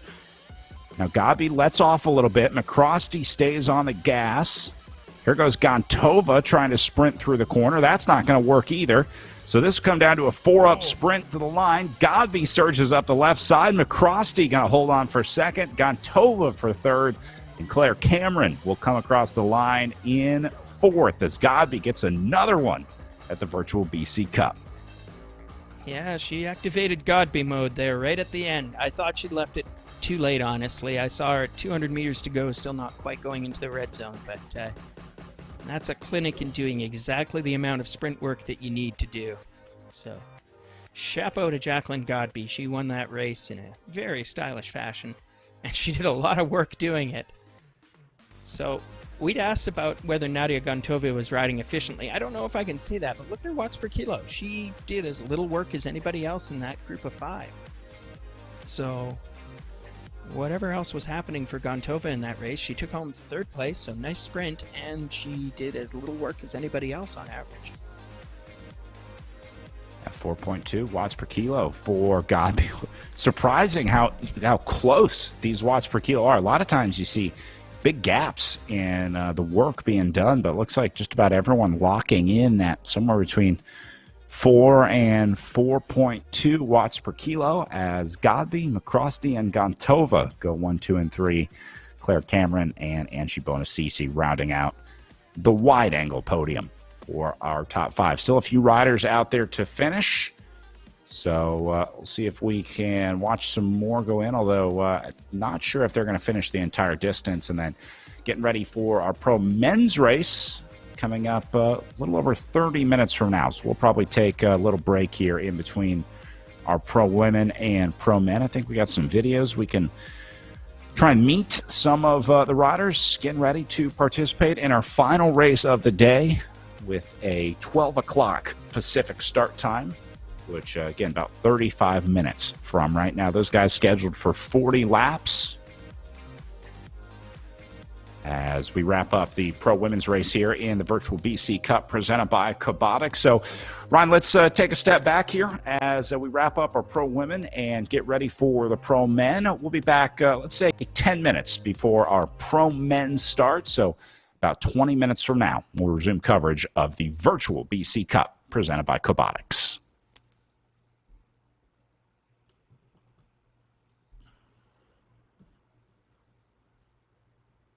Campbell Parish, Above and Beyond Cancer, presented by Bike World.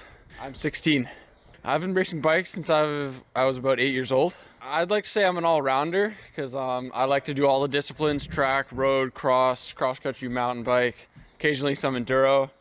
I'm a bit of a taller guy, around 6'4", 6'5", so I do like my time trials, but I just like to do it all. I just like to be competitive because I have some more experience on RGT, and I'd like to give the elite riders in BC a challenge.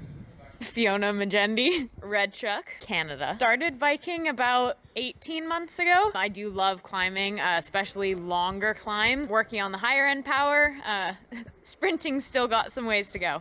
I'd really like to see if I can improve my sort of racing on virtual platforms. RGT looks pretty interesting. I know there are different technical things that you have to be aware of, but then also working with a team and see if I can work on some of my strengths and then help out the team that I'm on, try and get some wins there.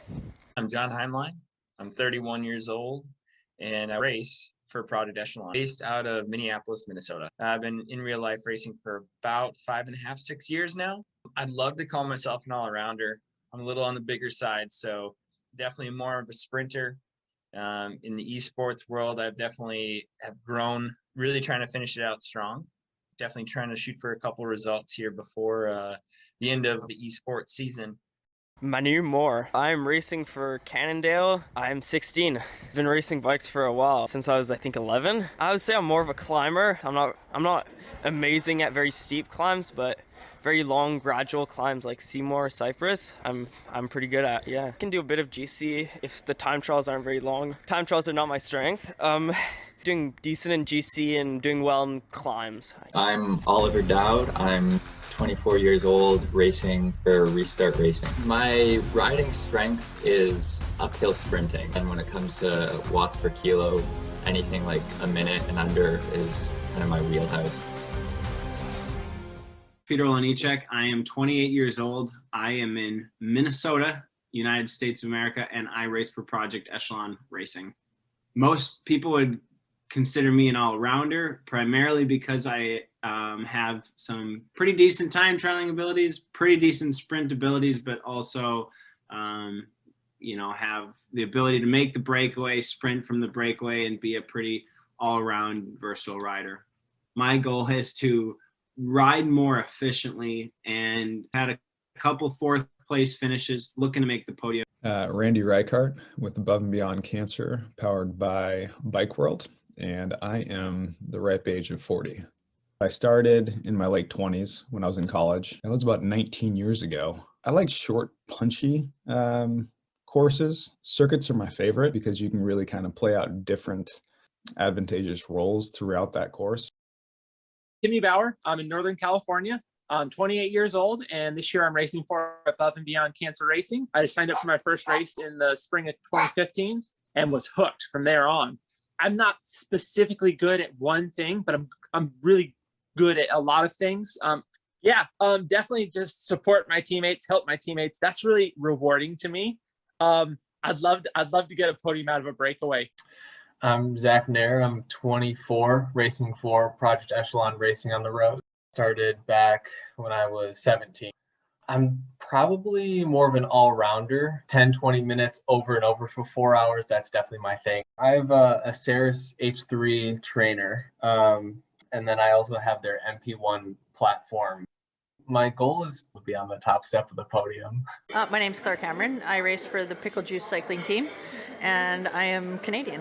21 years I've been racing my bike for. I'd say I'm an all-arounder. I think I started off more as a sprinter. I think like a puncher, climbing, like shorter climbs, nothing longer than maybe 10 minutes. In RGT, what I like is the longer road races. I would like for our team to fight for a win. I think that there's a lot of team members that could win a couple of stages. I'm Colleen Gulick. I'm 29 years old from the USA, and I ride for Pickle Juice Pro Cycling Team.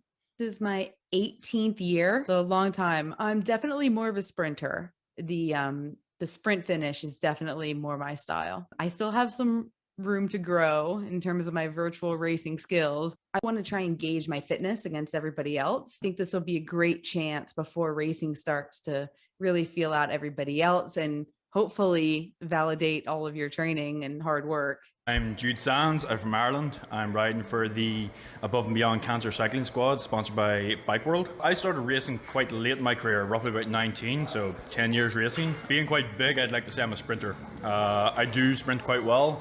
I will get in the breakaways quite well. If I can go up for the win, I'm going to be your man for the sprint. You just got to be a bit more aware in RGT of the bunch method. If you're at the back, your race is almost over. Me personally, I would like to get a win out of one of these races. We can pretty much use anyone at any time to fulfill our goal of winning each race.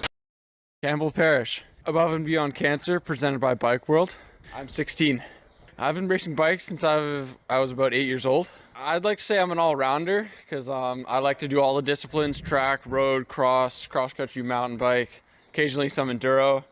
I'm a bit of a taller guy, around 6'4", 6'5", so I do like my time trials, but I just like to do it all. I just like to be competitive because I have some more experience on RGT, and I'd like to give the elite riders in BC a challenge.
I'll just start with introduce yourself, your name, age, and nationality. My name's Nadia Gontova. I'm 20 and I'm Canadian. And Nadia, which team were you racing for on RGT last weekend? I was just going solo. I was not on a team. Nice. So that must have made the dynamics of racing against some other teams on the course a little bit more interesting. Did you have a pre-race plan? No, I'm not very experienced with e-racing, and all the other races I've done, I did a few races in a Zwift league in a like in the men's category. So coming into this one, I didn't really have a strategy other than trying to hold on and see what happens. Amazing. And how did the plan work out for you? I see you got some pretty good results with a podium in there. So how did the race end up playing out? Yeah, so this was my first RGT race. And I got two pieces of advice from my friend Laura, who's a big e-racer, and she told me to not get dropped at the start and practice on RGT. And I didn't practice on RGT, and I got dropped at the start. So then it definitely took a pretty big effort to catch back up to the pack, but I was super happy about that. And then I guess from there, I was just holding on to wheels for as long as I could. And so I guess that ended up working out well. So I was definitely happy. I was even happy just to finish, like what I told myself I'd be happy just to finish with somebody else. So I was definitely super happy with making the podium. That's amazing. Now you say this is your first real experience on RGT. So what's the one key thing that surprised you the most about it? I think drafting was a lot harder than I expected, and definitely different than Zwift. The first 2 laps of the race, I couldn't stop kind of surging off like the front and the back, just trying to get into the draft. So that was really different, but I think like once you get used to it, it's pretty manageable. Right. So it's all about the in-game dynamics that you have to get used to. Now, last quick question. You must have some ideas of what you'd like to improve for the up and coming next 3 races. So what's one goal that you've got for next Saturday? I think my goal is just to like ride a bit smarter, not waste watts where I don't need to. And also maybe think about trying to make some moves or like play, I don't know, race the race instead of just sitting on wheels and hoping I do okay. So you got to get yourself out there and then try some new tactics to see. Yeah. Awesome. Thanks a lot for quickly chatting to us this afternoon, Nadia. We hope to see you out there on the courses. Yeah, thank you.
All right, we are out here, Camino Escuela in Tucson, Arizona, for the first ever Camino Escuela Hill Climb Championship. Competitors here.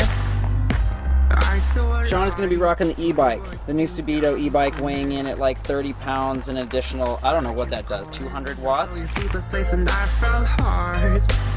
Heather, all natural. For your girl, I can reach the stars. The course, I mapped it out earlier, it's about 1.3 kilometers. I think it gains about 30 to 40 meters, that's around 100 feet, and it's just short of a mile. Girl, I can reach the stars. Yo! Oh, the nights when you couldn't sleep, I was there carrying more you on. Shooting at the demons, see your dreams, making them more fun.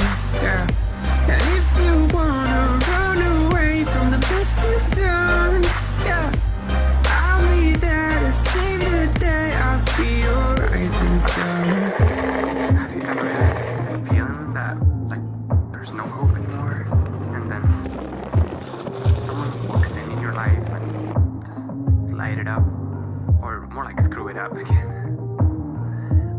well, I guess this is the main reason why I'm writing this song.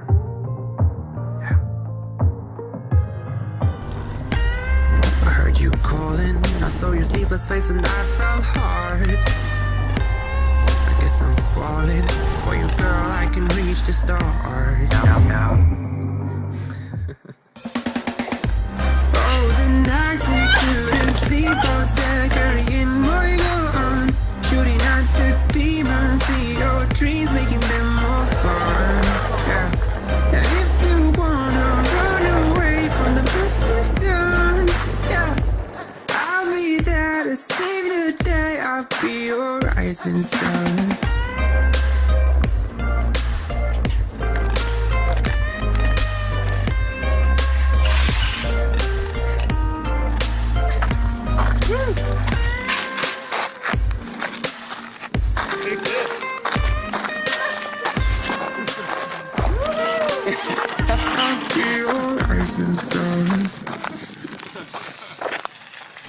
All right, that just happened.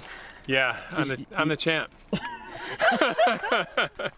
That was crazy. I mean, I hit my button and she had no chance. I thought I was dropping you. And you were just messing I with was me. stretching, getting ready for my effort. I did a little bit of this, one of these, and then I just went. We thought you were like getting dropped too. I was like,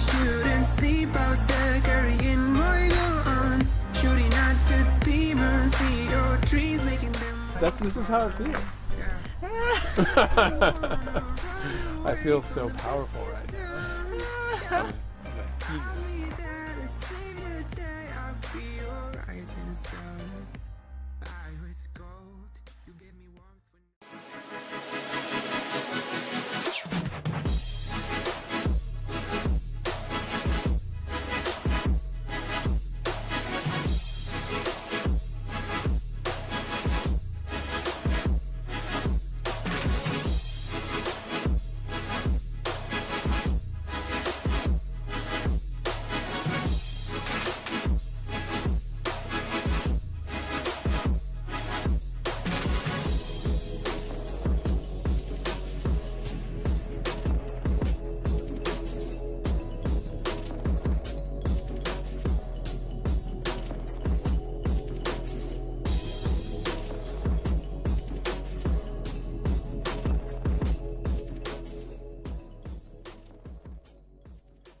Normatec recovery systems give you a high-tech compression massage for warm-up pre-workout and recovery post-workout. The technology is very safe and is used by a broad range of athletic types and really any fitness enthusiast looking to get the most out of their workout. The whole idea is that we're using air compression to help increase circulation in the body. We wanted to mimic physiology, the way the body moves fluids. We went ahead and took a lot of those principles and put it into a system that you can use on your different extremities and your hips as well. Normatec has been an industry leader in pneumatic compression, providing improved mobility and profound healing for thousands of patients. We continually work with researchers to study and develop the effectiveness of our technology. It's all about creating that community space where people have a conversation around recovery and start really challenging their beliefs in what is possible and what they've known and maybe what could be.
BC Cup race number 2, down to our final race of the day with the pro men. After wrapping up the pro women just about 20 minutes ago, we now get ready to welcome what should be our biggest field of the day. Brad Soner here with Ryan Cousineau as we go back into our virtual incarnation of Canary Wharf here, Ryan. It's been interesting watching the dramatically different course today than we had last week in stop number 1, where they raced on the Paterberg, but this week it's Criterium Racing in, well, basically downtown London in Canary Wharf. That's right. We've had a couple of looks at this course already, but after running away from Belgium and the climb on the Paterberg, we've got no climbing whatsoever. It's a course that's going to accept these riders for who they are. 1 kilometer, 4 corners on the classic Canary Wharf. It's a little piece of docklands right beside the Thames River. and it was reclaimed and has now been turned into a very, very big part of downtown London. So that's the scenery you're going to see, but the course itself is going to be simple, round the houses. If you've ever seen the Gastown Grand Prix, you will recognize the style of racing we're about to watch. Let's talk about how things played out last week and see if we can glean any information into this week. Matt Usborne getting the win along with Bruce Bird in second and Timmy Bauer in third. Now, remember, Usborne and Bird were able to get away. They had kind of a little two-rider split going off the front of the Pro Men's race, and then Timmy Bauer at looks like a minute 45 back in third, and then Braden Kersey in fourth last week. At 2 minutes back, R.C. Ivani in fifth at right around 2 minutes and 12 seconds back. Don't expect to see those same gaps out there today. The women's race was a good indicator that you can keep these races together in the criterium, and so I'm hoping we'll get some close, tight, interesting racing here at the front of the men's race. We can have some more riders might have a shot at the top step of the podium after Usborne and Bird rode away with it last week. Really didn't give guys like Bauer, Kersey, Ivani, Hayden Warner also up there in sixth. Alex Frazier-Moran in seventh last week. Aiden Oliphant in eighth. John Cooper in ninth. And Chris Naven in 10th. So I know a lot of those names will be trying to move up here in the what they hope will be a sprint finish today. So Usborne and Bird not going to be able to rely on the same strategy that they did last week with the breakaway here, Ryan. No, absolutely not. There's no hill to spring and get away. You can still escape on a criterium course like this, maybe even more easily in the real world. But even here, there's enough of the cornering effects in RGT that you can use a few closely spaced corners to try and get a little gap going. But it would take a heroic effort by some highly motivated riders to set and keep a breakaway. What we saw in the earlier races instead was much more of an effect where the pace would be high, the attacks would go off the front, but the real damage was being done as the field was winnowed down from the rear. So every time one or two of those attacks would go, you'd have the potential for one more rider being shelled off the back. And that's certainly the dynamic that we saw, and the dynamic that I predict we'll see for this Cat 1-2 race, or Cat 1 race by the men. Yeah, I think the biggest thing I saw was at the finish where the attack is made. It's not out of the last corner here in Canary Wharf because there's not enough space there to get a gap. You really need to attack like going into the second to last turn. That's where Jackie Godby launched her winning move, and I think we've seen in the 4 races that we've done so far that you need a little bit of runway to try and get that gap in the finishing sprint. So once again, an adaptation of racing on the virtual platforms here. It's not about the race to the last corner on this course on RGT. I think it's about the race to the second last corner. They come very close together because it's almost like an oval. I mean, it's very long on 2 sides of the rectangle and very short on the other 2 sides. And so the finish line obviously comes on one of those longer sections, but it's just out of that turn 4, which is one of the shorter turns on the course. So it's really a race for positioning and timing in the last sprint. Going to be really interesting to watch. I think guys like Usborne and Bird are still going to be in the mix at the finish. Those are probably still on the top 5 names to watch. But the way that they try and do it today, I think, has to be pretty different than what they did last week. Yeah, absolutely. I mean, we've talked already about how the cornering effects work in RGT and how it effectively turns off your power if you attempt to pedal through those last 2 corners. And they're so close to the finish that they effectively do figure in the sprint. The one thing that I wonder about is whether we might see any team effects with this pro race, the men's pro race, because we do have not only more participants, but more participants who are sharing a team with 1 or 2 other riders. So, for example, we've got Randy Reichart, who is the designated team sprinter for the Above and Beyond team, and he'll be riding around with his teammates Matt Usborne and Hayden Warner. So it'll be interesting to see if them and Timmy Bauer and the other, I think that's all of the Above and Beyonds, if they try to create something looking like a sprint train in the last kilometer or 2. Getting our first look at the, what I guess we'll call front row, but a big group amassing here in the virtual Canary Wharf world for the start of our pro men's race. We'll have a couple of views of them out there today as we get ready to start the countdown, just outside of 4 minutes away from their race time. This is kind of interesting. You can see the current power going for the riders to the left. It's interesting to see their warm-up before. Most of these guys actually jump on like 30-plus minutes before the start of the race just to kind of cruise around the virtual world, get a good warm-up in, because especially in virtual racing, you really do need a warm-up because this one goes pretty much from the gun. They'll go into a maximum effort zone pretty quickly, and so being warmed up and ready to ride in that zone will be pretty important in a crit like this. Yes, absolutely. Both last week and earlier this week, we've already seen those classic virtual bike racing starts, which are pretty much full gas from the gun. And of course, the phenomenon there is that you can spin up on your trainer, so you're actually developing absolute maximum wattage. And then as soon as the race starts, it allows all riders to begin pedaling. And so you'll see the entire field go off like a shot at absolute maximum speed. And the game theory behind that is very simple. If you don't do that, then you will be gapped almost immediately in a way that can't really happen in a real race, where you can't just be at 300 watts when the gun goes off already. And so as a result, everybody sort of does that initial race where you're just trying to not lose the race in the first kilometer. And then once that happens, things should settle down to some degree, although that's just in time for the real attacks to begin.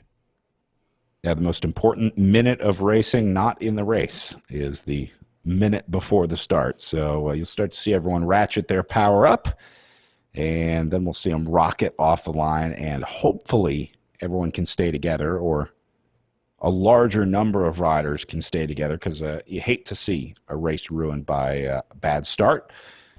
It happens, though. That's part of bike racing. Can't be perfect every time, and that's what keeps us coming back every week, the quest for perfection. Matt Usborne's already got a win under his belt here in the Virtual BC Cup, and got to think Bruce Bird's second place last week, he can taste that victory. He wants one today. Oh, absolutely. I'm sure that all these riders will be gunning for the win.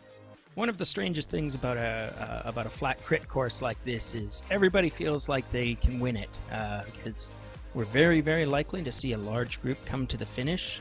Even if there's a selection, it's probably not going to be a solo selection unless somebody pulls a very brave or very bold move on a very unsuspecting pack at the right moment. So as a result, you're going to see a lot of people finishing within about 2 seconds of the actual winner, all thinking, ugh, if only. But as we watch our riders, we should start seeing the power numbers start to come up as we go inside the 1 minute mark. We can see some of the riders already revving their engines, so to speak. Cundiff and Usborne, Cooper already dialing things up into the 2 to 3 watts per kilo. That's a solid, steady warm-up for these guys, and pretty soon, with 50 seconds to go, you'll see them spinning up, and you'll see probably near red line numbers as the clock counts down to 0 here. 40 seconds to race start. I'm looking at this list of names. I saw a lot of these guys posting on Instagram earlier today, riding outside, enjoying some nice weather. So for a lot of riders, this will be their second effort of the day. I know we talked about Mallory McCrosty in the women's race doing some VO2 efforts. I know Frank Cundiff was out with her on their in real life ride. So these guys just can't get enough of the bike in their second, maybe third effort of the day today. Maybe they did some gym work in the morning or something like that. These cyclists are crazy. You never know. So here we go. Power winds up, and we're underway in racing. Look at Cundiff shooting off the line. This guy knows how to play RGT, that's for sure. That's right. He's winning the first part of the bike game. He gets off to a roaring start. You can see all the numbers are in the red. As we said, this is just a race to not get dropped, but it looks like at least going back down to 15th place, we've got a group together. But I see a few stragglers. I don't know if those are just like our camera crew or whatnot. But no, I see, Manu Moore, my old teammate, well, my young teammate, really. He's got to get on there. He's been gapped by 50 meters, so I don't know if he got caught napping or if he just had a bad watts day, but he may be our first casualty. So dig deep, Manu. I know he's got the power to make it back to this group, but He's either going to make it right now or his race will be over pretty early. Yeah, remember Manu was up in the mix last week. So we know he's got the power to be there. But a lot of these riders, it's about learning the game, learning the platform. Here's Eric Hill, the commissioner of the Echelon Racing League and big boss over at Project Echelon, the team. Looks like Eric got dropped out of the group today.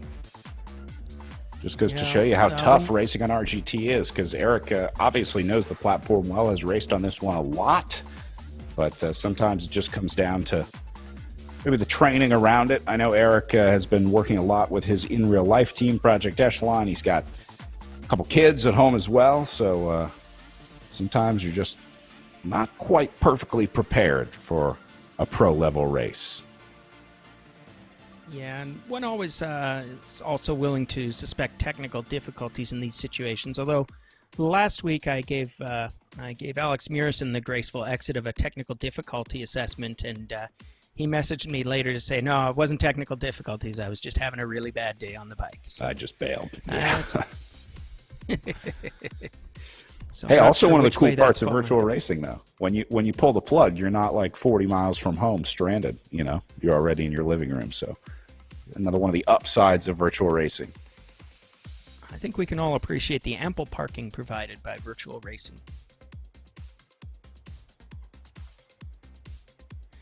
Meanwhile, at the front of the race, it looks like it's kind of settling down after the initial panic. We've got Oliphant, Kelly, and other names foaming to the front of this field, but it's kind of all argy-bargy and biggy-bunchy, which is another way of saying that, well, they're maintaining a pretty solid pace. Nobody's in immediate danger, at least not among these riders right at the front. We said it had winnowed down to what I think will end up being something like a group of 15 with almost all of the usual suspects, although Damon, our cameraman, is showing us Karsten Ivani. I know it says R. Ivani behind his name, but you can trust me, he goes by Karsten. And it looks like he's dropped out of 17th place, and that would be your man off the back. So we've got a group of 16 formed at the front, and that will be kind of the race today.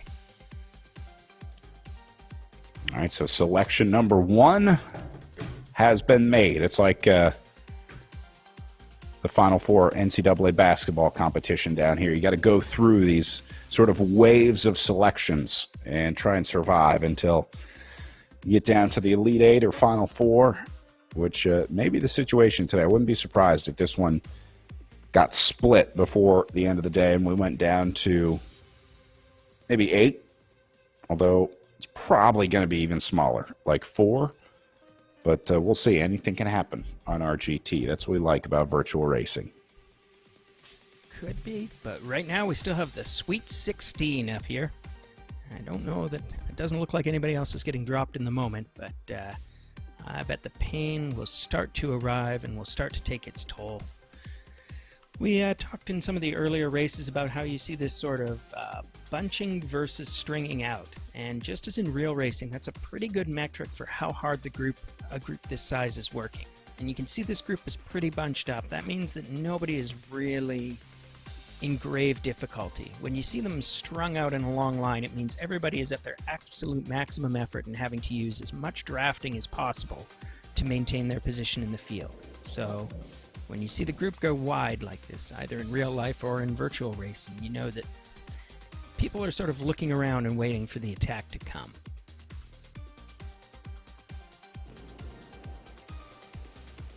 Looks like the attack has come in the form of Mr. Bird. That would be Bruce Bird. And I think we were talking about him earlier. His bio says he loves cycling, but I think he did very well last week. Were you saying that he came in second place? Yes, second place last week to Matt Usborne. Remember, they were in a break of 2, so it was Usborne and Bird, 2 strongest guys last week on the road course, going up and over the Paterberg. So Bruce Bird, definitely a long-range rider. He's also a Masters Fondo World Champion. Won his age group in the UCI Fondo World Championship, so he's got some rainbow stripes to his name as well. Oh, good for him. Right now, he's using those rainbow strikes to give him a little extra power as he stays in with this front group. He made his little attack, and now he's sitting a wheel. And we've got an Irishman, Mr. Sands, Jude Sands, going off the front. He's another one of the Above and Beyond riders, so he's a teammate with Matt Osborne, and we can guess this may be a planned-out move, but we shall see how it goes. Yeah, speaking of teams, I think Above and Beyond Cancer is definitely the team to beat. The largest, most organized squad in this race in the pro men's field. They're in the white, green, and yellow jersey. You see a bunch of them up here with Sands, Warner, representing the ABC squad. That is also the team of Matt Osborne, last week's winner. There's good luck. Thank you, Damon, of the Above and Beyond Cancer kit, as Sands works his way through the group. So I would say this is going to be, if there's a team that's going to have some sort of team effort or team plan together that gets executed, it'll probably be Above and Beyond Cancer. They just seem to be the most organized and, again, largest group out in this men's field. And we already know that they contributed some winners last week. But we've got a solid field all the way around. I see lots of names that I recognize. We can see our old friend AFM, Alex Fraser-Moran. I'm sure he's hoping for a good result today, and I suspect he's got the legs to bring it. I see Brad Bickley was foaming up near the front for a while there. Bickley is another member of the local Full Gas cycling team, which I don't think that we've mentioned yet, but there's a lot of those guys who race in real life when real life racing happens around here.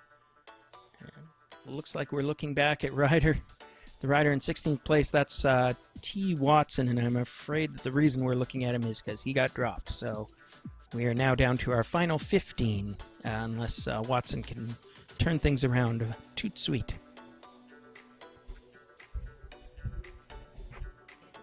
And we return to the front. Oh, we were still looking at Tom. Tom Watson from the Hugh Dog Racing team. I can tell you they have a fantastic looking kid in real life. I'm sure Mr. Watson will be a little bit sad that he's out of this, out of the running so quickly. Meanwhile, at the front, well, at least he got some TV time. Yeah, it's kind of the opposite of the TV breakaway, isn't it? Well, we've got Matt Osborne here on the front. He's setting the pace, and he's doing the work, and he is starting to do a bit of a selection on this field. Bruce Bird comes up and takes over in a counterattack, using that tiny descent on this course to actually get a micro gap before the field threatens to overwhelm him, but he's still about 15 meters off the front. Yeah, Bruce Bird really, really doesn't want to sprint at the finish today. That is his worst case scenario. So Bird wants to cause a split at all costs here today. This is Hayden Warner on the front, Above and Beyond Cancer again. Now, I talked about Above and Beyond Cancer working as a team. Probably the most effective way I've seen them work as a team is just launching guys off the front one by one and then having a reserve rider to launch the last sort of fatal attack inside the last few kilometers. But they're going to use guys like Hayden Warner all day long. You see Timmy Bauer moving up as well into third. He might launch a counter. Like, between Warner and Bauer, these guys could just go off the front all day long and just keep the pressure on guys like maybe John Cooper that has to chase and respond. We saw Frank Cundiff up there earlier. And maybe trying to save some legs for Matt Osborne, or at least burn the legs out of the other guys that Osborne might be worried about. So someone like Bruce Bird, if you can get a Timmy Bauer off the front, force Bruce Bird to chase, and then shut that move down, well, you just burn some matches that Bruce Bird didn't want to use. So meanwhile, Osborne can just sit back, relax, and watch his teammates go on the attack on the front. So don't be surprised to see a lot of white and green jerseys off the front today.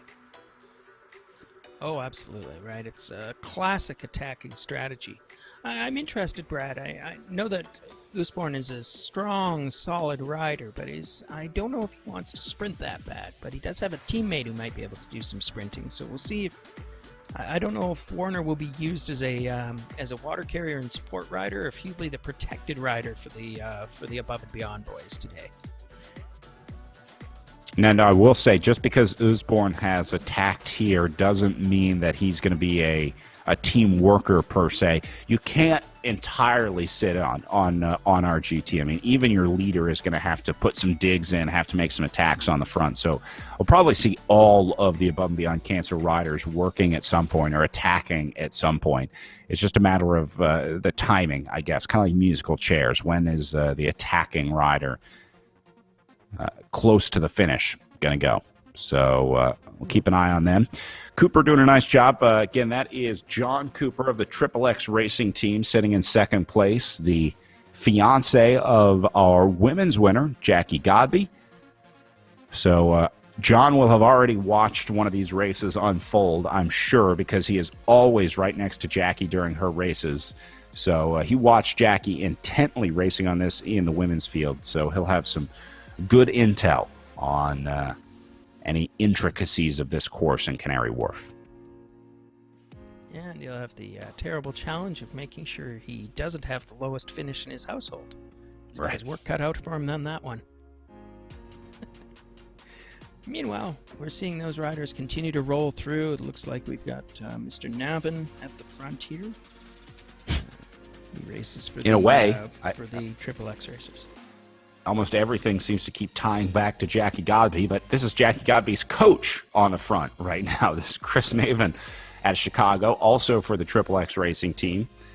And Chris was one of the people that really got Jackie into virtual racing. He saw some of the numbers that she was doing and said, you got to put these on a national scale. You got to try these numbers against some of the countries and world's best. And just a few months later, she was representing the United States at the Esports World Championships, where she took 5th. So Chris has a great eye for talent and obviously a talented coach as well to be able to craft Jackie Godby into the virtual racer that she's become. Here goes Hayden Warner again off the front. Nice attack by Hayden Warner. He's a powerful attacker. We already mentioned him as a sprint danger man. Or actually, sorry, Warner is one of the all-rounders. It's Reichardt, whose name we haven't been calling yet, and who I suspect will be the protected rider. So we'll see how that works out. His close personal teammate, Matt Usborne, would like you to know that Warner is a doctor, or at least he's in medical school, and his specialty is urology. And I won't tell you what Matt suggested was his first choice, because that was just very rude, Matt. And we don't say those things on the open mics. Meanwhile, we've got a good solid race going. The pace is upped. We're at about 42, 44 kilometers an hour. You know, certainly not the danger zone for any of these riders, but also not a club ride pace either. We've got one of the Kellys. That's Declan Kelly. He races for the local Red Truck Racing Team, but I don't know if he's got any teammates. Yeah, he's got a couple. Unfortunately for him, one of his teammates was Manu Moore, so that's got to be a bit of a bummer, but he should still have Thomas Terreblanche in this field as well. I think Terreblanche we just saw on the intermission because he was interviewing Nadia, who did quite credibly in the women's pro race.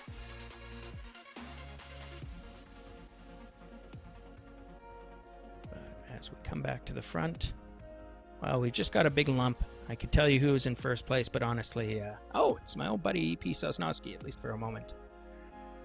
But again, this is sort of, we're getting to the point where we're seeing some credible attacks. We're in 11 kilometers done, 30 kilometers to go, so this is the quarter mark.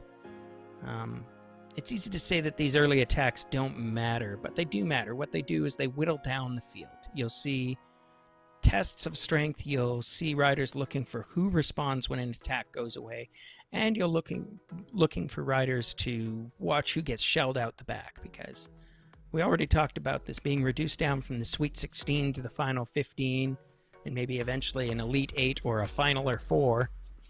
But at any rate, for any of the riders who can survive it, it just improves their odds, the fewer riders they have to bring to the finish. And if they can shell off a few sprinters on the way, that's the best thing of all. The old saying, how do you eat an elephant? One bite at a time. Yeah, absolutely. So we're rolling around. These guys are racking up the kilometers fast. Look at those speeds as they're just in the middle of this race, not even doing a ton of difficulty. They're going through that quick descent at nearly 60 kilometers an hour. Maybe a virtual speed, but it's pretty reflective of what they can do in the real world. And our old friend Matt Osborne is off the front again, putting in a little gap, forcing Bruce Bird to do some work. Bird's got to hate this because he knows exactly what the game plan is. Yep. Oh, and that's AFM responding. And I love this racing from Osborne because this isn't really a tactical attack. It's more kind of sending a message of like, hey, look, we're not riding easy today, guys. Osborne is definitely one that likes to put the hurt on the field, let's say. And so I think he's just telegraphing a message to the rest of the field. This isn't necessarily him maybe trying to cause a split with someone like Fraser Moran. I think that was just Osborne saying no easy days on our GT in the virtual BC Cup. Brings to mind the memory of Bernard Hinault riding for Greg LeMond at the Tour de France, where his basic tactics were to blow up the entire field and then hope that his teammate came out of the rubble. So perhaps Osborne has a similar attacking tactic in mind. But as we go back to the front of the field, looks like we've got a little dig coming from Bauer. He's moving forward for that team. And now I see Hayden Warner and one of his teammates going forward. Looks like that's going to be... Oh, there's Sadnowski and Rijkaard up at the front. But again, it's just an eternal churn here. Like, we're not really even seeing attacks so much as just big, steady wattage. So 40 kilometers an hour, not a killing pace for these guys. You can see the watt numbers are in like the 3 or 4 watts per kilo range. Not a killing pace for these guys quite yet, but I think that it's sort of, we're just between attacks at the moment, but they will come, they will come. This race is ticking over incredibly quickly. We've already covered 14 kilometers in 17 minutes, which gives you an idea of the pace. We've only got 27 to go. We're not going to be able to take too many breaths between now and the end of this race, are we, Brad?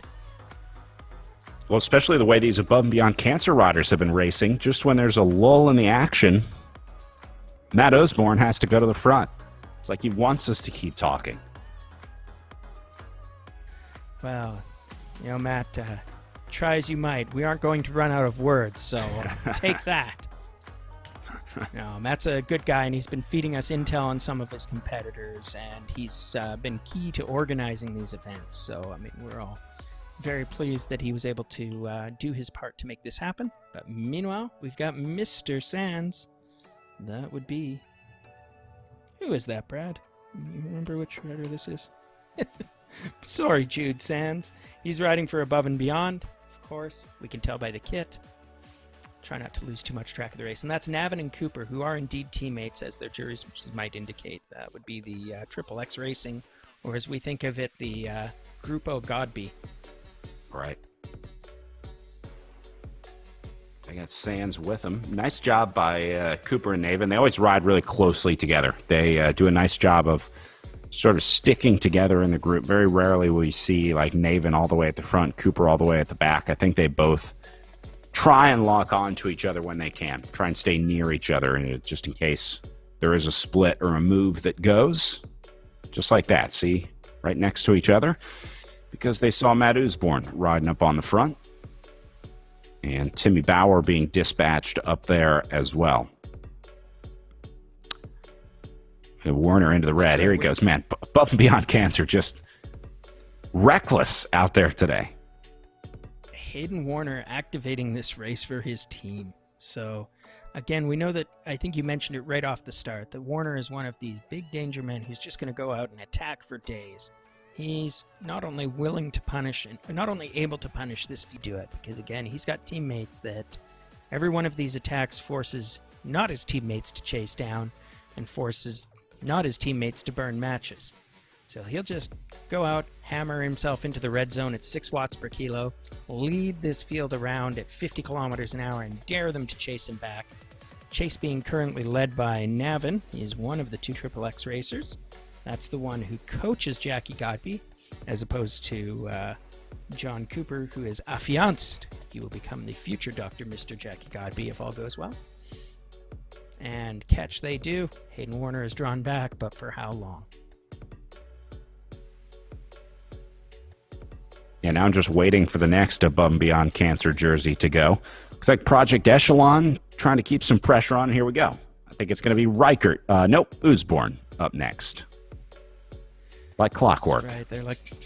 That's right. They're the Tinker, Evers, and Chance of bike racing right now. We'll just call their names in turn. Usborne, Sands, and the other guy. Sorry, Hayden Warner. You've got a new nickname, the other guy.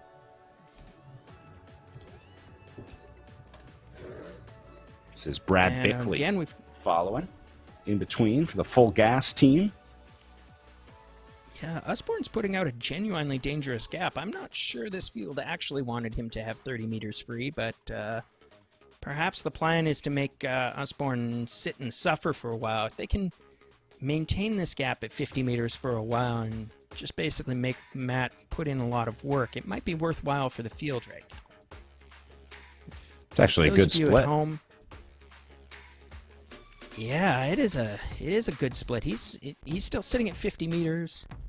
Cooper didn't. Oh no, who's he got with him? Bickley, right? So we've got Bickley and Usborne up the road. That seems dangerous. I mean, if I was this field, I feel like Matt Usborne is a guy you kind of want to keep on a pretty short leash. Yeah. Yep.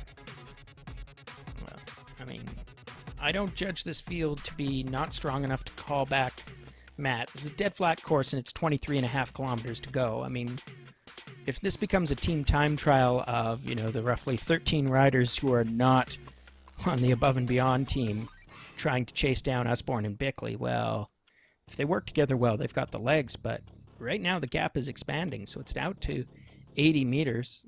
And on this very short course, even in the virtual world, there's a bit of a psychological effect when all of a sudden you lose sight of those riders out front. I mean, the advantage in virtual land is that you can see the time gap to the nearest meter. I apologize, that's my dog Pinter trying to interject his own commentary, so I'll let Brad take over for a moment. I thought that was a stray on Canary Wharf. I thought it was just a natural part of the RGT platform, like a dog barking out the window. Usborne and Bickley have now grown their gap over 100 meters. They certainly stayed on the gas and are continuing in the red zone. Look at Bickley and Usborne, both in full red. Meanwhile, the chasers on the right-hand side of the screen, look at the difference in colors. A lot of greens, blues, yellows. These guys about as motivated as a group of high school seniors on their last day of class here. These guys are really struggling to find the organization in the chase. Meanwhile, Usborne and Bickley working in tandem perfectly up at the front. They now grow their lead up over 100 meters, hovering around 110, 120. Gap still going up for Usborne and Bickley. These guys could absolutely lap this field today, Ryan. If things keep going the way that they are, Usborne and Bickley stay on the gas, they might be at the back door of these chasers before they know it. Yeah, and that will actually have a real effect. I mean, that effect is a little bit different from a real-world race, but I believe that once they do regain the back of this field, they will be able to draft them. So, effectively, they will take a lap, and barring disaster, they will keep that lap relatively easy. So maybe that is their play here, but they're sitting out there. They've got 130 meters. This is a 1,000-meter course, so they've still got a lot of work if they're going to lap the field, but they're at the halfway mark, and I mean, I don't think either of us said that this was going to be a race characterized by a first half breakaway, 2 up to try and ride away from the field. But that's bike racing, I guess. We should probably say a little bit about Mr. Bickley. He's, I said before, he races for Full Gas. He's a former runner. He ran track in college for the University of Calgary.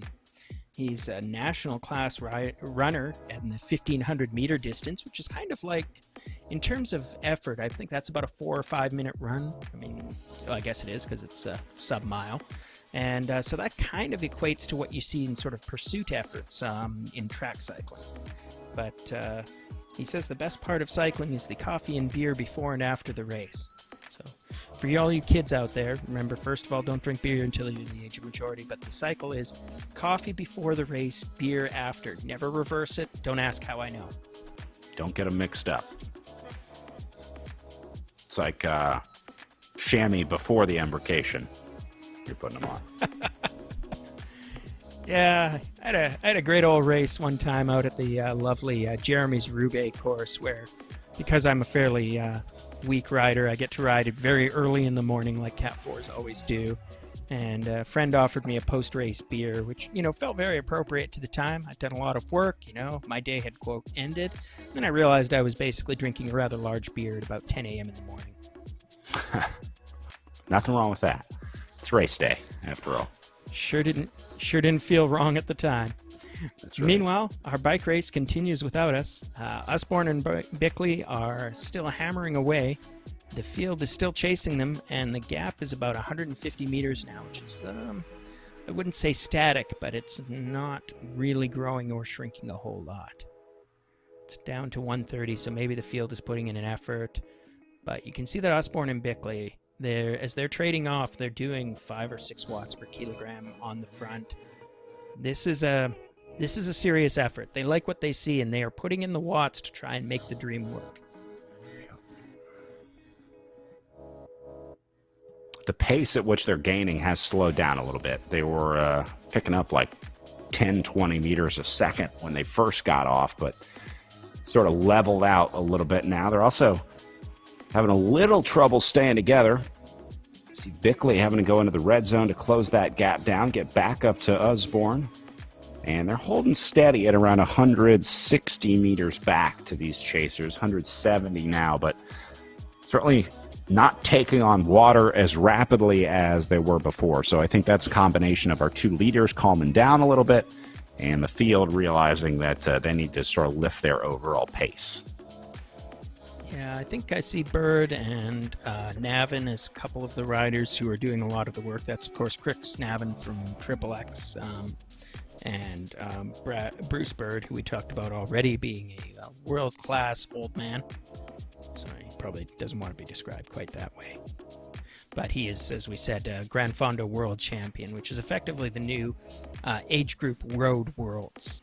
Basically, if you're a master cyclist now, Road Worlds doesn't really exist per se. What you do instead is the Fondo Worlds, and that is sort of the road racing world championship once you achieve a certain age. So it's a highly credible and actually very competitive result, but I'm not sure it's helping him chase down these two. Their gap has expanded to 200 meters at the front as Bickley and Usborne continue to do the work and get the result. It does suggest that this field is not chasing them very effectively. And, there's lots of teams there that are not these two. I mean, I think Bickley is more or less riding on his own. Like I said, he's racing for full gas. I don't think he has any teammates here. He's a local rider. I'll bet you dollars to donuts that Usborne knows him. But, and the two of them seem to be cooperating reasonably effectively, but the chase is either not organized or has decided that 200 meters is a manageable gap. And, interesting theory.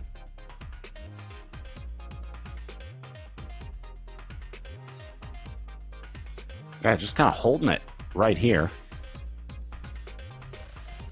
Yeah, these guys have definitely let off too, up at the front. I will say Usborne and Bickley have lowered their average wattage, and so I think that has something to do with the gap sort of stabilizing here. Right, and that's interesting, because if it's Usborne and Bickley who are managing the gap, so to speak, that's even worse for the peloton, because that means that these guys have just chosen to ride more or less within themselves. Although, I mean, Usborne will be perfectly happy with this big flat course, and he puts out major watts.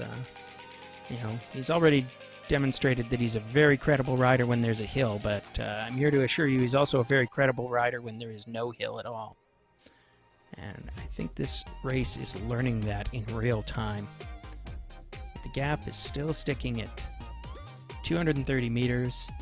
Looks like it's Bruce Bird, and then I think that's Cooper, one of the other Triple X riders, if I'm not mistaken, coming up there.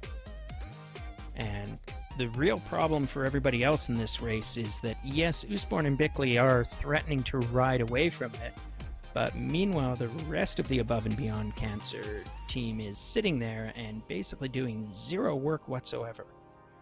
So they're giving a free ride to all of Usborne's teammates who are going to arrive at the finish line tanned and rested if this continues.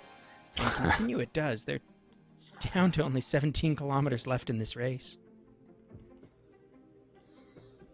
Yeah, these guys have been flying today. Yeah, I'm super impressed by this breakaway. I mean, honestly, I don't even care if they get caught anymore. They've activated this race in a way that I really didn't expect. I think we talked last week about how RGT's physics model is tweaked just enough that it tends not to favor breakaways, but to make them perhaps slightly easier than you might find them in real life. There's just a little bit of the drafting effect dialed back so that a credible attacker, and Usborne is obviously that, and Bickley is clearly a very effective collaborator here, can in fact go away and stay away with a little more ease than they might on the real roads. But nonetheless, when you're 2 versus 14 or something, well, okay, minus the above and beyond teammates, I think there's at least 10 solid riders who can be and should be working very hard to bring this back. We're seeing some return. They're down below 200 meters, so that gap is definitely being very aggressively managed by one side or the other of this race. Usborne's got to be loving this. You see Bruce Bird in 3rd place back in the group. Again, the only rider that could match Usborne last week in that split, and he's gotten rid of Bruce Bird in this move. So Bickley taking his spot today, but this is exactly what Bruce wanted. I mean, he got rid of at least one guy he knew that would be on his level in terms of raw strength, that being Bruce Bird, and Bird caught on the wrong side of this split today, so Usborne got exactly what he wanted. As long as Bickley isn't as good of a sprinter as Matt Usborne, because we still have to sort this out for our 2 leaders, but Usborne has succeeded in getting rid of a guy like Bruce Bird. Gap holding at 220, though. Very impressive riding by Bruce Bird here, who has been the driver of the chasers. Now, he said enough is enough. Naven's going to go with him here, try to lift the tempo. So all of a sudden, that 220-meter gap not looking so comfortable when Bruce Bird opens up the engine here. And it's going down to 180 up to Usborne and Bickley now. Yeah, I think Bird's tactic is now going to be bridge, close, or die. You know, it is only 15 kilometers left in a race that has been moving at a torrid pace. He knows how many teammates are behind him. It's actually time. Well, Bird has gone backwards in the field as quickly as we talk him up, so there you go. That's an interesting effect. Sands, one of the above and beyond riders, suddenly shot to the front. I think that was a miscalculation. I don't think he was really intending to attack his teammate there.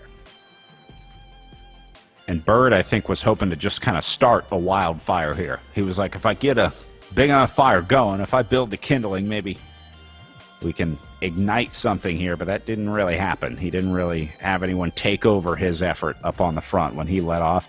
Seems like Cooper has been the one really contributing up there with Bird in the chase here. I'm wondering if these above and beyond cancer guys are getting up there to try and block a little bit. You see how they kind of try and move up the right side? I've seen a couple of those white jerseys try and sneak up there. Not like they're going to box Bruce Bird in, but like Timmy Bauer and Sands moving up here. Reichert also 6th, 7th, 8th position. I wonder if given the opportunity, they would set a false tempo up at the front. Yeah, it's possible. I mean, we know that there are some boxing and positional effects in the RGT system. We've talked about that before, but they're definitely diminished relative to what happens in a real crit. So they can move up, but they can't really freeze out a rider positionally to the same degree. But I think what's happening here is exactly that. That Bird is making big efforts, and he's hoping one of 2 things happens. He's hoping he gets a few friends to come along with him, ideally friends who are not wearing an above and beyond jersey, that lovely green, white, and trimmed in yellow. And he's hoping that that is enough that he can either bridge to that lead group or, as a second best possibility, drag the field back to that lead group.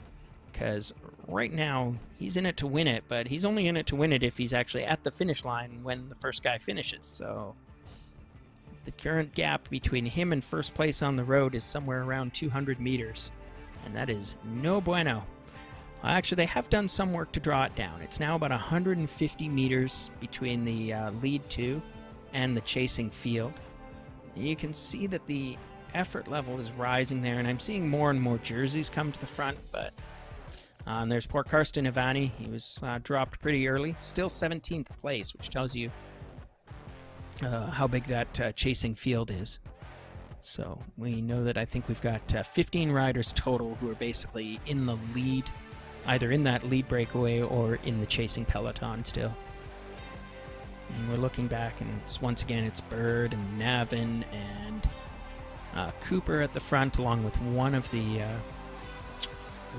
Above and Beyond riders also making a show, probably doing what you talked about, just patrolling the front of that race and making sure that it's not easy for everybody to move forward and share the work.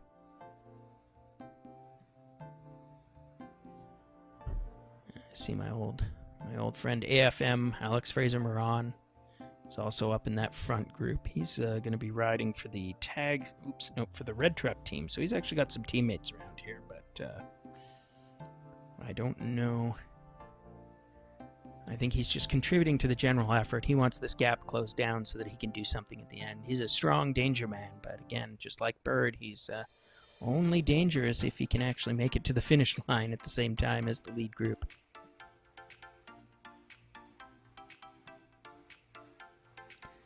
Lead group is down, their lead is down to 130 meters, so they are being managed, but 130 meters at these speeds. We're now at 12 kilometers to go. This race has been fast and furious. It's still not letting up. We're only 37 minutes in. We might be finish this event in less than an hour, Brad. And where do we sit? It's always tough to budget virtual racing time because it can be so drastically different just depending on how the riders decide to race on that day. If you have a group like this where two riders go off the front, that significantly lifts the overall pace. If the group just stays together, a lot of times you'll see a much lower average overall speed for the riders. So Usborne and Bickley keeping things moving out there today for the entire group. Yeah, we're seeing paces around the 45 kilometer an hour pretty steadily on the flats. We're watching Usborne and Bickley drop in speed, so they just went through the dip again. But you can see that even as they come to this corner, they're not going below 40 kilometers an hour, and then they're going to ramp back up. They're maintaining. But the problem that they have is that their pace, their gap is still dropping. It's about 100 meters now when it was 200 plus meters at one point. So 10 kilometers to go. Time is sort of on their side, but there's too much of it. So they need to staying away for a little bit longer before they can feel even remotely safe about a 100-meter gap on this course. And with 10 kilometers to go, I am pretty confident that distance gap can be carved up by these riders almost at will if they really give the effort. Yeah, absolutely. And Usborne and Bickley know it, so they're staying on the gas. You saw Bickley go into the red zone there briefly, but yeah, 100 meters can be taken back as quickly as it can be given. And you saw how quickly these guys were able to get away from the field. So there's probably some optimistic riders back in the field right now. Looking at this going, well, Usborne and Bickley probably going to be out of this one. They are theoretically burning all their matches up here in the break, so if they are caught, they're not going to have much left. Just saw Bruce Bird sneaking out of the group on the right-hand side of the screen, so wonder if Bird's going to try and go at it now, leave everyone behind, try and leapfrog Usborne and Bickley, and go on a 10K bender here off the front. Yeah, the problem for all these bike races, we are seeing a lot of action. I noticed Bickley is actually getting a little bit gapped from Usborne as well at the front as Bruce's attack gets chased down. But the challenge for all these racers is kind of like that for method actors. It's what's their motivation? So right now, Bickley and Usborne are super motivated. Usborne knows that no matter what else happens, he's giving some very powerful teammates in the field a free ride for most of this race. So even if his break doesn't succeed, he's done an enormous amount to improve the chances of success for Above and Beyond. Bickley, with no teammates whatsoever, is pretty much seeing this as the most golden ticket he could have gotten to a chance to contest the finish.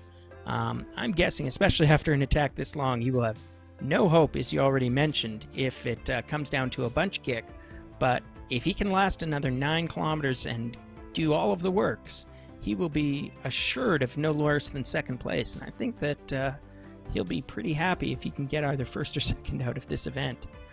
Meanwhile, the field is a mass of conflicted emotions. We've got a bunch of single riders or small teams who know that whatever work they do to chase down Usborne and Bickley, they're trying to share it. They're trying to do as little as possible so as not to benefit the other riders in the field. And they know that whatever else happens, if it does come around to a bunch sprint, especially after this long a breakaway, they'll have just done free work that will also contribute to those couple of above and beyond riders that are still sitting in the peloton doing, I assure you, zero work for all of this race. And no matter what else happens, we're going to look at their watts per kilo averages for this race, and you're going to see a bunch of real low numbers beside names like Sands, Bauer, and Reichardt.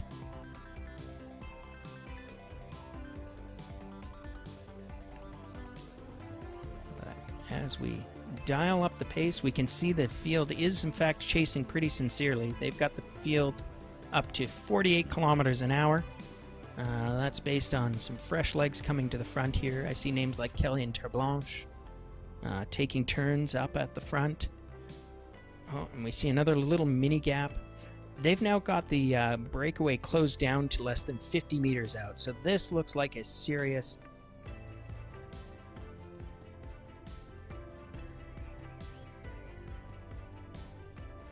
Yeah, the crucial thing to watch will also be the counter move. Watch to see who comes forward after the catch is made, and even the activity and behavior in the minutes leading up to the catch, which would be right now. Watch the riders that go to the front. You're seeing, looks like Emil Sosnowski up there right now leading the way. Kelly is there as well. And Frank Cundiff was also in the mix there briefly. These guys locked in together. About to bring these two back. Very little separation back in the field. That tells me that there's a lot of riders trying to keep their powder dry, as they should, inside 7.5 kilometers to go. You're going to need every grain of powder you got when the fireworks go off here. Bickley still trying to hold on to this one, putting in a big effort up in the lead group, and Usborne doing a nice job. These guys are riding really well together. Look how closely they're able to ride together, and they're not swapping positions a lot, so they've really figured out the two-rider draft on RGT. That's been unlocked, but didn't give them quite enough of a drafting advantage today. They just weren't able to hold off this field behind them, and looks like they're going to come up about 6 kilometers short, as I think these guys will be caught in the next K or so. Yeah, they're definitely within catch range, still sort of hanging at 50 meters. They're dangling. Bickley is putting in some pretty credible efforts, because especially for him, this is win or fail, right? Usborne, I'm not saying he doesn't care if he's caught. I'm saying that this break has already done a lot of work for Usborne. For Bickley, this break only matters if it stays away. And indeed, he's done enough of a dig now that they're actually expanding their lead a little bit. So in these cases, a smart man always bets on the peloton. But on the other hand, the catch isn't made until the catch is made, is it, Brad? Yeah, it's never over till it's over. I guess these guys could all drop the ball in closing the last 50 meters or so. They are keeping them to double digits, keeping them under 100 meters in the gap. But they're flirting with 100 meters now. Yeah. I'm looking at this and seeing, like, Bickley is doing a lot of work, and the gap goes up to 100 meters. Usborne is taking over now. But, you know, Usborne's still working pretty hard. I don't think the gap is shrinking on Usborne's wheel, although it might be a case where the field is dictating the position now more. But, boy, oh boy, we're at 6K to go. And the gap has shrunk again. Maybe the gap is shrinking on Usborne's effort. So he's just putting in a little bit less than Bickley right now because he's a little bit less motivated. Hard to say for sure. I mean, I don't think Usborne will mind going to the finish line with Bickley in hand. I think he won't mind a one-on-one duel. But yeah, if you can hold off that field, I mean, that's That's pretty much best case scenario, whether you end up first or second. I think they would much rather focus on holding these guys off than worry about a two-up sprint at the finish. So these guys will basically be teammates up until the last, let's say, 20 or 30 meters before they hit the line. It's going to be that close. These guys just can't afford to start racing against each other on the course. They absolutely have to be racing with each other for the next, 5.1K to go for them, so we'll say for the next 5K. Yeah, and they're still working well. I mean, you can see that, Bickley puts in a big effort. Usborne goes red and takes over just like that. They're spelling each other pretty effectively. I say that, and now they're riding beside each other. Come on, guys. Keep up with the commentary. Oh, looks like Cooper is dropping. He was one of our final 15, but that looks like technical difficulties or something else. Meanwhile, back at the front, the gap is down to 40 meters. That's danger. I've got to feel like the front riders, and it's all a bunch of the samey names. Who is that? That's Declan Kelly racing for Red Truck, and I think that's... who is that with him? Yeah, it's AFM. So the Red Truck Racing team has decided they've got something to live for here, and they are aggressively trying to close this gap down on Usborne and Bickley. And it's down to 40 meters, but... I mean, if it was any other pair of riders at the front, you'd expect by now that, the gap would get to 40 meters, and then there'd just be a little bit of a surge in the field, and that would be it. But this 40-meter gap has persisted for a lot longer than I expected. Oh, these guys refusing to throw in the towel. Yeah. Under 4K now. Yeah, it is 4K to go. Although, looking at the power numbers and looking at the composition of the bunch, my suspicion is that somebody in that group is doing the math and figuring we could catch them at 4K to go, but why not catch them at 1K to go? I don't know how good the math chops are of some of these bike racers now that they're fully anaerobic, but the classic tactical move is to catch the bunch as late as possible to avoid any counters. And as I say that, Bickley has decided he does not want to get caught. He really, really doesn't want to get caught. And he's now gapped Usborne. So Bickley is still at 40 meters, even as Matt is rapidly more like 15 meters back of Bickley. So he's in no man's land. Bickley definitely doesn't want to get caught. I respect the effort here of trying to stay away, but I don't know if that's going to work here. Oh my goodness, look at that comeback by Usborne. I mean, he's not giving up. He's not casually going quietly. I do like that these guys are fighting it to the end. Yeah. Bickley has been an animal. Like, I have strange new respect for this guy from the Full Gas team. We're definitely going to have to keep an eye on him in future events, because they have finally been caught. Usborne's probably got him on the phone right now trying to recruit him for the Above and Beyond Cancer team. Well, chapeau to Bickley. I think that whatever else happens in these last 3K, we have our combativity rider today. Good job, and I hope he can make something happen in the sprint, because he's going to be pretty fried at this point, but he certainly deserves it. 2.5K to go, and we've got a small gap to Mr. Warner. That's Hayden Warner, the all-rounder, the classic roller, but that's Matt Usborne's teammate. So this is what a counterattack looks like. They've forced the field to work real hard, and now they're forcing the field to work hard again.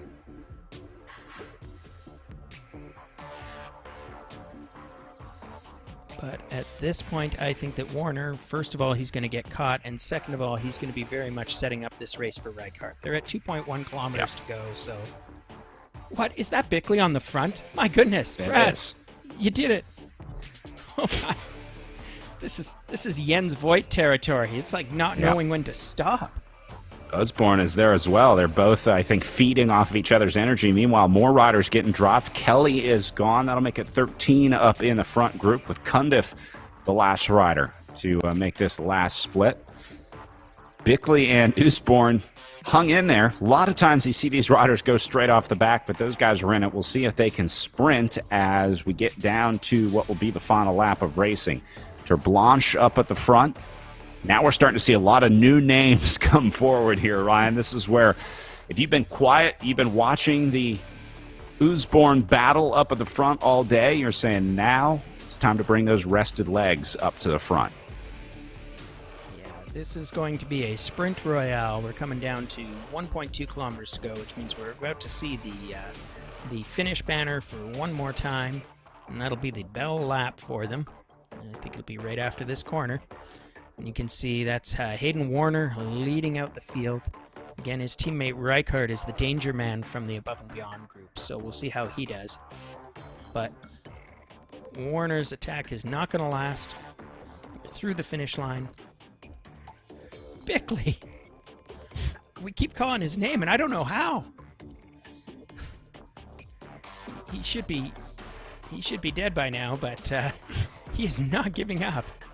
Apparently, merely being caught by the field after spending the entire race out isn't enough to tire out Mr. Brad Bickley, 29-year-old racer for Full Gas. 200 meters to go. It's going to be a sprint. Let's see who gets up front, and let's see who makes it happen. What? No, oh, nice surge out of the last turn. Does Bickley just have that much power? Usborne trying to go. Fraser Moran there as well. Bauer is in the mix, but Bickley gave himself a massive gap out of that corner as he builds about a 40-meter lead. Now they're starting to reel him in. Might have gone a little early. He's got 2 more turns here at 150 meters. Yeah, and there you go. Gets swallowed up. Into the corner. Mad dash to the line. Fraser Moran, Oliphant, Sands, Reichert, and Sosnowski got the sprint out of the last turn. Chapeau to EP Sosnowski. He's racing for Hugh Dog today, and, you know, he did next to no work all day, which is exactly what a sprinter wants to do. So, yeah, we see Hayden Warner cruising home. He did the work and he got dropped, but Bickley didn't finish, I think, in the end in the top. He got 7th place, which is 7th, yeah. Honestly incredible. And Usborne came home in 8th, but I feel like Matt Usborne is a known quantity. Brad Bickley doing that much work and then still being there at the finish lines and attacking in the last 500 meters. Yep. Wow. Yeah. I mean, poor Sosnowski, poor my old buddy EP. He just won a bike race, and we're talking more about the guy who finished in 7th place. So yeah, let's give some credit where due. It turns out being the most stylish rider is not, in fact, an actual victory. An actual victory is winning the race. Well, Sosnowski will still get his virtual champagne and virtual flowers, and I think he gets a virtual car for winning the race, all kinds of virtual prizes, of course. We'll give him some NFTs. You get an NFT of a car in the virtual world for Emil Peter Sosnowski. Yeah, we're teasing, but there is actually some real cash prizes on the line for both the men and the women. But I believe that's for the overall standings. So Sosnowski has certainly done a little bit to move himself up the ranks. And look at those wattage numbers. So who do we see putting out 5 watts per kilo all day? Brad and Matt.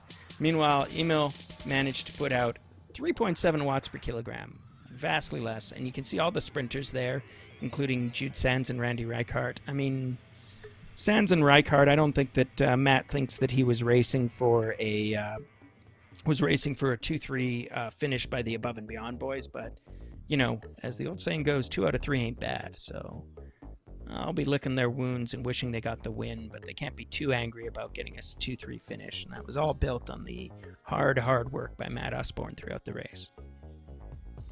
Well, pretty exciting day watching the Usborne-Bickley effort unfold as they went over 5 watts per kilo average on the day, but in the end they got caught with just a few laps to go. That set up the final sprint where Emil Peter Sosnowski gets the win, just over 52 minutes with an incredibly effective 3.72 average watts per kilo on the day. So exciting racing out there today. This one certainly did not play out the way that I thought it was going to, Ryan. After watching the amateur races all day and then the pro women's race just before this one, I thought for sure we would see a group that stayed together for a majority of the day. But Usborne and Bickley flipped the script on us out there today on day 2 of the BC Cup.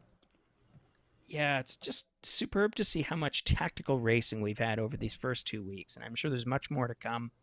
You know, even on a course here where I would have told you flat out is not really suited to thinking about it in a tactical fashion, I guess Matt and Bruce didn't get the memo. They decided, or Matt and Brad didn't get the memo. They decided to make their own tactics and their own race, and they really did make the race today. But in the end, they set up Sosnowski EP for the victory, so he's got to be pretty happy about that. But I'm not sure how happy. Go ahead. Oh, I was going to say, I'm not sure how happy Sosnowski will be about next week's race, because I think we're going into the dirt. Yeah, we're looking at a gravel race for stop number 3 of the virtual BC Cup. Saturday, April 17th, they're doing the Dirty Reaver course based on the UK-based gravel course, which is based on American gravel races. Ironically, it's the dedicated gravel course on RGT. So they'll have a rematch next week in our pro men's field, and it's going to be an exciting one. I think a lot of these guys are going to be back, but you're right. It's going to be a very different race on the gravel course than what we saw in the criterium racing today at Canary Wharf. So we'll see if Emil Peter Sosnowski still has that sprint after a few laps of the 17.7 kilometer long Dirty Reaver course. So I think that's going to do it for us today from stop 2 of the virtual BC Cup in Canary Wharf, getting ready again for stop 3. If you want to join us for any of the racing as a competitor, if you have watched any today and want to give RGT or virtual racing a shot, check out cyclingbc.net. You can see the series and courses there and a chance to register. So I think you can still get into the last 2 stops of the BC Cup. You can do that at cyclingbc.net. For Ryan Cousineau, my name is Brad Soner, saying thanks for watching. This has been a production of ZMS Live Streams. Big thank you to Damon and company over in the UK. For Ryan up in Canada and me down here in the US, we will see you next week for stop number 3 of the virtual BC Cup, the Dirty Reaver course, presented by Cobotics.